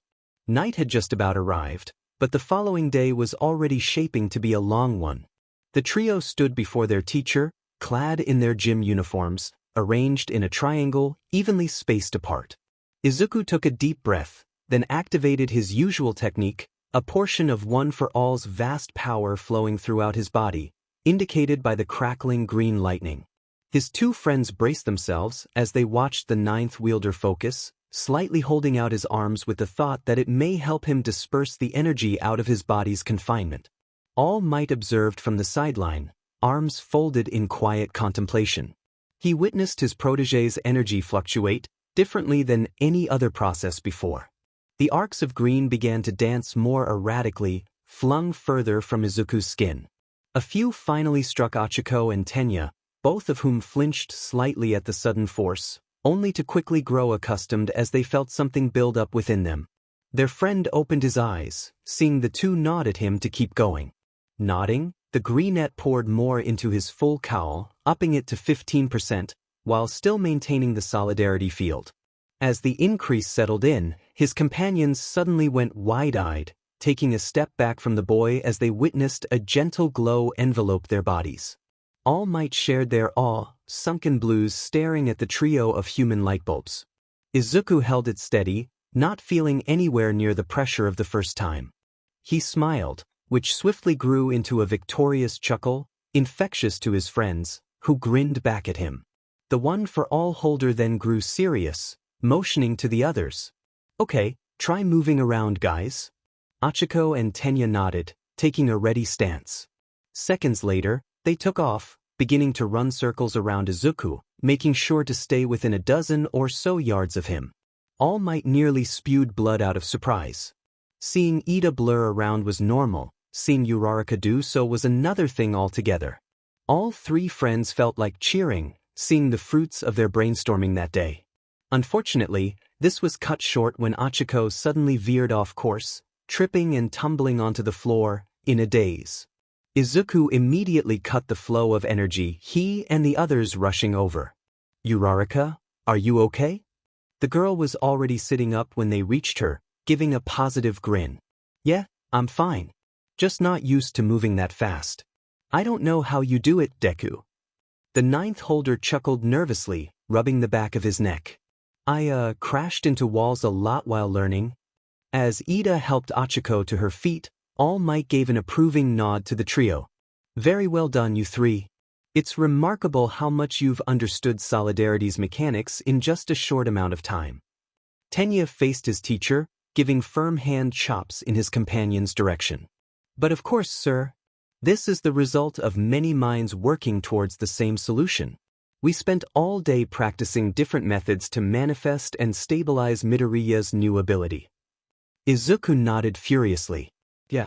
I did my best to imagine a balloon gradually being filled and carefully releasing air into two other ones to prevent the main from popping." Ida said nothing, eyes hidden behind his lenses. All Might's sweat dropped, while Hachiko did her best not to spit out her laughter. "Oh come on, it's not that funny," he bemoaned. "It's pretty funny, Deku," Uraraka giggled. She finally got over it and faced her teacher. "Then I said he should just picture flipping a circuit breaker to control the flow of power. I mean, the stuff coming off him already looks like electricity. Plus, he said he can feel us nearby when he's using the quirk." Ida concurred, adjusting his glasses. Indeed. With Uraraka's basic understanding of electrical routes from her parents, she was a monumental contributor to success. "I merely composed his training regime, having him rapidly shift between increments of 5% power to get used to the feeling." Tashinori was thoroughly pleased with the ingenuity of his students, smiling warmly as they joined in a three-way high-five. However, the celebration was cut short when the gym doors were forcefully kicked open, causing everyone to freeze at the sight of a ticked-looking Katsuki Bakugo. The blonde blinked, surprised to see the additional classmates, but quickly recovered to glare at Izuku and All Might. "What are you doing? And why the hell are those two here?" he demanded, pointing accusingly at Hachiko and Tenya. "We forgot to tell Bakugo Kaken." Izuku gulped, but started walking towards his rival, nervously tapping his index fingers together. "Well, you see, Kaken, who told Uraraka and Ida about One for All. The explosion user just stared at him like he was the most utterly stupid object on Earth. This held for an uncomfortable length of time, with the ninth holder feeling himself shrink by the second. Eventually, though, Bakugo's fierce crimson eyes were painted with his own brand of murderous intent. Deku, UBC. He growled, suddenly beginning to walk towards him, fists drawn, teeth bared. Don't you ever learn, you dim an idiot. As he raised an arm to blast, All Might suddenly appeared between the two boys, the defensive act causing Katsuki to halt, shooting the former number one a hard look. I encouraged him to, young Bakugo. As one would expect, the hot-headed student nearly lost his breath at that. His disbelief was dense, enough to have his eyes trembling with mixed rage and confusion. Why? He seethed, clearly holding himself back. Toshinori motioned to the two standing next to Izuku. As his rival, you'll undoubtedly push young Midoriya to greater heights, however, he'll need more than that to succeed. I agreed that he'd need an emotional support to balance the harshness of that rivalry. Besides, One for All is rightfully his, as is its secret. Bakugo processed Toshinori's defense, only to scoff and turn to his counterpart. And you picked two extras who never shut up? Before either of the offended parties could rebuke his insult, they, along with Bakugo, were surprised to see Izuku take a firm step towards his childhood friend, fixing him with an unwavering stare. I picked my two best friends. I picked two of the greatest heroes I could ever ask for to share this secret with. The boys just glared at each other for a long while, neither All Might nor the other students willing to interfere, although Achiko and Tenya were smiling on the inside from the praise they'd just been given. Once it seemed Katsuki had had enough, he huffed, then turned around, shoving his hands in his pockets. Whatever. What are you idiots doing here anyway? Still trying to fix that new power of yours? Ida cleared his throat. Actually, we've been practicing the quirk Midoriya awakened just the other day. Predictably, this caused Bakugo to stop in his tracks, immediately swinging around to face Izuku with a shocked expression. Understanding that his rival was demanding an explanation, the ninth wielder nodded. Solidarity, the power to share power. Full cowl flared to life around his body, only to then arc outwards towards Achiko and Tenya as if they were Tesla coils. Even the three who witnessed it earlier were surprised by the distance the energy traveled. Bakugo narrowed his eyes at the slightly glowing engine and zero-gravity users. A party buff? Are you kidding me? How the hell is that supposed to help you fight me? All tension was quickly snuffed out in favor of a blanketed deadpan from Izuku and the others. As they stared after him in total disbelief, Katsuki resumed exiting the building. Come find me when you unlock something useful, dumbass. As the doors slammed shut, everyone took a breather, sighing at the explosion user's simple-mindedness. As they all gathered close, All Might tilted his head thoughtfully. It's interesting, young Midoriya. The students gave him their attention, curious what he was referring to. Practice and training aside, you seem quite in tune with this new ability. While Izuku blinked in surprise at the observation, Achiko suddenly jumped, holding a hand in the air. Oh, I got it. She held up her index fingers. We can think of it like this. Black Whip is more of a Bakugo quirk, while Solidarity is more of a Deku quirk. Deku always thinks about working together with others, while Bakugo just wants to blow everything away on his own. As funny a comparison as it was, getting a laugh out of everyone, they thought it was a rather solid conjecture. Toshi decided to call it a night for the group, sending them off. BZZ BZZ BZZ BZZ BZZ BZZ. Izuku gave a quiet groan, eyes cracking open in the wake of the dim light coming from his phone. It seemed about the right time for his jog, except this wasn't his alarm going off. Someone was actually calling him. Baffled, but still groggy, he just managed to grab the device and focus one good eye at the screen to identify the caller. Unfortunately, it was an unknown. Now concerned enough to fully sit up in bed, the One for All user rubbed his eyes as he pressed the answer button and held the device to his ear. Hello. Izuku Midoriya, please step out onto your balcony. He froze. Hands slowly lowered from his face, eyes staring at the floor. Who is this?" he asked carefully, though still stuttered at the abruptness of it all. The voice, a young woman with a familiar accent, replied. "Please follow the direction. We'd like to avoid firing on your neighbors." In a flash, Izuku spun around, scanning the area outside his window for any sign of intrusion. He saw nothing but the late-night sky, peaceful as it always was, currently void of the soft snowfall he'd typically see in the morning. He gripped his phone tighter. "How do I know you're really there? Would you prefer we target Aoyama, Mineta, or Tokoyami?" Izuku finally jumped to his feet, the hint of sweat growing on his temple. They knew exactly who was there on his floor. Swallowing, he stiffly made his way to the balcony, unlocking and sliding the glass door open. He shivered from the winter air, wishing he'd actually worn pajamas that night instead of simple shorts and a t-shirt. Even as he examined the entire scope of the outside world, the boy found no trace of anyone. Regardless, he moved forward with the conversation. "Okay, now what?" "Jump down to the ground. I'll speak with you there." Grimacing, Izuku nonetheless made sure his phone was secure as he stepped up to the railing and activated his quirk.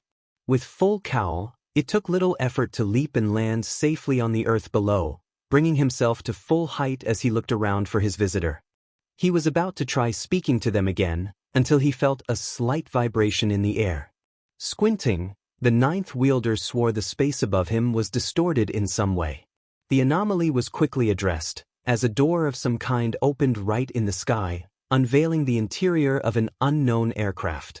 Izuku was hardly given the chance to be shocked, as a figure jumped down from the opening, landing near silently a fair distance away from him. As she brushed off her coat, he noticed an interesting symbol on its surface.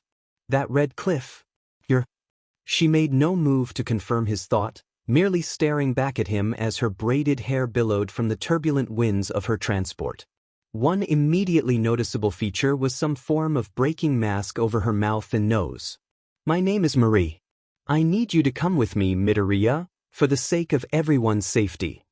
The greenette narrowed his eyes, fingers clenching around his phone as he looked between the girl and the still partially visible helicopter above her. Marie glanced over at his hand, then back into his eyes. "You sent them a warning, didn't you?" Izuku was stunned enough to flinch, taking a step back, shifting to a defensive posture. He had in fact used an old trick when he jumped off the balcony, using that small increment of time to send a message to everyone in his class, just like with Stain. How she managed to pick up on it was beyond him. Now that she was aware, however, he needed to act fast. "She acts like she's willing to attack. Even if it's a bluff, I have to take a shot." As he thought this, full cowl sparked to life in record time, Izuku already pulling back his middle finger with his thumb and raising his hand to take aim at the airborne opposition. Without wasting a second, he flicked, ignoring the heavy strain from pushing his body to 20%. Nothing happened. A normal flick with no affect was produced when he released his finger, despite the fact that One for All was definitely flowing through his veins. When he looked back at the intruder, he witnessed her hand raised towards him. "That was your final warning. Come with us now," she spoke with greater demand. Izuku shifted gears, instead using his power to spring himself up and away from her. To his shock, not 2 seconds passed before an unbelievable suction force pulled him back down, slamming into the ground as he felt a mass of air smash into him from all sides. What was that?" he groaned, getting to his feet. Marie took a few steps towards him, expression unchanged. "If you're not to take me seriously, then we'll demonstrate." She held up a hand to her ear. "Take out one of the support columns." Izuku just managed to hear her, pupils shrinking as he watched the airborne distortion shift, as if turning about face. His blood went cold as he witnessed a rocket fired from within the object, sailing at high speed towards the dorm. Even as he cried out in defiance, an answer came, in the form of a massive ice wall that shielded the building. Izuku used his arms for protection as frost shards burst outward from the barrier's destruction upon impact, shivering violently from the additional cold biting at his skin. He ignored it as best he could, lowering his arms to witness the arrival of his savior. Shoto stepped out of the mist left behind by the explosion, right side steaming slightly from the temperature correction he'd just employed. He wordlessly walked to be by his classmate's side, defensive eyes trained on Marie even as he addressed the one for all user. You're lucky Jiro is able to hear a phone vibrating in her sleep. Izuku just gave a half-hearted grin. I was counting on it. Todoroki hummed in reply, then took up a fighting stance along with him. She's spreading the word to everyone else, then moving to contact the teachers. Izuku narrowed his eyes, watching the currently stationary Marie. That's right, Mr. Aizawa isn't here right now. Finally, the invader made to approach, but Shoto wasn't having any of it. Back off, he ordered, his left side igniting. He threw a blast of flames forward, carving a wall between them and the girl. It was difficult to maintain due to the environment, but he didn't want to risk using too much ice. The combustion held firm from his focus, but then suddenly was snuffed, causing Shoto and Izuku to gasp as Marie came back into view, hand held towards them. Enough, she declared. Her aim shifted towards the greenette, who suddenly found himself being pulled by the same suction as before, with little traction to stop it. Thankfully, Todoroki made sure he smacked into a wall of ice instead of coming any closer to Marie's grip. Although dazed, he thanked the fire ice user and prepared to counter. However, Shoto moved between him and their opponent. She's clearly after you. Get back inside, I'll hold her off until help arrives. Although hesitant, Izuku knew he couldn't argue. Nodding, he turned and rushed back towards the dorm, whose lights signaled that numerous people were awake by now. Marie noticed him attempting to flee, breaking into a run as she held her hand out towards him. She was blocked by another frigid wall, Todoroki forcing her attention on him instead. The girl scowled, considering her options. Throwing her hand skyward, she suddenly flew off the ground, dodging an incoming block of ice. Shoto watched in astonishment as she whipped around in the air like a balloon that had been released to deflate, avoiding all the ice pillars he was sending her way. Thankfully, since he wasn't being targeted and could stay still, his left side gave him the heat to keep up the frost attacks. Marie may have been successfully dodging hits, but the winter weather allowed Shoto to materialize obstacles too quickly for her to find an opening to pursue Izuku. This all changed when a pillar of stone jutted out from the ground, smashing several icy counterparts that were in Marie's way to pieces. She turned her head to observe the area by her transport, seeing that her temporary partner had joined the fray. Go on, Marie. I'll keep him occupied. Romero hollered, already summoning more earth to pummel the rigid spires Shoto had acted. The blonde acknowledged, using her power to pull herself through the opening her ally left her, Todoroki cursing as she made it past him. Unfortunately, he didn't have the chance to follow, now having his role reversed, held at bay by the mysterious newcomer. Izuku found the common room empty when he barged into the building, figuring that they were still being awoken and filled in on his call for help. That in mind, he rushed for the stairs instead of the elevator. Reaching the second floor in record time, he was quickly met with the concerned expressions of several classmates. Midoriya, what's going on? Tokoyami inquired, standing with the rest of the boys on their floor, along with Jiro herself, who seemed slightly out of breath. I was attacked by some lady outside with a helicopter. Somehow they got in without alerting security. Even as his friends were stunned by the revelation, their attention was brought to the sounds coming from the stairwell, with Marie's figure suddenly rolling into view, her eyes already trained on the students. While Izuku and most of the others froze, Tokoyami took the chance to step forward and fight back. Dark Shadow! The umbral entity burst from his chest, zigzagging through the corridor at blinding speeds, claws already poised to slash at the intruder. What no one expected was for Marie to reach into her coat and quickly fling what she'd found there, which happened to be a thin, cylindrical object that briefly let out a spark as it sailed at Dark Shadow's encroaching form. It was completely unprepared for the harsh burst of light that followed, giving the boys a shudder down their spines at the creature's scream of pain, even as they themselves were forced to look away from the flash. When visibility finally returned, the group found Marie already charging at them. In a panic, Mineta took his turn next, frantically tossing his hair ball at her. I can't believe I'm saying this, but stay away, beautiful lady. The blonde's response was to form a fist towards the group. Izuku! And the others suddenly gasped, falling to their knees as they found a lack of air entering their lungs. Minetta's adhesive ball were subsequently sent whizzing off in any direction other than their target, who now calmly approached the struggling students.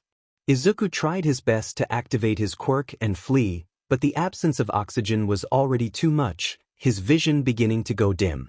It was a surprise then to feel himself being shoved by a force with sufficient energy to remove him from the area of influence Marie had acted, his windpipe greedily skiing in air as he sputtered on the floor. A feminine coughing beside him confirmed that Kyoka had also been shoved away. The two looked back to see a very weak dark shadow giving them a sad expression, already retreating back into its host, who struggled to look his classmates in the eye. A moment later, Tokoyami, along with Aoyama and Minetta, collapsed to the floor. Marie moving to step over them to continue her hunt. The two who managed to escape her trap used the resulting adrenaline to get to their feet, making a run for it around the corner.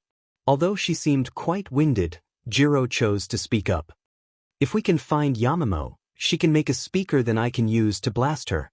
She wouldn't be able to dodge in this narrow space." Izuku had unfortunately already thought of that, shaking his head. "No good. From what I understand, she can create spaces of vacuum, which would cancel out any sound waves you send at her. The only chance we have is someone who fights without any kind of physical matter."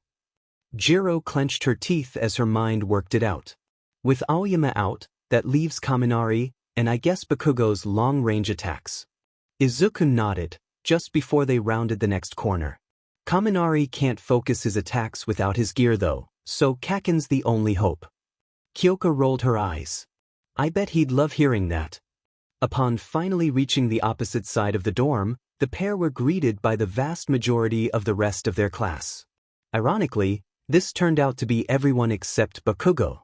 "Deku, what's going on?" a very concerned Ochiko began, hurrying over to the new arrivals. "We're hearing a lot of noise from outside, and an explosion earlier that Yayorozu said was a flashbang." Just as the ninth holder opened his mouth to reply, everyone's heads turned to the sound of boots striking the floor. Marie stood at the end of the hall, eyes still trained on Izuku. Much of the class readied themselves for a fight, but the boy in question raised his arm between them and the invader. "Don't. None of us have the right abilities to deal with her, not in this closed space at least." The group grew nervous, taking a step back as Marie began walking towards them. "Where's Kaken?" Kirishima grimaced as he kept his sights on the approaching threat. No sign of him. Probably didn't even bother getting out of bed. Kyoka scowled, raising her jacks.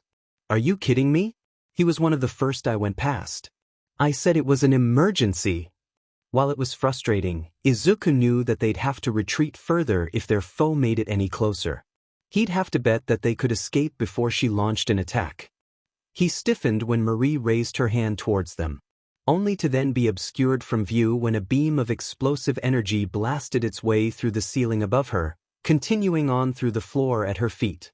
Smoke and fragments of building material were sent flying, forcing some of the students to shield their eyes. Even before it settled, the rough outline of someone could be seen hopping down to the current floor from the hole now present in the ceiling. However, Izuku didn't have to wait to know who it was. "Kaken!" The relief in his voice seemed to have been caught by the new arrival, who jerked slightly before glaring over his shoulder. "All the training you've been doing and you can't even deal with one enemy, you idiot." His rival shrunk down, feeling the sting of that comment. This was overridden when the clearing smoke revealed a standing Marie. "Look out, she's still up." Bakugo turned back in a flash, seeing the invader had indeed endured the surprise attack. Marie's coat suffered numerous burns, as did a few strands of her hair. The mask over her mouth and nose had also been damaged, forcing her to tear it off and discard the device.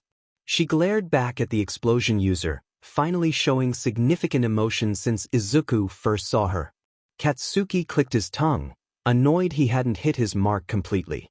He rushed forward, arm already reeling back to unleash another explosion to finish the job. What happened next left everyone stunned. Marie threw her hand up in a blur of speed, shocking Bakugo as the explosion he'd just emitted from his palm was blown clean out of his hand. The momentary distraction left him open to a vicious uppercut to the chin, which his foe followed up with numerous other calculated blows to his body, ending with another attack from her hand, a vacuum tunnel violently ripping Katsuki off his feet and sending him flying into his fellow classmates. Izuku and Ida managed to grab him, but worriedly watched Marie for her next move. To the group's surprise, she didn't make to advance on them. Instead, she backed away, a hand held to her chest as the other desperately searched for something inside her coat. The class grew confused as he seemed to gasp irregularly. "What's going on here?" Ciro inquired, his guard slipping at the rather vulnerable sight. "I think she's having an asthma attack," Momo concluded. As bizarre as this sounded, they witnessed Marie finally find her relief, holding the now retrieved inhaler to her mouth and giving herself a calming dose of its contents. She took a moment to stabilize her breathing, finally noticing that her earpiece had been buzzing for her attention. "What is it?" she asked urgently. "Marie, we've been trying to reach you for nearly 2 minutes. UA staff are closing in on our position, fast. Either grab the target now or get the hell out of there." The young lady cursed under her breath, finally looking back to the students, who renewed their defensive postures upon being sighted again. She held her gaze at Izuku in particular, then turned away completely. Her hand flew at the nearby window, which immediately blasted outward from the vacuum force she'd created. She then promptly jumped out, stunning the class. She looked ready to go another round. Why retreat? Kirishima pondered. The teachers must be getting close, Izuku surmised. He then had another thought. She's not here alone, and Todoroki is outside by himself. He glanced at Mizo. "Shoji, the rest of the guys are passed out by our rooms. Can you get them?" The masked boy nodded. "Okay, let's go." The rest were quick to agree with his actions, moving out. All except for Bakugo, who'd managed to recover from his earlier beating. "You can take the diamond stairs, I'm going straight after that vacuum beach." He then blasted his way through the now vacant window their attacker had leapt from. No one bothered to argue, placing urgency on their exit. Shoto used an ice path to dodge an incoming hail of stone shards, only for another jagged rock to pop up underneath his platform and shatter it to bits. The fire ice user tumbled into the thin bank of snow nearby, but did his best to get back to his feet. His opponent was not one to be fought while standing still. Numerous additional stone structures tried to wind around and flatten the student, and they were getting closer with each attempt. Shoto was slowing down drastically. He had limited time to use his left side to regain temperature, as he was constantly being pressured to use his right for evasion or counter, not to mention still being battered by the cold weather in suboptimal clothing. He needed to end this as soon as possible, before he was left frozen completely. "I need to get him into the air, away from any sources of earth. He seems able to create it right from his hand, but not enough to stop a sizable blast of flames." He took another look at the environment around them, scanning amidst the desecrated battlefield of rocks and ice. His eyes widened. "The snow. I can use it as a conduit." Todoroki waited for an opening, then slid to a stop just out of sight of his enemy. Romero summoned more rock constructs to smash the half and half from both sides, but suddenly found himself lose his footing on the snow beneath him. He cried out in surprise as he was launched skyward by a pillar of ice, spotting Shoto from the new elevation. Said visible boy had already prepared and flung the best fire attack he could conjure right at the airborne foe. Romero just smirked. Todoroki was left astonished and wide-eyed as his planned takedown was, literally, doused in an instant, with a torrent of water spilling forth to consume the raging fire. He was too stunned and frosted to avoid it, the mass of liquid slamming into him. Thanks to the surrounding climate, it was nearly as freezing as his own ice. He managed to stop himself with a quick barrier, allowing the water to pass. The hybrid quirk user sputtered out any that happened to be in his system, then struggled to stand, hearing Romero approaching. The intruder stopped a safe distance away, observing the shivering hero in training. "This is your worst matchup, Todoroki, and you're unsuited for the environment. Give it up." Shoto's heterochromatic eyes glared back at the tan-skinned boy, communicating that the very idea was off the table. Romero sighed, cracking his knuckles. "Fine. You're on your last leg anyway, Might as well knock you out while I have the chance. No sooner had he declared his intent that the ground at his feet cracked, giving him just enough time to jump to the side and avoid a massive metal claw taking a swing at him. The rest of the machine burst from the earth moments later, its controllers swinging around to Romero's new position. Shoto allowed his body to relax, watching Power Loader confront the dual elements user. The Brazilian blasted an impressive slew of water at the pro hero, which was unfortunately blocked and repelled when the excavation hero dug his claws into the ground and flung up a huge wall of rock to block. A punch from Power Loader's mechanical apparatus sent shards of rock hurling back at the intruder. Romero growled as a few grazed his face, then jumped back to increase the distance, covering his retreat with more rock columns, which his opponent easily smashed in seconds. Okay, not a great matchup for me. Out of the corner of his eye, he witnessed Marie fleeing from the dorm building. The young man checked his earpiece, wondering if perhaps they'd been forced to change plans. It was here he discovered it had been lost amongst the fighting. He made to pull back and rendezvous with his teammate, who seemed to be communicating with their ride. Power Loader wasn't having it. He burrowed back underground and rushed towards the intruder, bursting forth in a mess of snow and dirt, right in front of Romero. The boy instinctually threw up an earthen shield, which was crushed as easily as his other constructs. He wasn't willing to deal with the pro any longer, however. In the moment where Power Loader had his claws sunk into the ground from his attack, the boy formed a rocky spearhead along his right forearm and jabbed it as hard as he could into a vulnerable portion of the augmenting suit. The pro yelled as a few sparks and groans were heard from his machinery, forcing him to stumble back. As he did, a sputter of used oil popped from a punctured tube, splattering onto Romero's cheek. The intruder shouted in disgust, holding a hand to the substance and trying to wipe it off. Shoto, who'd been watching the scuffle, stood baffled as Romero suddenly appeared weak, his normally rich skin tone darkening to a shade he'd call gray. He looked sick, trying to get the oil stain off of him, even reaching into his coat to grab what seemed to be sterile wipes. Romero! All eyes turned skyward, seeing Marie holding tight to a rope hanging from the side of the cloaked helicopter. She didn't bother waiting for confirmation, a hand gesture quickly causing her stricken ally to be SCKD up towards her. She grabbed him around the waist with her free arm, frowned worriedly at his condition.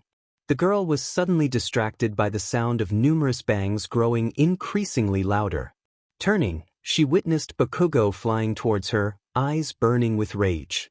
Her response was to trap him in a vacuum tunnel, trying to force him back to Earth. This act only had her gasp in shock, astounded that Katsuki was actually resisting the air displacement, his bared teeth gritting as he pushed his quirk to get him closer to the hanging intruders. Marie was close to panicking, screaming into her earpiece. Immune 3, we need a distraction. Take out the building supports. But ma'am, the students. Just enough to have the structure list. They'll evacuate if they haven't already. Understood. The copter turned, taking aim at the base of heights. Alliance. With no one in any condition to stop them, several missiles rocketed towards the columns keeping the building up. The explosions from impact were enough to distract Bakugo, causing him to be overwhelmed and finally thrown back towards the earth. Damn feet, he bellowed. The explosion user held up his closed hand to his palm, targeting the two intruders. AP shot, autocannon. Marie felt fear as a blizzard of energized shots were fired her way. Their speeds were too high for her to redirect all of them.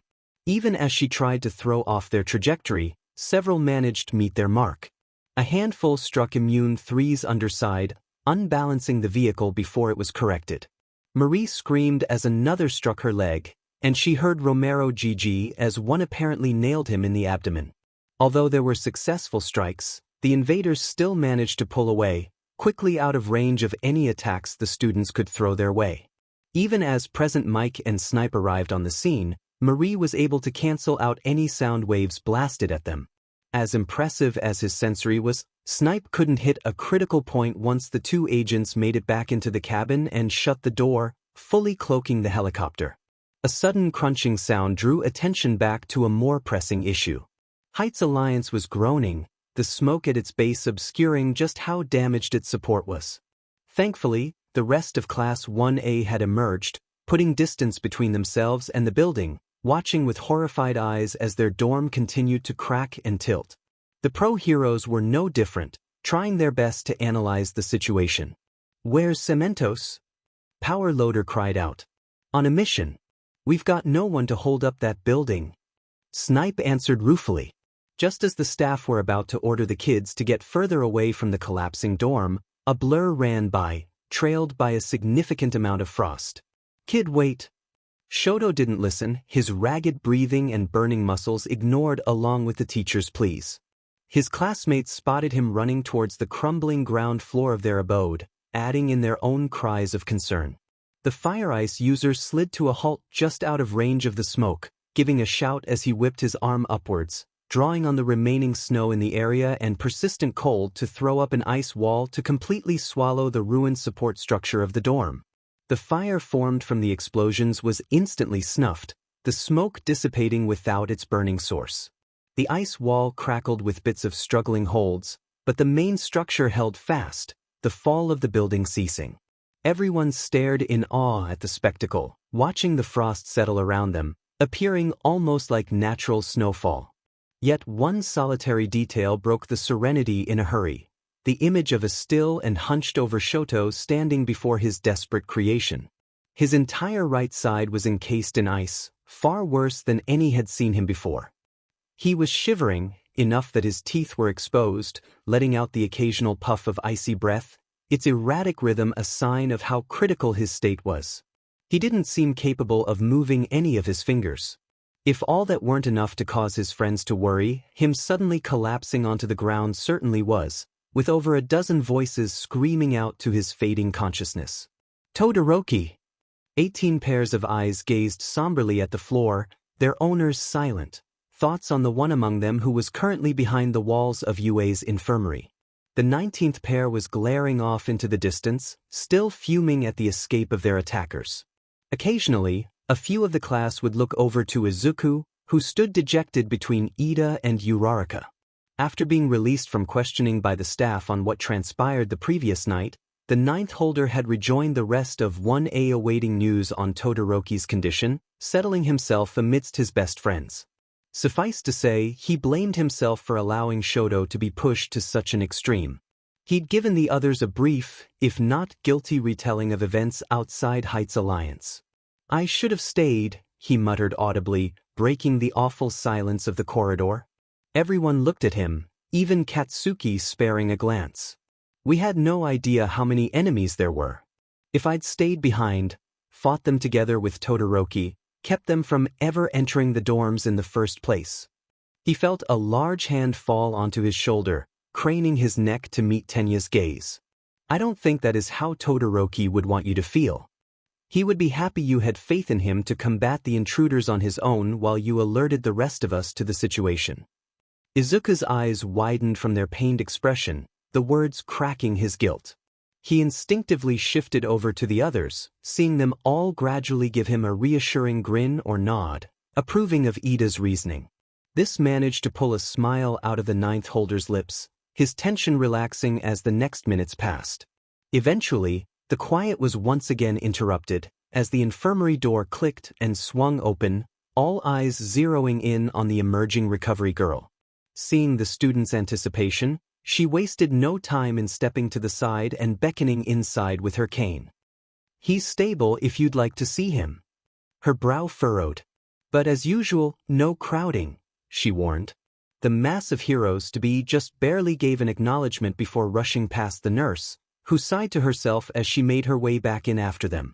The group gathered close as soon as they spotted Todoroki's assigned bed, the boy having already brought himself to a sitting position prior to their entrance. A large amount of the class called out to him as soon as he was in sight, but respected recovery girl's wishes and gave him a sizable berth. "Hey," was his reply, with typical Todoroki energy. That was enough to give his classmates much relief. "How are you holding up?" Kirishima asked first. Shoto glanced down at his right arm, lifting it up to inspect briefly. The group noticed it was bandaged, with a number of lumps underneath. It was unclear how far up his body it went. The frostbite was severe. Recovery girl had to stick thermal padding all across my right side. I wasn't moving that well until waking up after her healing. The nurse stepped over to the unoccupied side of the bed and gave the boy an assuring nod. You should be fine by tomorrow, young man. Just don't think about getting out of that bed until then. Shoto hummed in, understanding, then found his gaze lock with Izuku's. The two simply stared at each other for a few moments, causing a lingering tension in the rest of the students. It was finally eased once the one-for-all user cracked a smile. Thank you for having my back, Todoroki. He gave a determined nod. I'll be sure to return the favor. Despite the strong Delvoy, Shoto just blinked at the boy before giving his usual blunt response.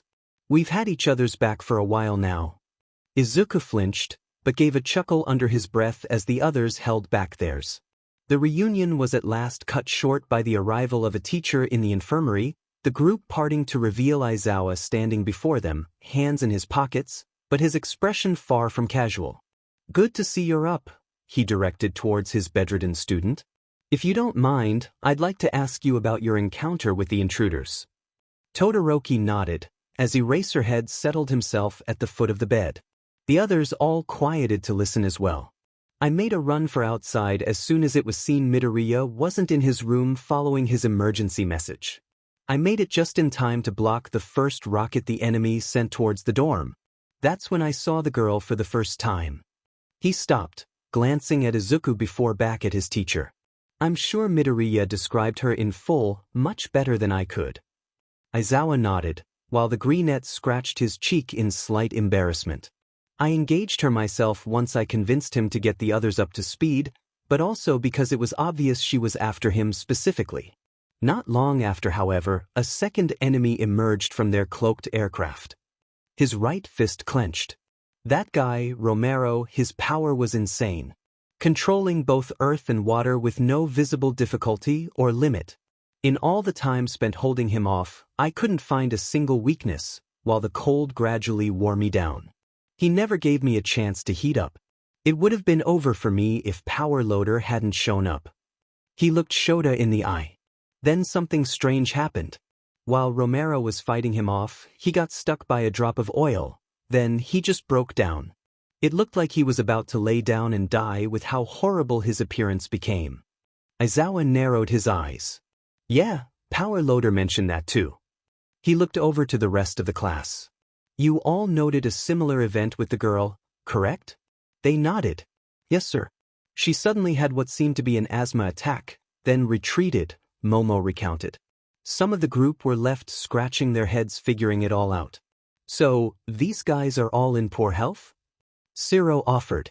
The idea swam around for a bit, before Izuku gave a counter, shaking his head. No. With the prowess they showed even without their powers, they had high physical conditioning, not even a hint of struggle. He held a hand to his chin. There has to be something else to it. Maybe they're not as free of weakness as they appeared. Aizawa seemed to have what he needed, taking a deep breath. The staff and I will worry about that as we move forward. Thank you for all of your input. He wasn't completely finished, however, for what the class could tell by his demeanor. On to the other issue at hand. Everyone waited with bated breath, eagerly awaiting the news. Even though it was implied Midoriya was their goal, we're not ruling out that any one of you may be targeted. Per this risk, we've notified every hero school in the country to send its student body, along with their immediate family, to undisclosed locations. Naturally, the entire room's eyes went wide. The operation is being kept under the guise of winter break to the public, but the true purpose is security. We don't know how far these people will go with their intentions, so this has been deemed the quietest and most rational method to keep you all safe. The class looked amongst themselves, rather unsure of the idea. Bang! Eyes flew towards the exit door, whereupon the class laid sights on Bakugo, who'd planted a fist against the wall, shooting his teacher a scowl. I'm not running and hiding from those trench coat BSs. Aizawa was utterly unaffected by the outburst, giving him the same lazy yet serious expression he wore daily. And what will you do if the next time they stand before you, your explosion is no more? Katsuki's eyes widened just a hair, nearly imperceptible amidst the rest of his furious features. His teacher closed his eyes. Take a page out of your final exam. Live to fight another day, stronger and smarter than you were before. Although it was Bakugo who merely gave a three and looked away, it was clear to the rest of the class his comment was directed at all of them. Todoroki gripped his right arm with the opposite hand, still experiencing the numbness in his frigid half. Izuku balled his fists, already contemplating better ways to train with Ida and Uraraka. Even Tokoyami and Mineta internally shouted to themselves to not be so easily dispatched the next time they encountered the enemy. Seeing his message sinking in, Aizawa resumed where he'd left off. Back to what I was saying, your parents and guardians have all been notified and given the details. We've recommended rural locations, far from any unwanted attention. Also, before anyone panics, UA will be compensating everyone for any time from work, as well as the expenses of the vacation itself. The class still seemed divided on how to react. To think that it had come to this, what began as a news report had now forced them to flee their own school. It's nice that we get to spend time with our folks, but it's seek to have us all be separated. Kirishima's comment resonated with the others, all looking at each other with frowns. Plus we won't even be able to keep training, since we won't just have a gym to use wherever we are, Sato added, further dampening the group's enthusiasm. Aizawa, perhaps subconsciously, rubbed the back of his neck, likely having thought of that as well. As hope was seemingly about to run out for 1A, a dawning idea from one raven-haired girl suddenly had the class's attention, due to the gasp she let out moments later. Wait! Yaoyorozu exclaimed, placing her hands together. I think I have a solution. A summer house? The many cries of surprise amongst her friends had Momo pause, but unflinchingly nod afterwards, her lips breaking out into a smile. Yes. It may be winter now, but my parents' summer retreat is a fully functioning abode year-round. It's just on the edge of it. Small town, separated by woodland and right beside the lake. I can just make a few calls and have some employees who live in town brought up to get the place ready. All the girls, and most of the boys, had stars in their eyes at the proposition. That sounds awesome. Mina cheered, hopping up and down. That'd be a great way to stay low and still stick together. Tsuyu agreed, showing the rare curvature of a smile. A few others gave positive feedback as well, causing Momo to gradually sparkle with joy. As if, I'm not sticking myself with you all in some country shack. Just like that, the joy was ground to a halt, as Bakugo defiantly crossed his arms in refusal to the proposition. However, Momo would not be deterred, casting her glowing features in his direction. Bakugo, the area is private property. The explosion user raised an eyebrow. Yaoyorozu allowed herself a satisfactory grin.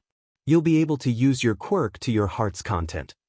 Katsuki seemed to be contemplating, but eventually turned around, showing his back to the girl. Fine. Appropriately, Momo's positivity skyrocketed, addressing the class as a whole once more. So, what do you all say? I won't keep you from your parents, but you're welcome to join. Although there was a definite shift in the amount of enthusiasm before her suggestion, a few still seemed wary. As if reading their minds, Aizawa piped up again. You'll all be given the rest of today to spend with them, regardless. It would normally be used to help pack, but it can also be your opportunity to say your farewells for the time being. While this realization sunk in, Momo beamed at her instructor. Does this mean you approve? She asked hopefully. Aizawa gave a curt nod. The fact that you can all continue training together in an unrestricted environment shows initiative should the situation escalate. I'm sure Nizu and the others won't have an issue with it. All this in mind, the class gave Yaoyorozu a collective agreement to the proposal, then a collective stare as she slipped into bubbly mode, babbling about all the things they could do at their retreat. Thankfully, Aizawa wasn't quite finished with them, coughing into his fist to regain their attention. Although you'll have adult supervision in the form of whatever caretakers are on site, I'm adding additional, more familiar figures to your group. Curiosity quickly dominated the class, awaiting clarification. Your upperclassmen, Togata, Amajiki, and Hado will be assigned to you. Curiosity morphed into surprise, followed by unbound excitement. We get the big three? Mr. Aizawa, you shouldn't have. Kirishima exclaimed, tears streaming down his face. They'll be there to prevent you from doing anything stupid, their teacher retorted instantly, eyes burning red and hair waving menacingly. Ijiro's and several others' joy crashed abruptly into depression, the rest either sighing or chuckling at their antics. On that note, Eri will be going as well. Are you sure you're not just showing how much you love us? Mina cried this time, tears identical to her horn buddies. Yes. While the acid user was overshadowed by a dark cloud, Izuku frowned at their teacher. But sir, should she really be separated from you? Aizawa simply shook his head. UA will be mostly deserted in due time, populated solely by us pros, using the school as a headquarters of sorts to address the threats at hand. It's not a place for a little girl to be stuck in. She'll be in a far more positive environment with you all. Izuku nodded, understanding. I will however do my best to stop by if I can. The man moved towards the door. Get in contact with your parents and be ready within the hour. We'll have an escort for each of you. The school will make sure you're on your way to Oza's by the end of the day, no later. With that, he stepped out, leaving the class to discuss amongst themselves. Unnoticed by anyone, Shoto suddenly shifted, moving to get out of his bed and rise to his feet. The action was caught by Izuku when he heard the elemental wielder gasp at his sudden feeling of weakness, rushing over to support him before the boy fell over. The rest were quick to pick up on it, showing their worry. Meanwhile, Recovery Girl offered only frustration. Don't you even think about getting out of that bed, young man, she scolded, motioning with her cane. You don't have the energy left after your healing to be going anywhere for the next several hours at least. Todoroki grimaced, but gave the nurse an almost pleading expression. I have to visit my mother before we go. Chio wasn't swayed, shaking her head. Much of 1A looked crestfallen that their friend was being denied due to his injuries. Still helping hold the fire ice user up, Izuku suddenly had an idea, a soft smile forming on his face as his body began to gently glow. The spectacle was noticed immediately, with some opening their mouths to question what he was doing. This was cut off when the arcs of energy that they usually witnessed dancing around the ninth holder exhibited a new behavior, jumping over to the surprised Shoto. Izuku gradually let go of his friend, but stayed close as Todoroki examined himself. How do you feel? The one-for-all user inquired hopefully. His companion experimentally took a few steps, eyes widening as he found himself able to stand steadily. He looked to the greenette. How? Izuku gave a toothy grin. I shared some of my power with you. About 1%. Of course, most of the surrounding students were stunned. You can do that? Kaminari blurted out. First super strength, then crazy whips, now this? Don't tell me next you're gonna start zapping people with that lightning coming off you, that's my shtick. Jiro shot him a mischievous smirk. I thought your shtick was walking around drooling with your thumbs out. Denki fell over, dejected, while Siro and Mineta snickered at his expanse. Meanwhile, Izuku chose to elaborate. I don't think so. But power is more or less energy, and I've learned how to give some of it to others nearby. Many were impressed by the information, while Ida and Uraraka secretly beamed with pride. That quirk of yours has become quite versatile. You've truly come a long way, Midoriya, Tokoyami mused. It's nothing special, you idiots. Bakugo fumed from the back. I can do way more damage with mine. As I recall, Midoriya nearly leveled an entire industrial complex with that whip of his, Fumikage countered. You wanna go, bird boy? While Siro and Kirishima held Katsuki back, Izuku turned to the school's nurse. So, can Todoroki go? His voice was laced with the purest of hope, giving Recovery Girl pause to truly consider it. Eventually, she sighed, but gave a gentle smile in return. I suppose if the chance exists, I shouldn't keep the poor boy from his mother. She nodded to the two. Very well. If you can ensure he can move safely, I'm permitting it. That notwithstanding, I ask that you still refrain from any strenuous activity. The pair readily agreed, nodding back. Satisfied, Chio motioned to the door. All right then, all of you be on your way. You've all got calls to make and places to go. Class 1A quickly filed out of the room, remerging into the hall and spreading out to begin contacting their folks. Izuku, still beside Todoroki, shifted uncomfortably, pursing his lips as he faced his friend. Sorry about that. I kind of invited myself with you. I know you like your privacy when it comes to your family. Shoto said nothing at first, but replied soon after with only slight difficulty. No, it's all right. It's because of you that I can even go. Thank you, Midoriya. Izuku welcomed the reassurance, even if he still felt intrusive, trying his best to smile. Shoto glanced to the side. Besides, I think she'd like meeting you. The students eventually took their turns heading outside campus to speak to their parents, making final preparations, discussing where they'd be going, or simply spending some family time together, knowing it'd be the last for an unspecified amount of time. A handful, such as Achiko, had to settle for an over-the-phone gathering, whose parents were too far to simply visit in person at a moment's notice. She made the best of it, however, overjoyed that her hardworking mom and dad could have a taste of what she'd promised them for the future. In Izuku's case, he pulled a double, assisting Todoroki with visiting his mother, then heading straight for his own after dropping the recovering cryo-pyrokinetic back at UA. Inko was ecstatic to see her son, even under the circumstances, as the dorm system left few opportunities to do so. The resulting hug reminded Izuku of being pulverized into the ground by Muscular. The ninth wielder had explained beforehand how he'd been helping his classmate with his own visitation, therefore coming a bit later than expected. This led to a recounting of his growth in ability, something the commonly anxious mother wholly approved of. I'm so glad you found a use for that quirk of yours that doesn't involve charging into life-threatening danger. The pride in her voice managed to override the shame her son felt at its context, happy that he could provide some peace of mind to his hyper-emotional parent. Yeah. Ida and Uraraka have really helped me get a feel for it. I couldn't have done it without them. Inko hummed happily in acknowledgement as she continued packing her suitcase, her son doing a bit of housekeeping to ensure she didn't leave the apartment a mess while it was vacant. Well, you keep sticking close to those two. Especially Uraraka. You two seem to keep each other safe no matter what you run into. The one for all holder smiled thoughtfully as he dried the dishes, thinking back to the past couple weeks. He'd always spent great lengths of time with the girl, but it was different now. He was completely open with her, had shared his innermost secrets. The two were truly in sync, both in thought and with solidarity. He could feel the fringes of her positivity when using the quirk, much like he could sense Tenya's firm resolve. It felt so natural to be around the zero-gravity user, their general proximity at an all-time high. His hands stopped drying.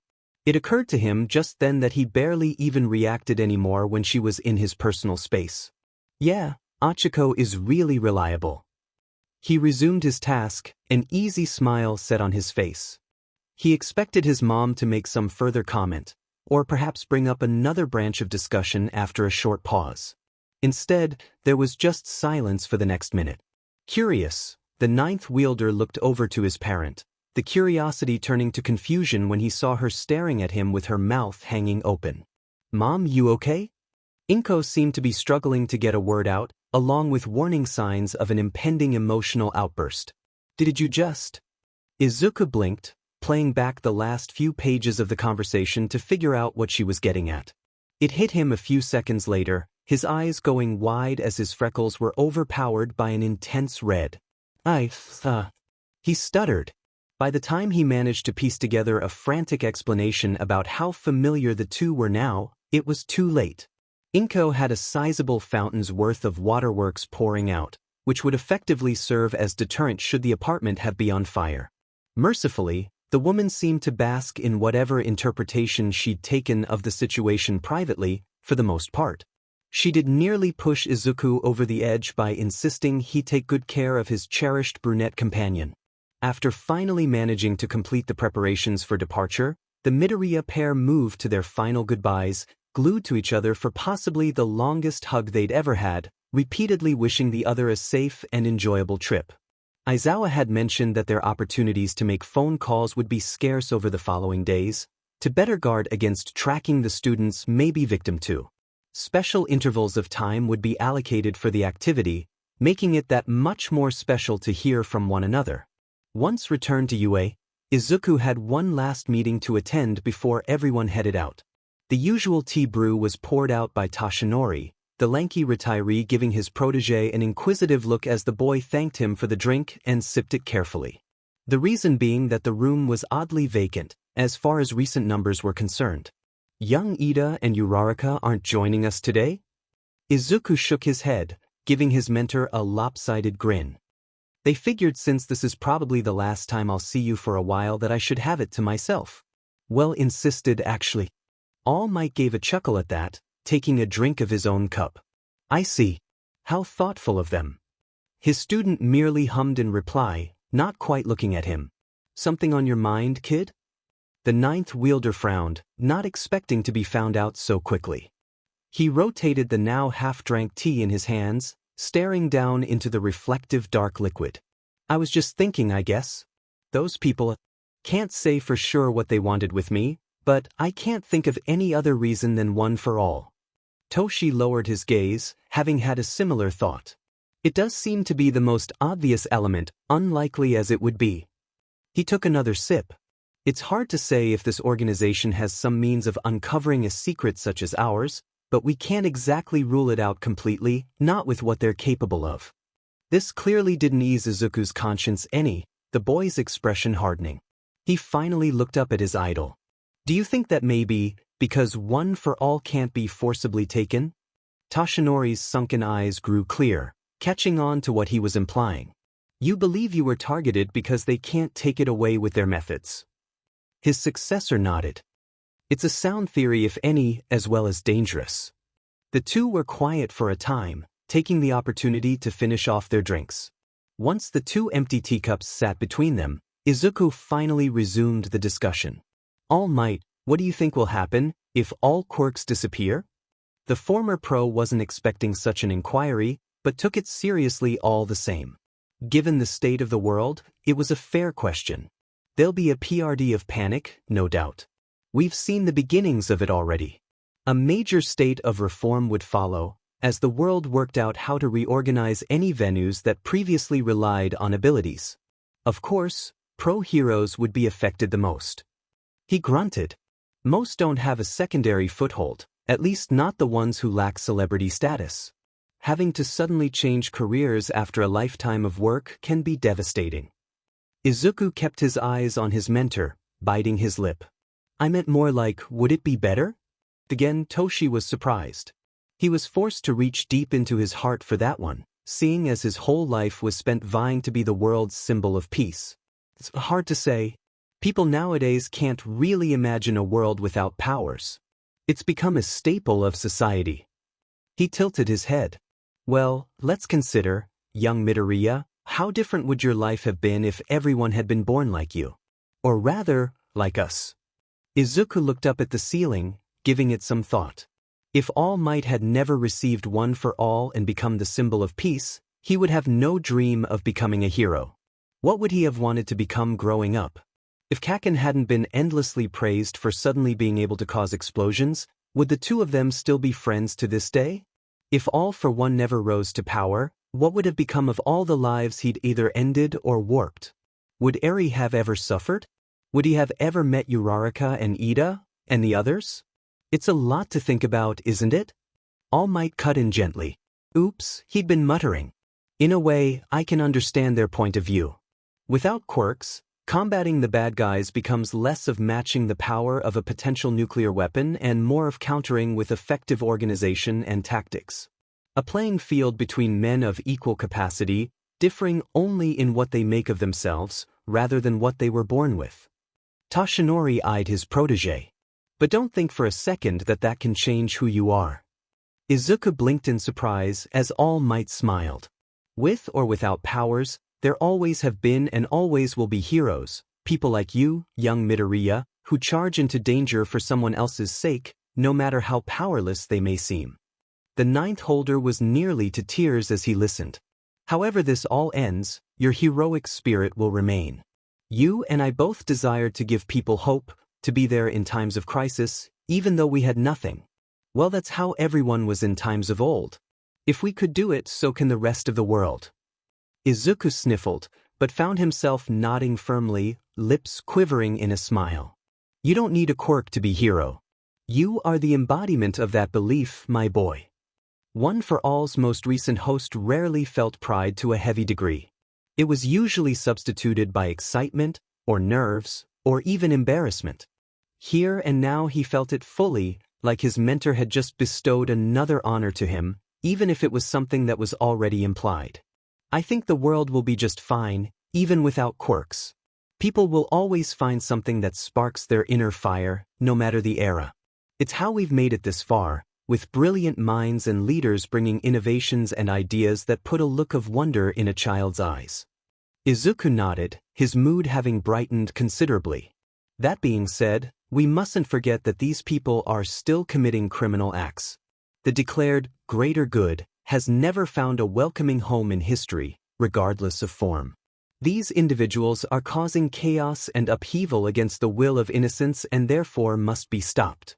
Again, Toshinori's successor answered in tandem with the tone of the subject, nodding firmly with a sharp brow. Izuku seemed to remember something just then, standing up from his seat opposite the retired pro. All Might, I'd like to try something with solidarity, if it's all right with you. The man nodded easily, awaiting his student's action.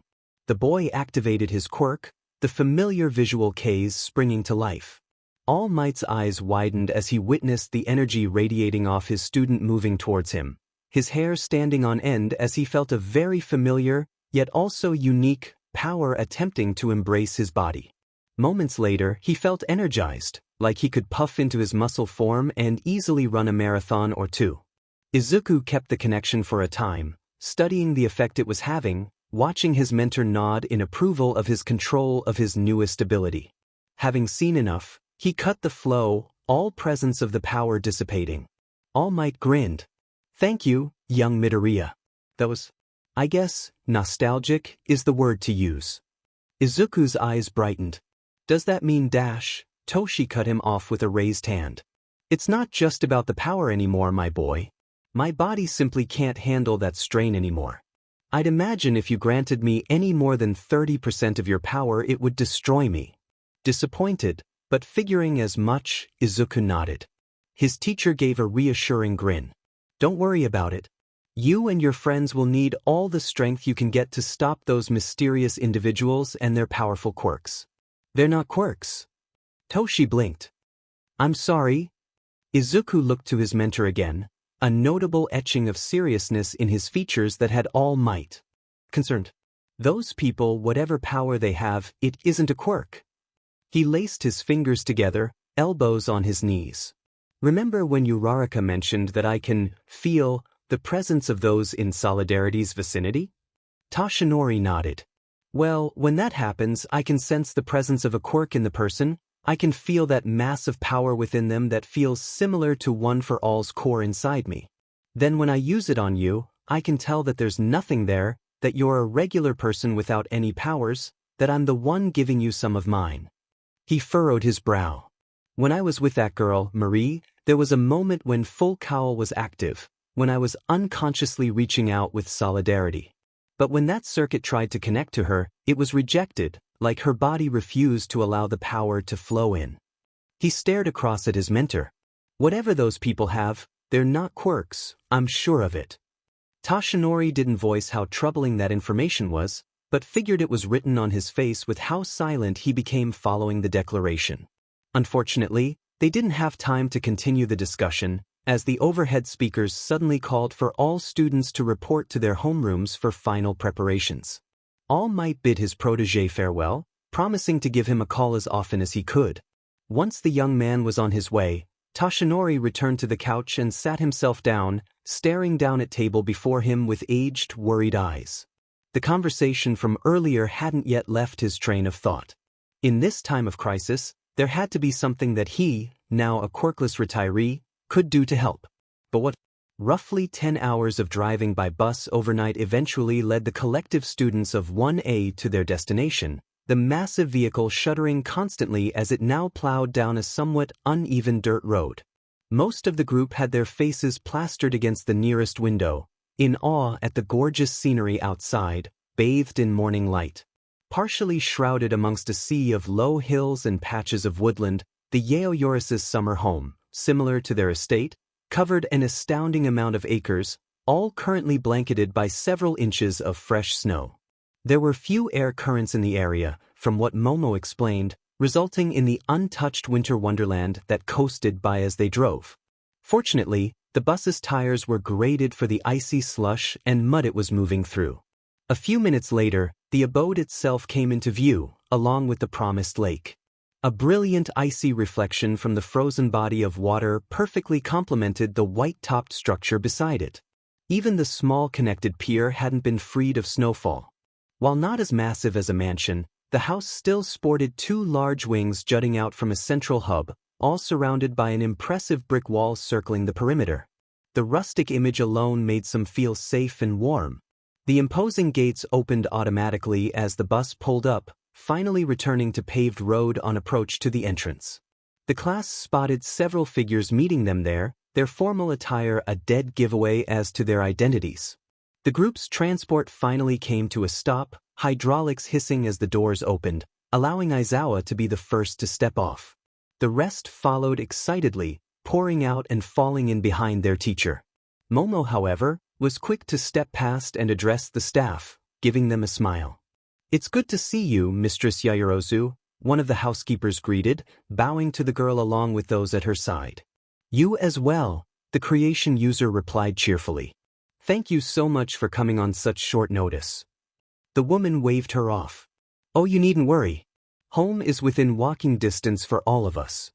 Momo nodded as Aizawa and the others all joined in. The employees all parted to welcome them inside, an invitation they all took. Past the enormous double doors, everyone gasped at the wonderful furnishing within. Ceiling to floor was just as cozy as the exterior promised it to be. Several of the boys had stars in their eyes at the decorative samurai suits posed on either side of the entryway. Before they went any further, however, Izuku had to address the missing individuals. "Mr. Aizawa, didn't you say the big three came ahead to secure the area? How come they didn't meet us at the front?" Eraserhead shrugged with little effort, clearly not having a real answer for him. The boy would have inquired further, if not for the sudden clanking noise coming from behind him. Unfortunately, he wasn't fast enough to react properly, resulting in him caught in a hanging headlock by the nearest samurai suit. "Gah!" Several people screamed, watching their classmate held in the air by the imposing figure. Before anyone could act, however, a hearty, if slightly muffled laughter filled the air, familiar enough to stop Izuku from activating his quirk. "Ha! Too slow, Midoriya. We might be here to watch out for you freshmen, but that doesn't mean you can slack off." Izuku blinked in disbelief. "Tito Gata?" With one powerful arm still slung around the ninth holder's neck, the figure used his free hand to remove the mask covering his face, revealing the enthusiastic grin of the upperclassman. "Righto!" As the rest of the class sweat dropped, the housekeeper rushed over and frowned alarmingly at the blonde. "Mr. Togata, please. That's an antique." Mirio's grin faltered, staring blankly back at the lady before his energy surged back in. "I'm so sorry. I just wanted to see if the juniors were keeping themselves sharp." With speed that would make one swear he still had his quirk, Mirio dropped Izuku back on his feet and striped off the armor, replacing it on the actual form where it belonged. No sooner was he proudly standing before them in all his true glory that three additional figures walked into view. "Geez, Mirio, you know we could never afford to pay off anything we break in here," Tamaki muttered sullenly. Across from him, Nijire was already waving energetically to the group. Hey, you guys should see this place. It's like an entire hotel in here." Standing between the two third years, Eri gave her own, less forceful, yet equally joyful wave. The scare from earlier was lost to memory as the class eagerly mobbed the newly revealed trio, immediately beginning to chatter away with the girls of the bunch, Tamaki quite quickly turning away as all the attention got to him. Aizawa stepped over next to Mirio. "Seems you've settled in. Leave them to you then." The blonde gave a thumbs up and blinding smile. "You got it, Eraserhead." Aizawa grunted in reply, then called out over the mess of students. Listen up. You all may be on vacation, but Togata's point is valid. Keep yourselves constantly aware, use the time wisely, and don't cause any trouble, the same as if you were still in the dorms. I'll be checking in regularly for an update. If I hear of any issues, you can bet I'll have an appropriate consequence once you're back in class. Understood? Yes, sir.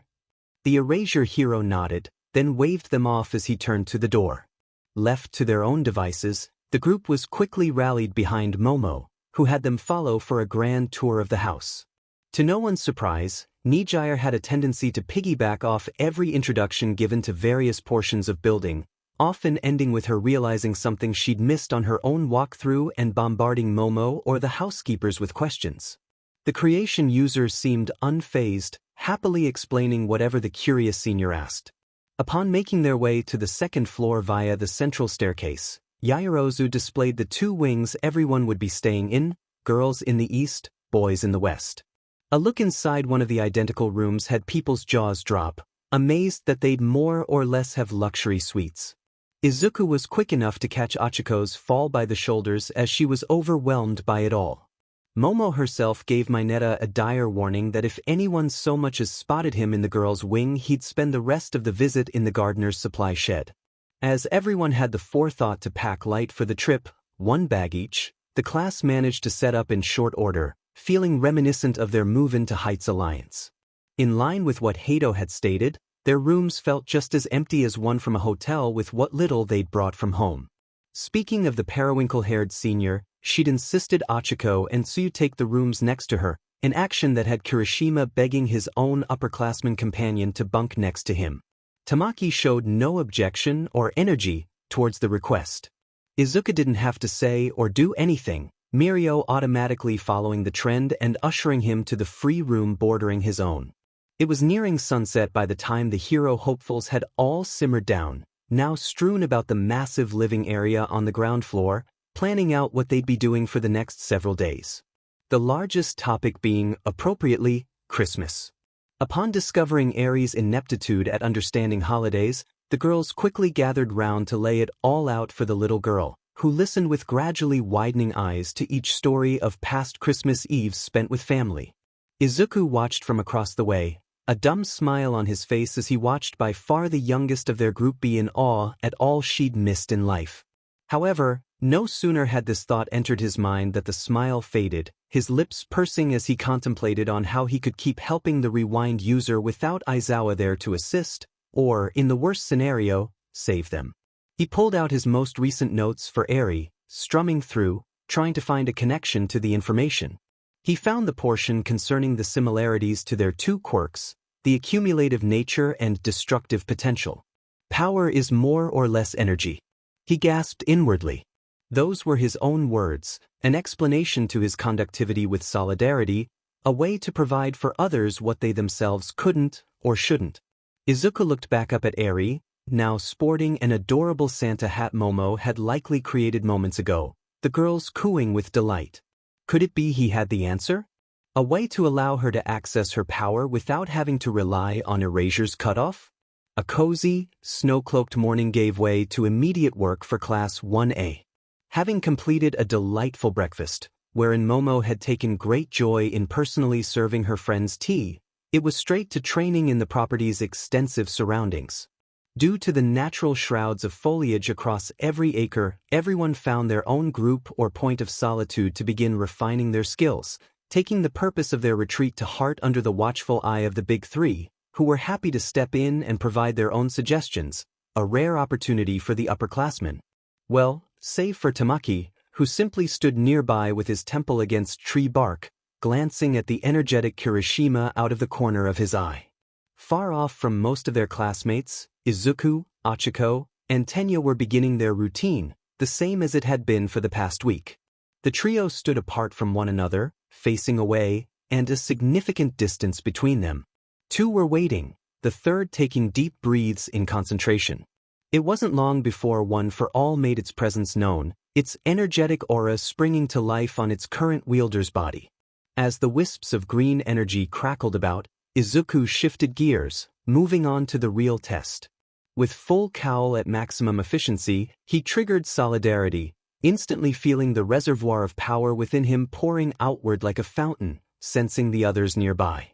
It made the ninth holder grin, thinking how natural this felt by now. Ida and Uraraka quickly felt a foreign but familiar force enter their frames, experimentally balling their fists and flexing various muscles. Confirming the energy's hold, Tenya shouted for his friends to hear. "All right, one step at a time." "Got it."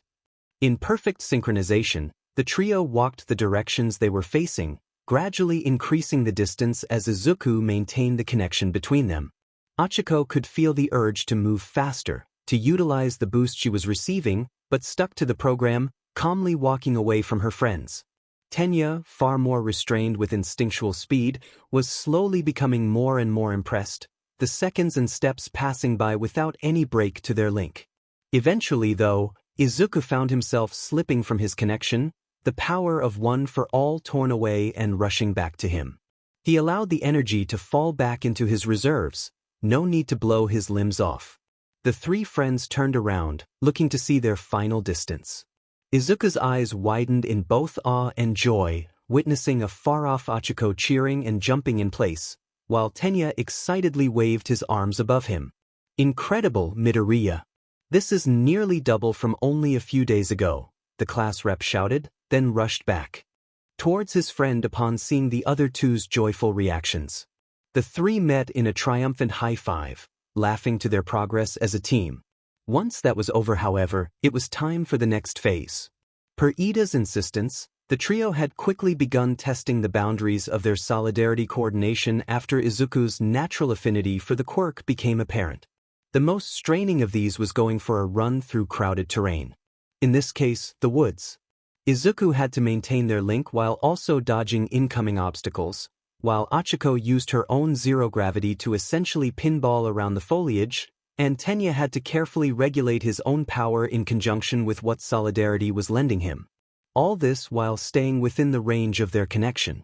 The exercise became easier over time, as Izuku widened his sphere of influence and became accustomed to subconsciously leaving his new power on. Achiko actually noticed her nausea was less severe while empowered, giving her more focus on the weightless acrobatics before her. Tenya took the role of leading their group through the area, giving himself more experience in coordinating a team. In this particular situation, the ground was covered in snow, as were the tree trunks. Izuku and Achiko both took a handful of face dives in the fresh deposits after slipping up on the frozen slush. Ida had the benefit of having trained running on snow in the past. Once they finally made it through their run, the non-speedsters fell back onto the frozen deposits, breathing heavily. "That's so much harder on snow," Uraraka panted out. The true owner of One for All's power groaned in agreement next to her. Winded, but still standing, Ida hand-chopped away while addressing his friends. "Therefore it makes for excellent training. The seasons will change no matter what villainy we must thwart. It is our duty to be prepared for any scenario." While his companions did agree with him, they were still envious of his superior maneuverability. Before Tenya could go on, however, the sound of boots rapidly rushing through snow caught everyone's attention. They were then caught by surprise as a large figure soared over them and ultimately plopped down amidst the downed Izuku and Achiko, splattering everyone with additional frigid fluff. As the three students shook it off, they bore witness to a baffling sight. Mirio was energetically waving his arms and legs in the snow, laughing away. Togata, what are you doing?" Izuku inquired, finally getting to his feet, but keeping his expression nice and pale. Achiko did the same. Mirio suddenly stopped flailing his limbs in synchronicity, looking up at the three with abrupt realization. "Oh, I thought you two were making snow angels." Achiko covered her mouth as she struggled not to spit out her strangled laughter, leaving Ida to remain stiff and uncertain and Izuku to continue standing there with a blank look. "No, we were just tired from training." Their actions clarified, the upperclassman was quickly on his feet in no time, though that smile never left his face. "Ah, I see. Well, since we're on the subject, I'll bet our little friend would love to try it herself." The shock of Mirio's antics finally fading, the trio of younger students tilted their heads in curiosity. The sound of soft snow crunching drew their eyes towards the direction Togata had come flying from, eyes widening upon seeing the little girl quietly making her way towards them. "Eri!" Izuku and Achiko shouted in unison, grins rivaling Mirio's springing to their lips. The child gave a small smile back to them, waving a mid-hand. The 4 hero students moved to meet up with her, with Izuku bending down to be at level with her. "Here to have some fun in the snow?" The horned girl nodded, her face gaining more brightness by the second. Uraraka mirrored her friend's movements, her excitement spiked from Mirio's suggestion. "Hey, Eri, want to make snow angels?" The youngest of the group blinked, tilting her head. "How do you do that?" Izuku pointed to his senior. "You do what Togata was doing. You jump at the ground and flap around?" The 9th holder chuckled nervously. Well, you don't have to jump." Achiko leapt back to her full height and took a few steps back. "Let's just show her, guys." With that, she promptly let herself fall backwards onto the buildup of flakes. Izuku and Mirio, liking the idea, followed suit, plopping down with their limbs spread about. The 3 looked to their 4th upon not hearing a third drop. "You too, Ida." The bespectacled class rep adjusted his synonymous lenses. "I'll pass, thank you. It's not my cup of tea." Uraraka was about to shoot him a pout, but Mirio was quick to intervene. "But a hero has to impart joy to the kiddos. You've got to show them how to smile and laugh." Tenya flinched, then his eyebrows went up. "Of course. You are correct. Very well." He stiffly allowed himself to slam onto his back like a plank, arms and legs tucked. "I shall join the demonstration." Achiko glanced at the curious red-eyed girl from her position. "Now you move your arms and legs up and down together."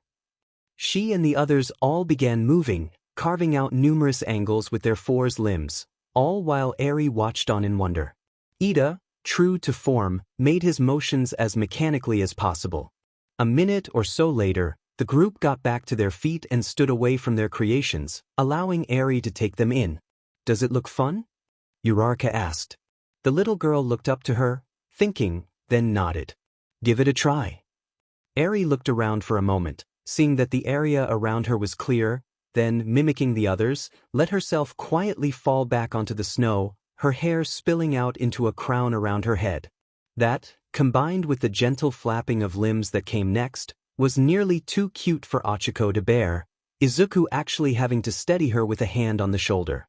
Eri stopped when she felt she'd succeeded, climbing out of the impression in the ground and looking down hopefully. Upon seeing the small figure that reflected her outline, she smiled, then looked to the others. Everyone either clapped or cheered, or both. "Way to go, Eri. That's perfect," Uraraka exclaimed. Mirio suddenly motioned to the rest of the clearing they were standing in. "Want to make some more?" he asked enthusiastically. Eri held up her bald mittens. "Yes." For the next 15 minutes, the 5 filled the entire area with dozens upon dozens of imprinted angels. So furious was the students' laughter that it didn't take long for Eri herself to begin giggling, which, naturally, only made them laugh harder. It was soon after that Ida excused himself from the merriment, far too formal to take such matters as they should be taken. He nevertheless stayed close and smiled fondly at the rest as they used up every available inch of untouched snow to create another 3D reflection. Izuku and Achiko seemed to have forgotten all their exhaustion from earlier. The group stood proudly before their masterpiece, with Mirio holding Eri up on his shoulders so she could get the full view. She marveled at the expanse of wings, enjoying the magic of winter as a girl her age should. One more part of her childhood that Izuku was happy she recovered. As their time passed by, Ida cleared his throat, gathering the attention of his classmates. "Well, this has been excellent, but we really should return to our training. Don't you agree, Midoriya, Uraraka?" Although reluctant now with how much fun they were having with Togata and Eri, the pair in question nodded, shaking off the last of the snow that had accumulated on their coats. As Mirio set his passenger back on the ground, he gave the trio an inquisitive look. "Oh, and what kind of training might that be?" Achiko suddenly clapped both hands on Izuku's shoulders, as if displaying her pride in him. "We're practicing with Deku's new Chua ability." At this, The upperclassman's eyes widened. Whoa! You mean that crazy whip thing you told me about? Izuku smiled but shook his head.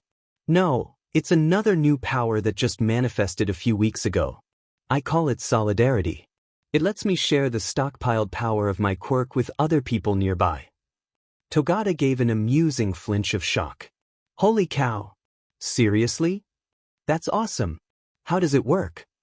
Figuring a demonstration would be best, Izuku grinned and began activating full cowl.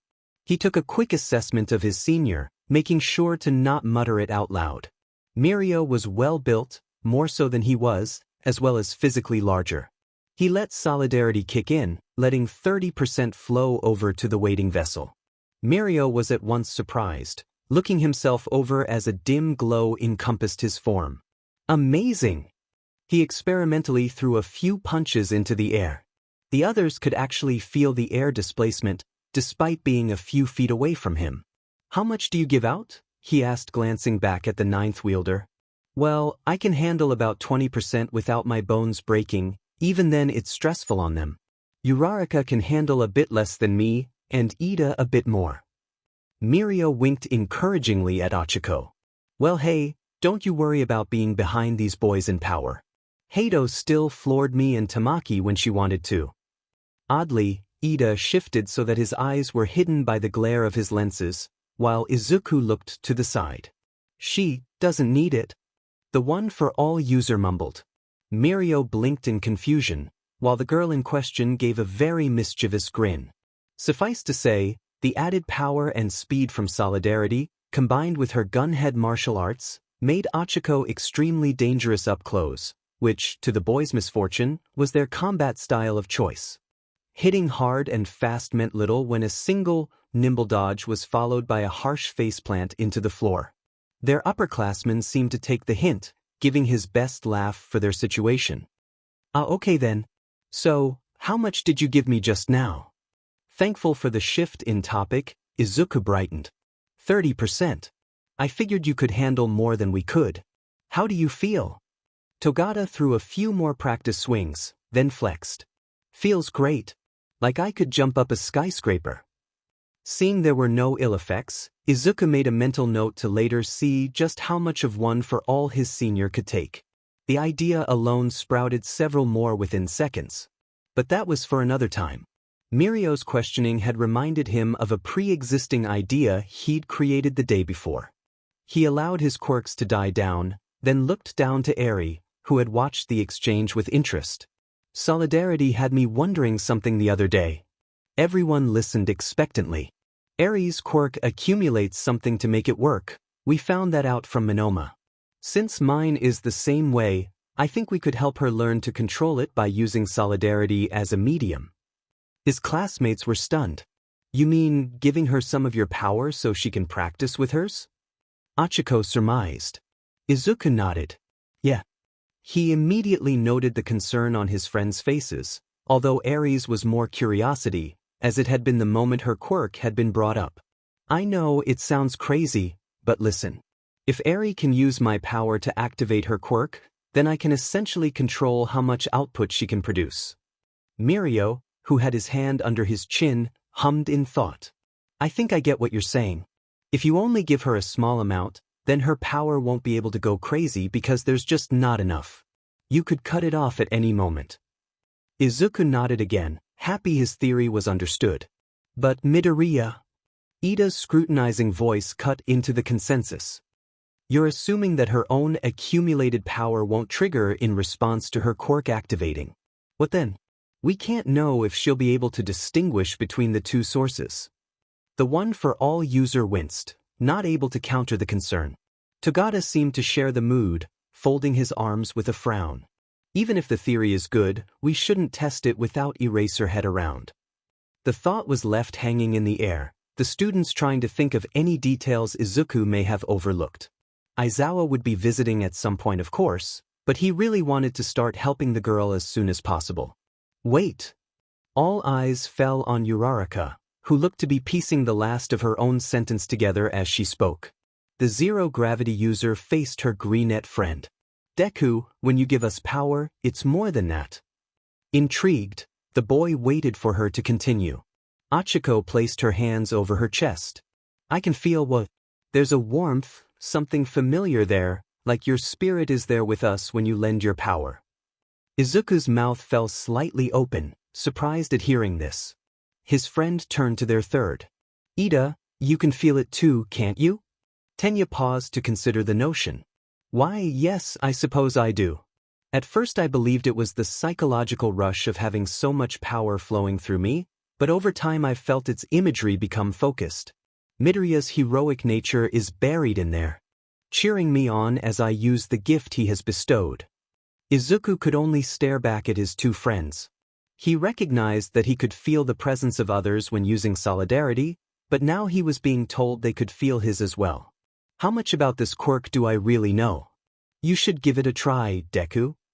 The ninth wielder looked back to Eri, patiently watching the older kids have their discussion. He glanced at Mirio, who shrugged, but wore an encouraging grin, seeing no harm in testing the idea. Finally nodding to them all, Izuku knelt down to the girl's level and gave her a smile. What do you think, Eri? Can I lend you some of my power, like you did for me? The red-eyed angel was taken aback by the request, obviously not expecting such a turn. However, she recalled what she and the boy had sworn to one another, her lips pursed in a hard line of resolve. Yes, she affirmed with a nod. Izuku returned the gesture, then initiated his quirks, feeling the energy wafting outwards. Eri was in much better condition than she'd been months ago, but by no means was she as durable as a Hero Corps student. He allowed the absolute bare minimum of One for All's power to flow through Solidarity's channel, a drop from a bucket. Even this amount was a shock to Eri, who gave a light gasp as she felt the power touch her, then embrace her a second later. It was so little that she didn't emit a glow like the others who'd been affected by the ability, but her facial expression gave it away all the same.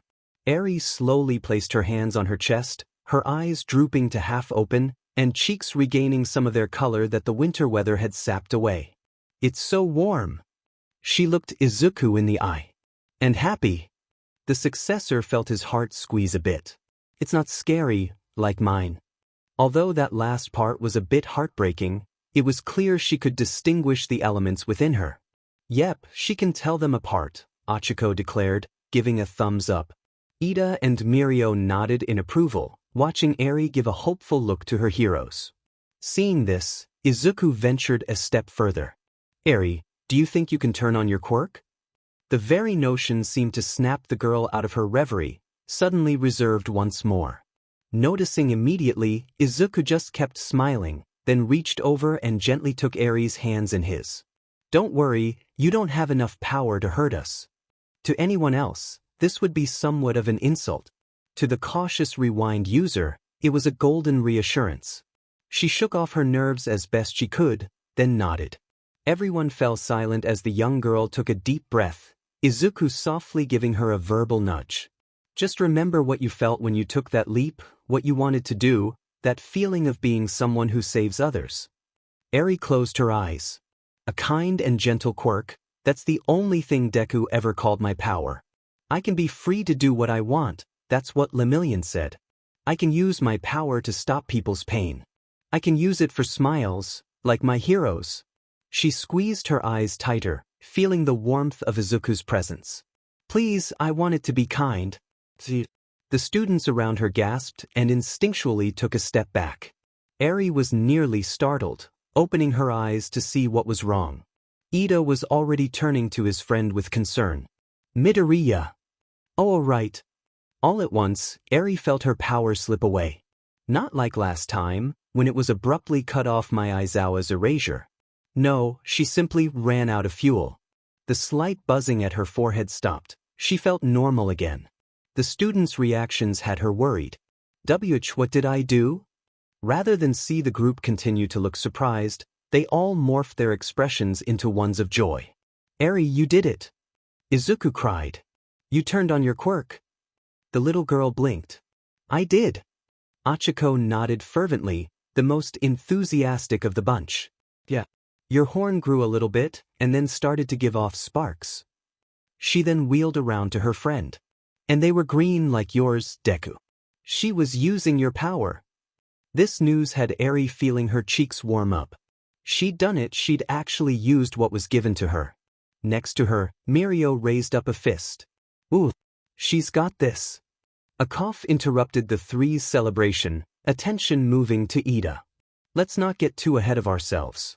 This was merely the first step. Unfortunately, he was correct, something the hard-working Hero Course students could admit. Izuku returned his focus to their youngest, looking eager to help her more. Ready to keep it up, Eri? Feeling practically elated just by the small step she'd made, the rewind user gave a firm nod. Let's keep going. Izuku whipped out his notebook like a magician, examining his notes as everyone got into position, spread around Eri. Using the theoretical range they'd taken from the hideout inspection, they'd now attempt to see if Rewind's focus on Deku was a fluke, or if it was truly omnidirectional.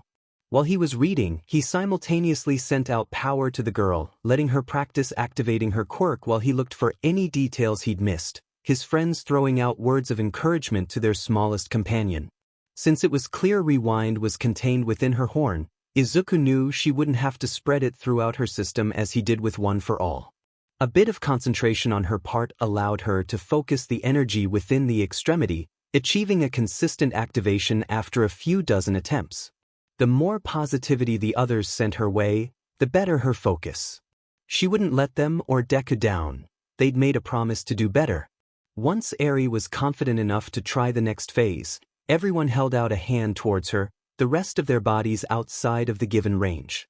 Izuku sent over the power she'd already grown accustomed to, then, within a few seconds, her horns sparked to life. With a smile of encouragement from Izuku, she felt out the energy gathered at her forehead, then she pushed. The gathered students suddenly felt the contact, the strange, numb feeling of Eri's influence liking at their outstretched hands.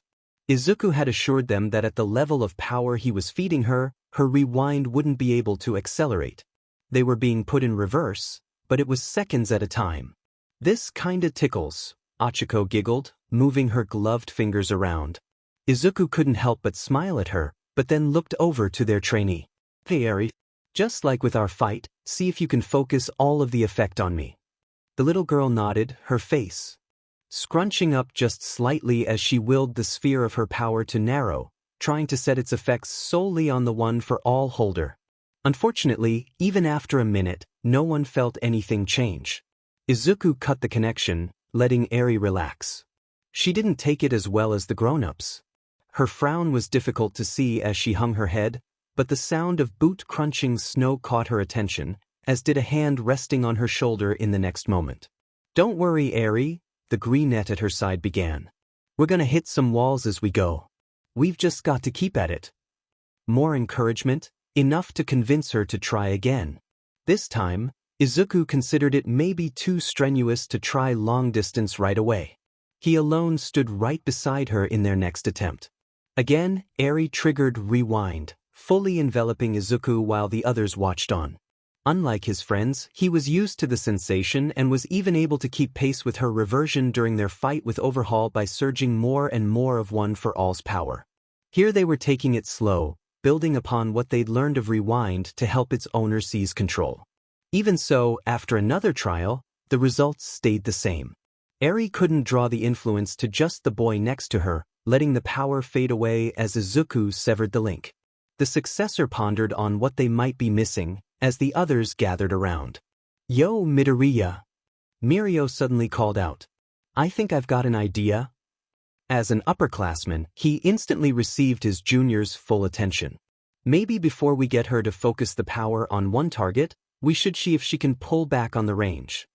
His suggestion had merit, and soon enough, they stood in position again, Eri's horn sparking.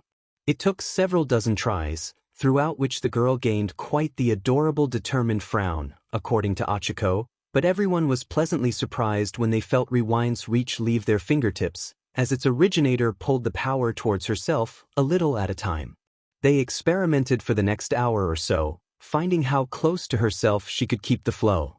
Eventually, with great satisfaction, Eri smiled up at the four people standing right next to her, horns still brimming with Solidarity's provided energy.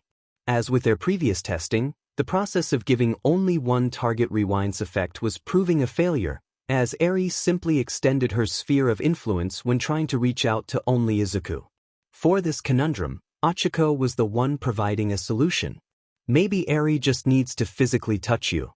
That's basic for a lot of quirks.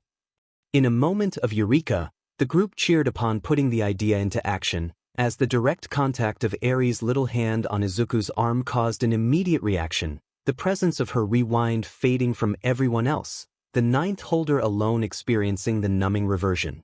This was, of course, only if the girl concentrated. Contact was the conduit, but her will was the valve. As the celebration wore down, Ida reminded them of what hurdle awaited next. She's managed turning it on, range, and focus, but now comes the last step, turning it off. Everyone calmed, glancing at a rather nervous Eri. This was the one aspect of quirk usage that she had never accomplished consciously. Izuku would not always be there to provide power, and, consequently, cut it off in case something went wrong. Alright, no need to rush, Eri, Mirio started with a wink and shimmering smile. Just picture a quick turn of the faucet and you're done. The girl nodded, signaling she was ready to begin. As always, solidarity provided the fuel, with Eri igniting the power moments later, now able to do so easily. She let the reversion field expand first, letting the energy tingle everyone around her, then drew it back in, almost like a breathing exercise. Once the effect was contained to just above her skin, she moved to killing the power entirely. This proved difficult immediately. For this test, Izuku had to maintain a flow of power to her. It was her job to let that power sit idle instead of fueling her rewind. She had little knowledge of metaphors, but considered it akin to pulling a magnet away from a metal surface. If the magnet was pulled far enough away, it wouldn't attract to the material. Eri struggled greatly with the mental separation. It was like stumbling in the dark, looking for the light switch that may or may not be there. As upsetting as it was, she eventually conceded, frustratingly shaking her head. Izuku took the hint and cut off his quirks, finally allowing rewind to sputter out.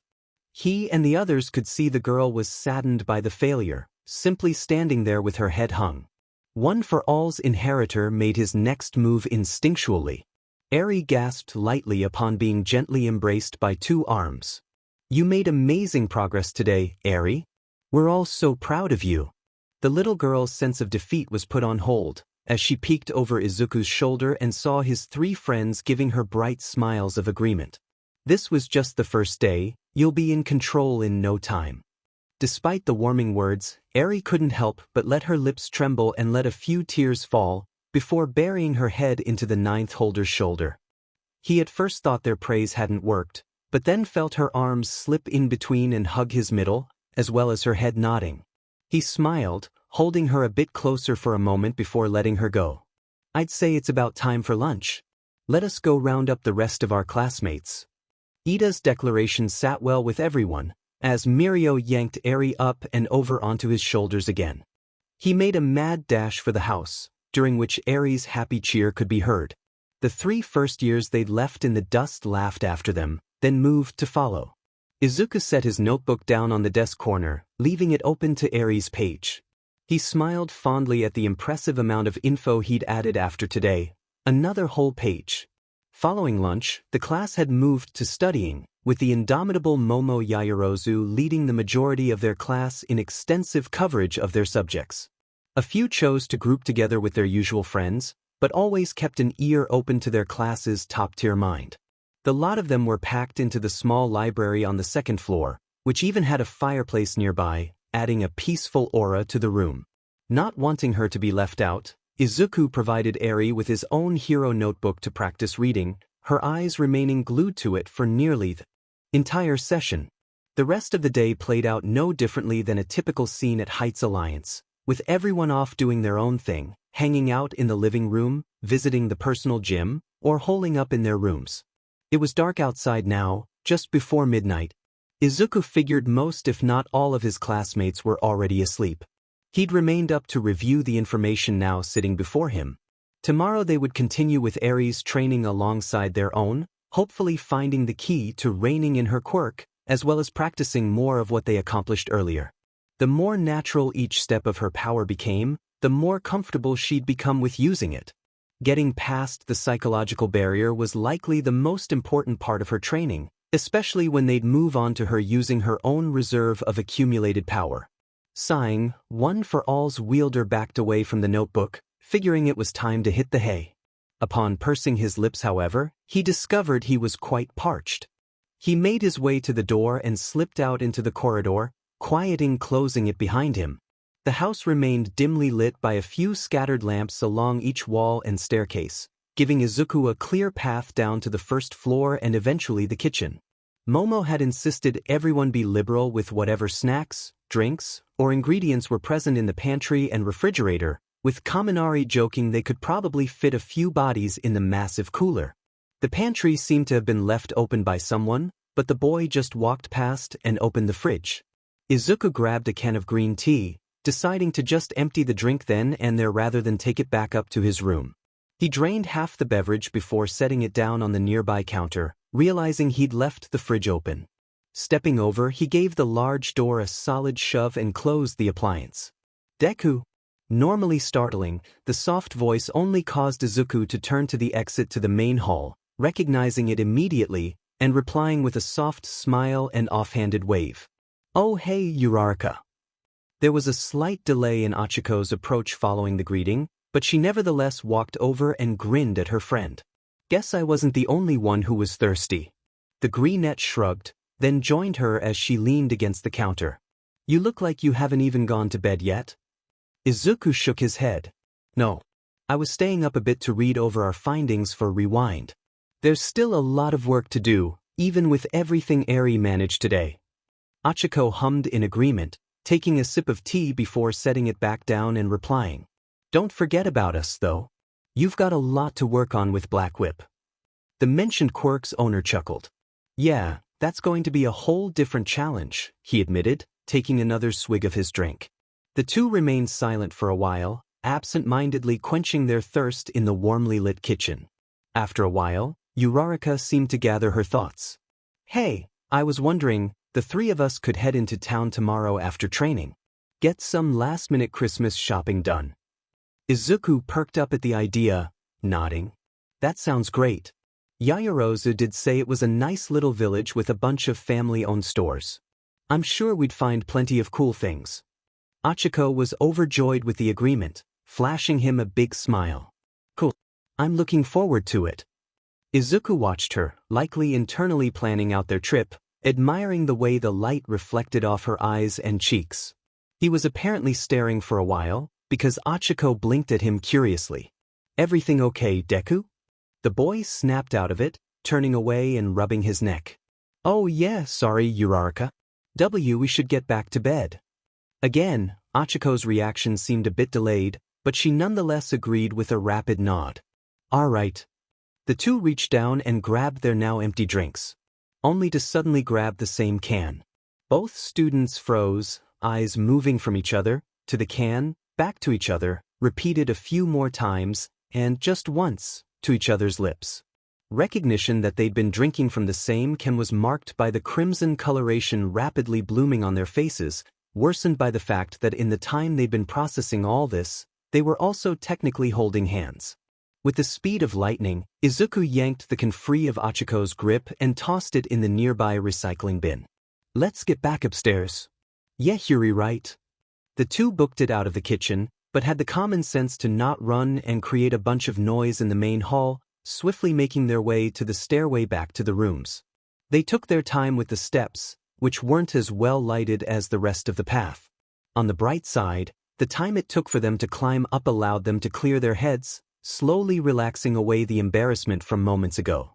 By the time they'd made it to the top, there was still a subtle awkwardness, but at least the two could face each other for a wave goodbye.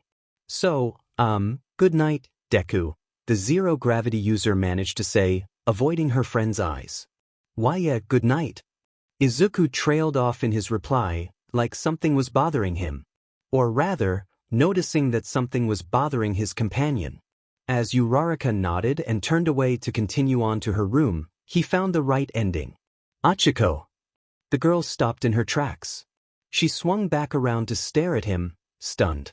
Surprisingly, she gazed back at the remnants of a nervous grin, now morphing into a full, bright, Deku smile that she always enjoyed seeing. Achiko slowly moved to fully face him again, a hand sliding up to rest on her chest, feeling the shifting heartbeat underneath. The two stood there for an amount of time they couldn't even calculate, just taking one another in. Eventually, Uraraka felt an urge to move, not away in embarrassment, but towards the boy before her. Her arms twitched in a desire to reach out and crunch. All traces of serenity faded. Crunch. This noise, followed by a distinct munching, drew the pair's attention to the stairs they came from. Standing just a few steps away from the second floor was Mina, holding and consuming a bag of chips she'd likely raided from the pantry. The girl's golden eyes were intently staring at the two friends, her expression blank except for the slightly puffed cheeks from her stuffing her mouth. Crunch. Gee, good night. Izuku and Achiko shouted at one another, then took off in opposite directions. Both managed to slam their doors shut before catching their breath, then collapsed against it behind them. As if synchronized, they took a minute to calm themselves, made their way to their beds, and simply allowed their bodies to plop down, staring up at the ceiling.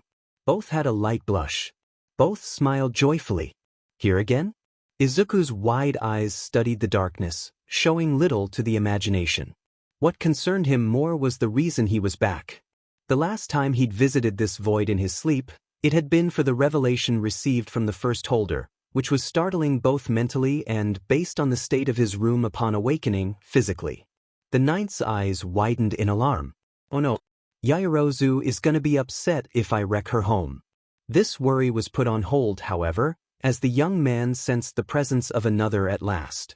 He willed his mist-shrouded form to turn, locking eyes with the latest of his inner acquaintances, the one who originally held his newest quirk. The man gazed back at Izuku with what little of his expression was visible beneath his collar, apparently taking a moment to consider the boy. Then he stepped up to him, tilting his head slightly to the side. You've done well with your use of my solidarity. His tone suggested he had a follow-up, confirmed immediately as he raised a finger and lightly jabbed it into Izuku's currently cloaked torso. But you've only scratched the surface of your solidarity. The ninth wielder would gasp if his mouth were available, but had to settle for simply staring back at the coated individual with wide eyes. Said man's expression seemed to soften, as he regarded the boy as if he were his own pupil. You've already begun to feel it, haven't you? They are becoming closer. Someday perhaps as close as you are to us. He faded. The void grew fuzzy. Izuku vanished from the plane. The gasp he'd evidently been saving escaped Izuku's lips upon waking, his eyes now staring up at the ceiling for his room at the Yaoyorozu retreat. He rose to his elbows in a flash, scanning to the side of his bed. A generous amount of relief filled him upon seeing the space as clean as he'd left it the night before. Letting out a breath, the one for all wielder swung over his legs and sat properly, considering what he'd just been told. My solidarity. He looked down at his jagged right hand, gears turning in his mind. Did he mean like with Black Whip? That the quirk is stronger now that it's fused with one for all. Obviously having the reservoir of power within him made solidarity far more potent than if any old user shared their energy with someone or more. It would definitely have a negative impact quickly. Then what more was it? Izuku stood up and grabbed his notebook off the desk, flipping over to the details of his own abilities. Solidarity had proven itself useful over the weeks of working with it, allowing for coordinated movement and attacks. He, Achiko, and Ida had grown accustomed to its effects, practically natural to have their new bond active. But the young man pressed a hand to his heart. It was subtle, perhaps coincidence, but they had grown closer. Not simply due to their friendship. They could uncannily sense what the others were feeling while solidarity wasn't even active. No, further than that even. They could remember small, insignificant details about one another, or even predict how one would react to any given situation. All this while the power wasn't flowing between them. Was that the potential the previous user was implying? Izuku sat down at his desk, folding his arms as he seemed to scrutinize his notes, but in reality thought hard on the interactions with his two best friends in the past weeks. If he really took the time to consider it, Ida had been very insistent on his education in the past few days, as in, levels beyond even the normal Ida. If Izuku didn't know any better, between the nagging on his studies, along with the extra work he piled onto the ninth wielder amidst normal training, he'd say the engine user was treating him like a younger brother who he refused to allow to lag even an inch behind himself. Then there was Uraraka. Izuku felt a dumb grin tug at his lips. She was truly incredible. Saved his life multiple times, always held him high when the situation was daunting. That smile from when she shielded him from being dusted, it echoed in his heart daily, a ghost of it visible with every other one she flashed him whenever they happened to be together. Izuku watched the memories like a nostalgic slideshow, watching the two of them grow closer still with the sharing of one for all, be it its knowledge or its power. Achiko, saying the word, consciously, without stutter or nerves. He could do it now, and it felt life-changing. But why was it different? Why could he stand right next to her, allow her into his personal space, even stare into her beautiful chocolate eyes without falling apart? Was solidarity truly this strong? Or was there something else already there, helped along by the newly awakened quirk? Izuku listened to the memories of that day, walking along with Pixie Bob and Ragdoll, talking about relationships and feelings alike. But do I have? The ninth wielder glanced out the bedroom window, witnessing some leftover snow fall off the branches just outside. Do I want to? The question was left hung in his mind as he went about the room, changing into his workout clothes, with additional layering to compensate for the cold. Satisfied, he headed for the door, ready to begin his morning routine. Upon opening it, however, he was immediately stunned out of his reverie by the physical presence of the one commanding his thoughts, her eyes widening in surprise as her hand hung empty where his door once stood. "Oh, Deku, good morning." Although he was equally surprised, the boy managed to recover and smile back at her. "Hey, good morning, Achiko." He swore her eyes, smile, and blush marks all grew more pronounced as he said that. She continued as he felt his own cheeks grow warmer. "Guess we're really taking this like-mindedness seriously, huh?" she giggled. Izuku now noticed she was dressed for the same activity he was.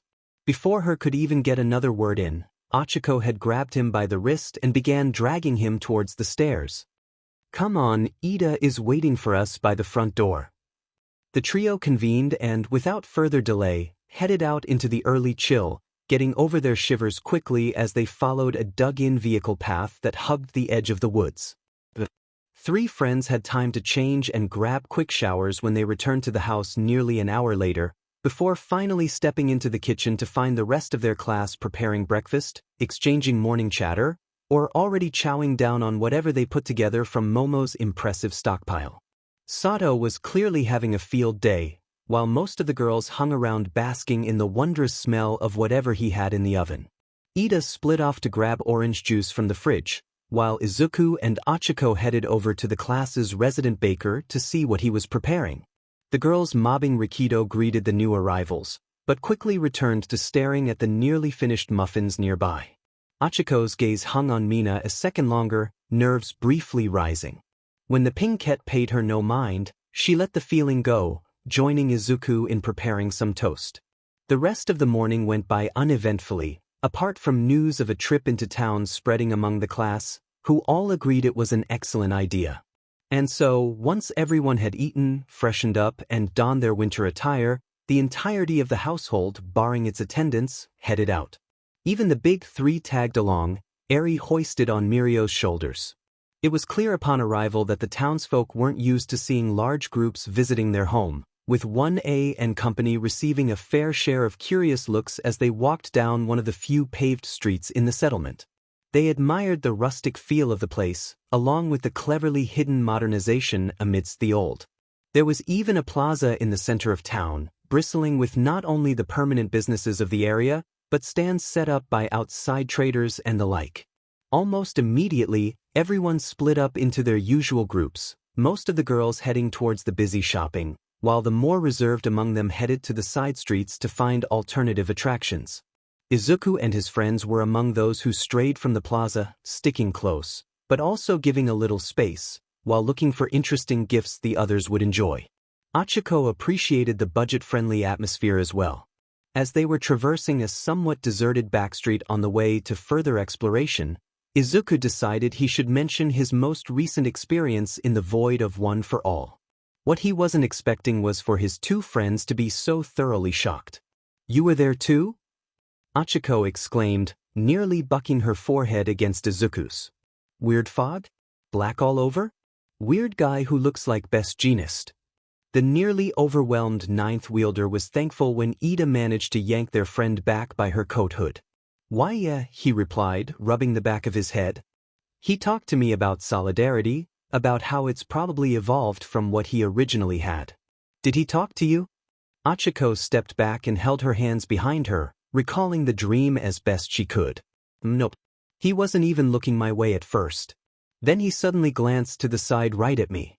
I was surprised, but couldn't say anything back, because of that misty stuff covering me. It was hard to tell because of his collar and all, but I think he smiled at me." Izuku looked to Ida for confirmation, the taller boy nodding. "Indeed, I had a similar vision." He placed a hand to his chin in thought for a moment, before looking back to his companion. "Midoriya, you said One for All once activated in your sleep. Could the same have happened with Solidarity?" The engine user's two friends gasped. Izuku mirrored Tenya's hand gestures, considering it. "I thought about what the predecessor said about how Solidarity has changed. Then I thought about how much closer we've gotten over the past few weeks." He stared back at them. "I think it's literally bonding us together, like on a psychic level or something. If that's the case, it wouldn't be a stretch to say our subconscious spaces were linked if it were turned on somehow." He watched his friend's expressions shift to astonishment, which, for some reason, gave him the urge to smile. However, that quickly changed to confusion as he saw Achiko's face suddenly reflect dread, as well as turn red. He opened his mouth to ask what was wrong, but was beaten to it when the girl grabbed the front of his coat and began furiously wringing him. "Do you remember any other dreams from last night?" While Tenya panicked from the sudden outburst, Izuku dizzily attempted to respond. "No, nothing else." At once, he was released, eyes swirling as he worked to regain balance. Achiko now appeared quite embarrassed, though in a far more composed way than a moment ago. "Oh, sorry. I just had a really weird one before the whole void thing."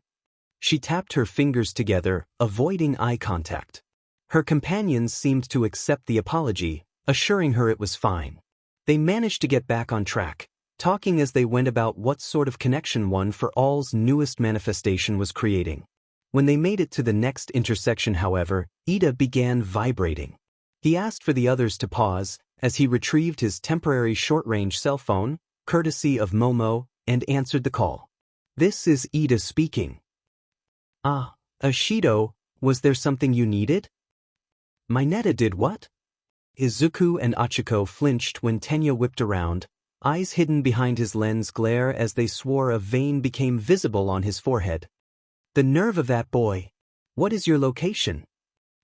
"Understood. I shall be there swiftly. Goodbye, Ashido." With that, he replaced the phone and addressed his concerned companions. "I must apologize, you two.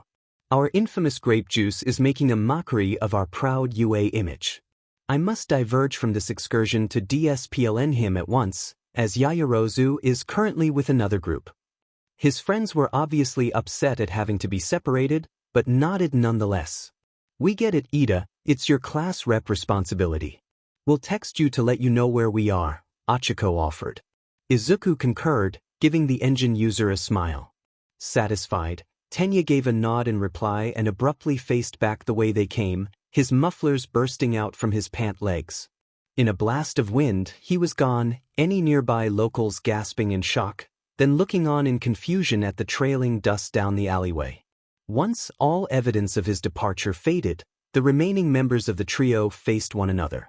Before either could speak, however, a ding from Uraraka's pocket alerted her to a phone.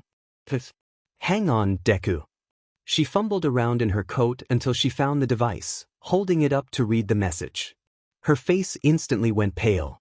"Have fun, winky face, Mina."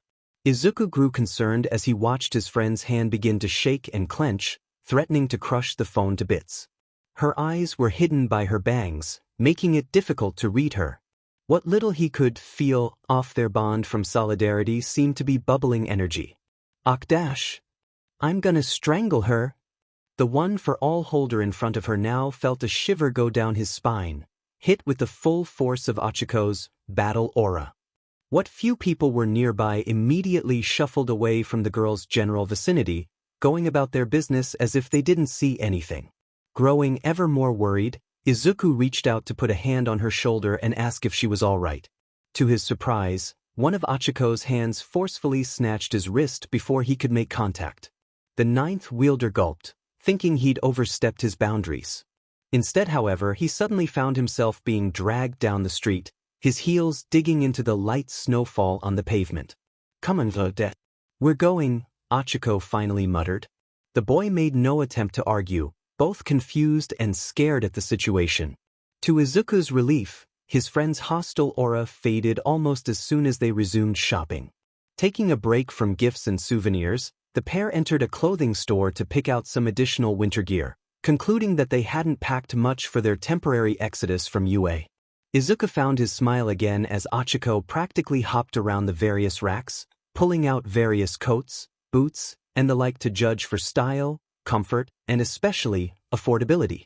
While the one-for-all holder casually accepted the first forest green heavy coat he could find, he found his companion rush for a nearby wall mirror to try on her pile of attire, giving herself a good several spins and poses as she excitedly examined herself.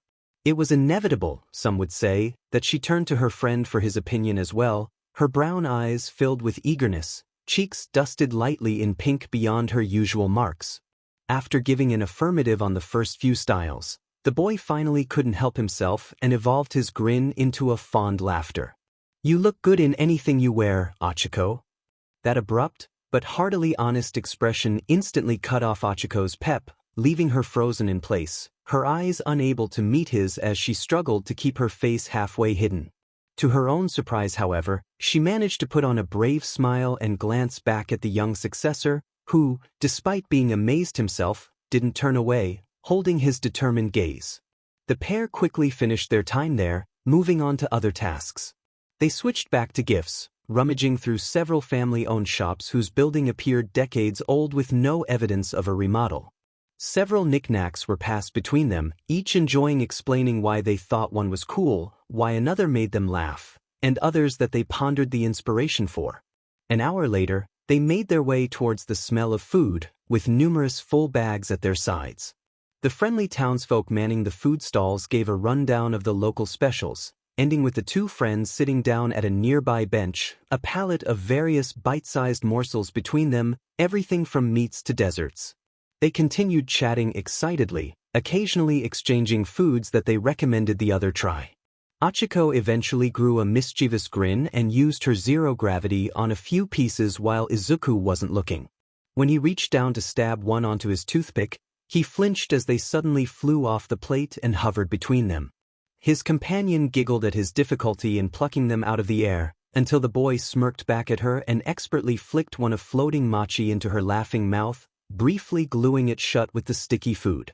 He laughed back at her resulting pout face, until she retaliated by activating her quirk on him, watching him flail around and gradually flip upside down, before grabbing the end of his scarf to prevent him from floating away. Although he began whining, Ochiko suddenly began tossing portions of their food up to him, which, although disorienting considering his position, he managed to snag in his mouth, making the zero-gravity user laugh more and more each time. Much of the citizens nearby shot the pair fond smiles. Eventually, after they'd finished eating and Izuku was let down, the two resumed their journey through town, now simply taking the time to enjoy the sights. Somewhere along the way, Ochiko jumped onto Izuku's shoulders while he carried their bags, navigating them through a mess of merchant carts that had suddenly pulled into town, apparently the last of the holiday rush that was common this time of year. Despite clearing the traffic minutes later, Ochiko stayed on her perch, patting her companion's fluffy hair and pointing excitedly whenever she spotted something else they should stop and look at. The two happened across a small frozen pond serving as an ice rink, trying their hand at skating. While Achiko managed to keep her balance most of the time, she couldn't help but stifle laughter at Izuku flailing around constantly, struggling with the task. She did her best to help him, supporting him with joined hands, which luckily her mittens prevented from sending him spiraling into the sky with her quirk. Once they'd had enough, more so in the ninth wielder's case, they proceeded back towards the town center, noticing that it was getting late. A few blocks away from their destination, they spotted a group of rather burly men working on a display of some kind, though they seemed to be struggling. Deciding they had time to spare, the heroes in training stepped off the path and eyed the individual who seemed in charge. "Excuse me, is everything all right?" Achiko asked, gaining the man's attention. He raised an eyebrow at the two, but quickly softened his expression as he sighed. "We've got a project to finish by this evening, but my team's already worn out from unloading all the components. I'd hate to tell the decorators they can't begin until morning. We'd be behind schedule." Izuku eyed the massive metal sheets and pillars, skepticism dawning. "That seems like a lot of work for just people. Shouldn't there be some heavy machinery that can assist you?" The man grunted in acknowledgement. "Yeah, problem is, the equipment we use broke down on us last season, and the town's far too remote to bring in rentals. We figured the only option we had was doing it all manually. Unfortunately, you can see how that went." He motioned to his team, most sitting around, exhausted. "Every component weighs a ton, and we can barely afford the energy to pound in the rivets." At once, Achiko and Izuku glanced at one another, sharing a knowing smile.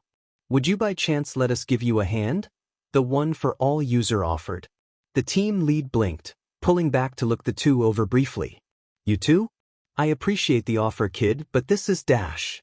Achiko interrupted by grabbing onto the nearest pillar and, with a flash of pink light, suddenly yanked it off the ground, startling the assembly crew. Before they could even recover, a further shock was unleashed as a wave of emerald energy rippled across the area, each member of the team suddenly feeling a rush of power that brought them to their feet. Izuku grinned from where he stood beside the triumphant-looking Achiko, his full cowl fully enveloping. The man before them was in awe. "Who are you kids?" They merely nodded back at him. "Just a couple of UA Hero Corps students, at your service," Achiko affirmed with a salute. The men witnessing quickly had their eyes widen in shock. In no time at all, the pair got to work alongside the construction team, quickly moving about and setting up the display, Achiko effortlessly hauling pieces around, while Izuku and the others pounded in the supports with ease, invigorated by the wellspring of one for all conducted through solidarity. Spirits were lifted rapidly as the project came together, with much of the passing bystanders stopping to watch the quick pace of the now cheery crew and their student saviors. Within a time frame thought impossible, the group gazed proudly upon the completed stage, ready to be decorated in preparation for the performances that would be held every night until Christmas. The men bombarded the young ones with gratitude for their assistance, praising them as heroes to the town, which earned bashful smiles from the both of them. Finally, it was time for them to move on and converge at the plaza with the others. Achiko rushed over to retrieve their bags from nearby, while Izuku watched the townsmen move the last of the sound equipment, still granting them a portion of his power. As Achiko reached down for their purchases, the seemingly stable assortment of extra scaffolding to her left suddenly gave way. The screech of metal immediately caught Izuku's attention, his pupils shrinking as he witnessed the mass of bars and platforms toppling towards his best friend, who was equally startled. "Achiko!" The girl kicked off the ground to dodge, but the snow made her slip, falling backwards as her brown eyes reflected the incoming mess of clanging materials. She held her hands out in a last resort, hoping to nullify enough to soften the blow, then squeezed her eyes shut in anticipation. Instead, she suddenly felt a force wrap around her torso and pull, yanking her out of the path of the collapsing scaffolds and right into the tight embrace of her friend. The cacophony of ringing metal was matched only by the combined beating of two hearts Achiko could feel in tandem.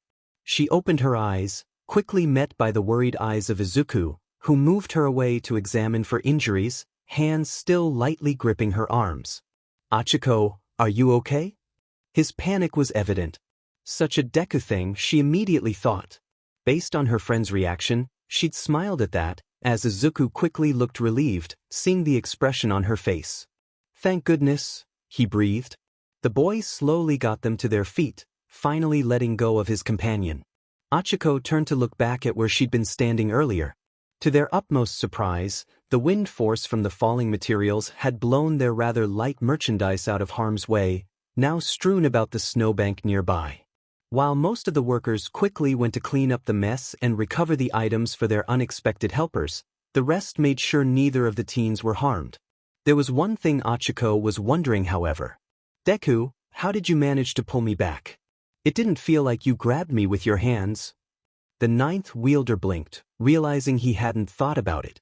He looked down at the hand he'd desperately flung out towards his imperiled friend, gasping as he witnessed the remains of pitch-black tendrils fading into his fingertips. Achiko was quick to mirror his reaction. "No way! You used Black Whip!" Her exclamation seemed to make it reality, as Izuku was left wondering how in the world he'd managed to almost instinctively use that particular power without obliterating his cherished friend in the process. He glanced around, setting eyes on the still concerned faces of the workmen. It was then that he had a flashback to all the training he, Achiko, and Tenya had been performing, as well as their experimentation with solidarity. All at once, the epiphany struck. I was sharing the power with all these people. He locked eyes with Achiko, who was awaiting further explanation. I divided up the power between us all. I only had access to 20% of it when I reached out to you. His companion's expression finally morphed into similar realization. Which means Black Whip only had access to that much power. Instantly, the two smiled, ecstatic. In a moment of impulse, they jumped at one another, sharing a triumphant laugh as they embraced, shaking one another at the discovery. They had found a next step, a method they could use amidst the trial and error. They had to share this with Ida as soon as possible. A brief cough snapped them out of it, the two turning their heads to look at the team leader, who was awkwardly scratching at his cheek. I don't exactly know what you're celebrating, but I'm glad you're all right." He gave the two a small bow, which the rest of his team reflected. "Thank you so much for helping, heroes." The sudden break in their cheering brought attention to Izuku and Achiko's current position. They at once broke away, each red in the face, realizing that that was the first time they'd actually hugged one-on-one. They gratefully accepted their gift bags back from the group and thanked them as well, wishing them luck on the rest of their tasks. "Much appreciated, now go on, I'd hate to keep you two from the rest of your engagement." The pair waved farewell and finally left the workers behind, resuming their walk to the town plaza. It wasn't until they were out of earshot that the man's final words sunk in, causing both of them to stiffen and nearly halt in their tracks. Did he say, engagement? Izuku and Achiko replayed the day's events in their heads, past the point where Ida left them to their shopping. Both their heartbeats accelerated as they listed off their activities. "We went clothes shopping, goofed around in a bunch of fun little stores, had a very playful lunch together. I rode on Deku's shoulders. I ice skated with Achiko. We laughed and bumped against one another constantly, without it ever being awkward." The realization dawned on them, and the pair were suddenly terrified of so much as glancing at the other's reaction, in the event that they were thinking the same thing. Did we just go on a date? Nearly a minute passed. And suddenly, the astonishment faded away into the wind. The two teenagers silently walked along the road, no sound between them save for the occasional crunching of snow at their feet. Izuku suddenly found his train of thought shift to that morning, his musings on the girl beside him, what she meant to him, what she could mean to him. If only solidarity were flat-out telepathy, Izuku would hear just how parallel Achiko's internal debate was to his own. They had been together all this time, and even today, as they went on an honest-to-God outing that could easily be misinterpreted, they had discovered something new to help them grow. This was the crux of their relationship, no matter what form it held: mutual self-improvement, support, enjoyment of each other's company. What Deku said was true that day. Their foundation was strong. If they wanted to take it further, if they both agreed, there wouldn't be any obstacle to stop them. Izuku repeated what he'd asked himself hours ago, all while Achiko was right next to him, making up her own mind. "Do I want to?" He recalled that sensation from earlier, the warmth and brightness he felt off the girl as he'd unknowingly held her in his arms. He basked in the fondness of the time they'd spent together. The times she'd saved him, big or small, each a blessing. That wondrous smile she'd given him, somehow imbuing him with a foreign confidence that, honestly, he was now feeling grateful for. She was so much that he couldn't even unpack it all in a muttering session if he tried. And so, I want to. Just like that, Izuku's glove and Achiko's mitten clasped one another, neither one understanding if they'd consciously done so. They silently gasped under their breath, but made no further action, continuing to walk peacefully down the street. They questioned if this was real, if that action was really taken. Should they say something? Should they do something? Should they let go? None of those sounded appealing for one reason or another. Instead of being forced to decide then and there, the universe decided to give them a break, as if sensing their heavy quandaries. A roar sounded from down the street, and, in a moment of recognition, the two spun around, separating their link in the process, gazing at the rapidly approaching form of their third, engines gunning. Midoriya. Uraraka. Ida was upon them seconds later, expertly sliding to a stop despite the slushy terrain the street had now become. His friends were somewhat envious of his control. He immediately gave a firm, 90-degree bow. "I'm so sorry that I didn't respond to any of your messages." Achiko gulped, feeling a fair bit of shame. She hadn't actually sent Tenya anything, too distracted by, well, activities. Suffice to say, however, she was curious why he thought otherwise. The class rep held up a frustrated fist. "Ashido somehow managed to melt my phone, by accident, when she asked to see my contact list for some she had lost. Honestly, to think I'd believe her level of control was so inadequate as to destroy a vital source of communication. What's more unacceptable, no one seemed to have either of your numbers." With that explanation, Achiko wasn't sure whether to accept the pass at her ineptitude, or ponder how far she could fling a certain alien queen into the horizon. Her debate was put on hold when Ida suddenly gave the two a genuine smile. "By the way, I happened upon a group of local workers while searching for you too. They explained how you'd practically saved the town's festival." He placed a hand on each of their shoulders. "I'm so proud to have such prestigious examples of heroism and charity as my friends." Izuku and Achiko couldn't help but blush at the praise, but were able to at least reply that they thought the same of their speedster companion. With their reunion complete, Tenya ushered them to the final stretch before regrouping with the others, who had by now gathered where they'd first separated, much of Class 1A waving at the trio as they approached. "Yo, you two get lost or something?" Kirishima asked, his hands, like most of the group, occupied by a few shopping bags. "And not exactly," Izuku chuckled, rubbing the back of his head. While Ijiro looked curious, the bundled-up hothead beside him scoffed. "Don't think about wasting more of our time, you dash. Deku." Bakugo was unexpectedly cut off by a much softer voice uttering that well-known nickname. Izuku turned to see Mirio and the rest of the big three approaching from another street to join their juniors, with a certain red-eyed girl waving to the greenette from upon Mirio's shoulders. The senior swiftly raised his hand to the group. "Sorry we're late. Couldn't get Hado here away from the local decoration store," he explained, nodding towards the periwinkle-haired student. She, in turn, gave the blonde a light scowl. "Hey, we've got to liven the place up for the big day. Don't you know they don't have anything at the house since the Yaoyorises aren't there for Christmas?" Momo was quick to defuse the situation, stepping up to her upperclassmen. "Don't worry about that, I can make us whatever you think we should have. That way we can have a truly unique presentation."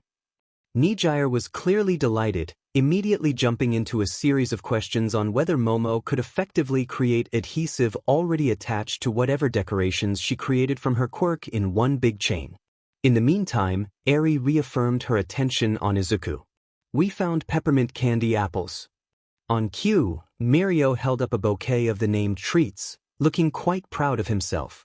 The One for All user smiled brightly at the overjoyed pair, up until Bakugo stomped his foot loudly in the snow. "Don't ignore me, Dash. Hey Deku, I want to start training again when we get back." Izuku blinked in surprise at first, but swiftly replaced it with beaming pride. raising up his fist to the girl saddled on Mirio's shoulders, who was quick to meet him halfway, bumping her tiny one to his. "You got it, Eri." While the little girl giggled, and the girls practically squealed from the adorableness, several of the guys smirked at the now fuming Katsuki. "Dude, maybe you should just give up trying to use that as an insult," Kaminari began. "I mean, in one way or another, everyone else who calls him that is a cute girl." Even Todoroki couldn't help but smirk at that. The rest of the class landed somewhere between chuckling and containing a full-blown laugh. Bakugo's teeth grinding could almost be heard over the commotion. "I'm going to destroy you now." While Kirishima and Siro did their best to contain the explosion user, the group began their walk back to the house, much of them sharing stories of what transpired during their outings. Achiko, wary of Mina, chose to stick with Izuku and Tenya, avoiding eye contact with the acid user at all costs. It was a rather uneventful trip back, with Katsuki finally being dissuaded from turning Dunceface into a New Year's firework, and the rest of the group wishing for the warm comfort of the retreat house's impressive fireplace. However, as soon as they'd seen the building come into view, it was obvious they had a visitor. An unmarked car was parked in the main driveway, putting much of the class on guard. They hesitantly approached from the back entrance per Momo's recommendation, ready to deal with potential intruders. What they found instead, upon slowly opening the double doors, was none other than their teacher, casually leaning against the nearest armchair, arms folded, and expression as severe as ever. "I take it you went into town?" he asked without any real interest. Regardless, Ida was quick to reply. "Mr. Aizawa, sir." "Indeed, we departed for an outing to complete our last preparations for the holidays. We weren't expecting you to show up. I apologize for my lack of foresight." Eraserhead let out a breath, standing up straight but keeping his arms folded. "Don't concern yourself with that. This was an unscheduled visit in the first place." At this, the class contrarily grew even more concerned. "Has something developed, sir?" Yayorozu inquired. Aizawa said nothing for a moment, likely debating exactly how much information to share. In the end, he decided to simply lay it all out, seeing no reason to beat around the bush. "We received a communication from David Shield's daughter." "Melissa?" Izuku exclaimed, wondering what could have possibly happened. Shota didn't bother replying to him personally. Island was attacked by the anti-Quirk terrorists. Stifled gasps rang around the room. The population was relieved of their powers, then the perpetrators left, leaving the island to piece together its scrambled communications. "We were lucky Miss Shield is so intuitive. She sent All Might a message on a unique, one-way frequency, explaining what transpired, as well as some info she gleaned from the enemy leader." He narrowed his eyes at the astonished class. "These people have been here in Japan for an extensive period of time. We could be stripped of our abilities at any moment. That in mind, I'm extending my visit here to make sure you're all prepared for that eventuality." He scanned the now thoroughly shaken group. "Welcome to your next hell.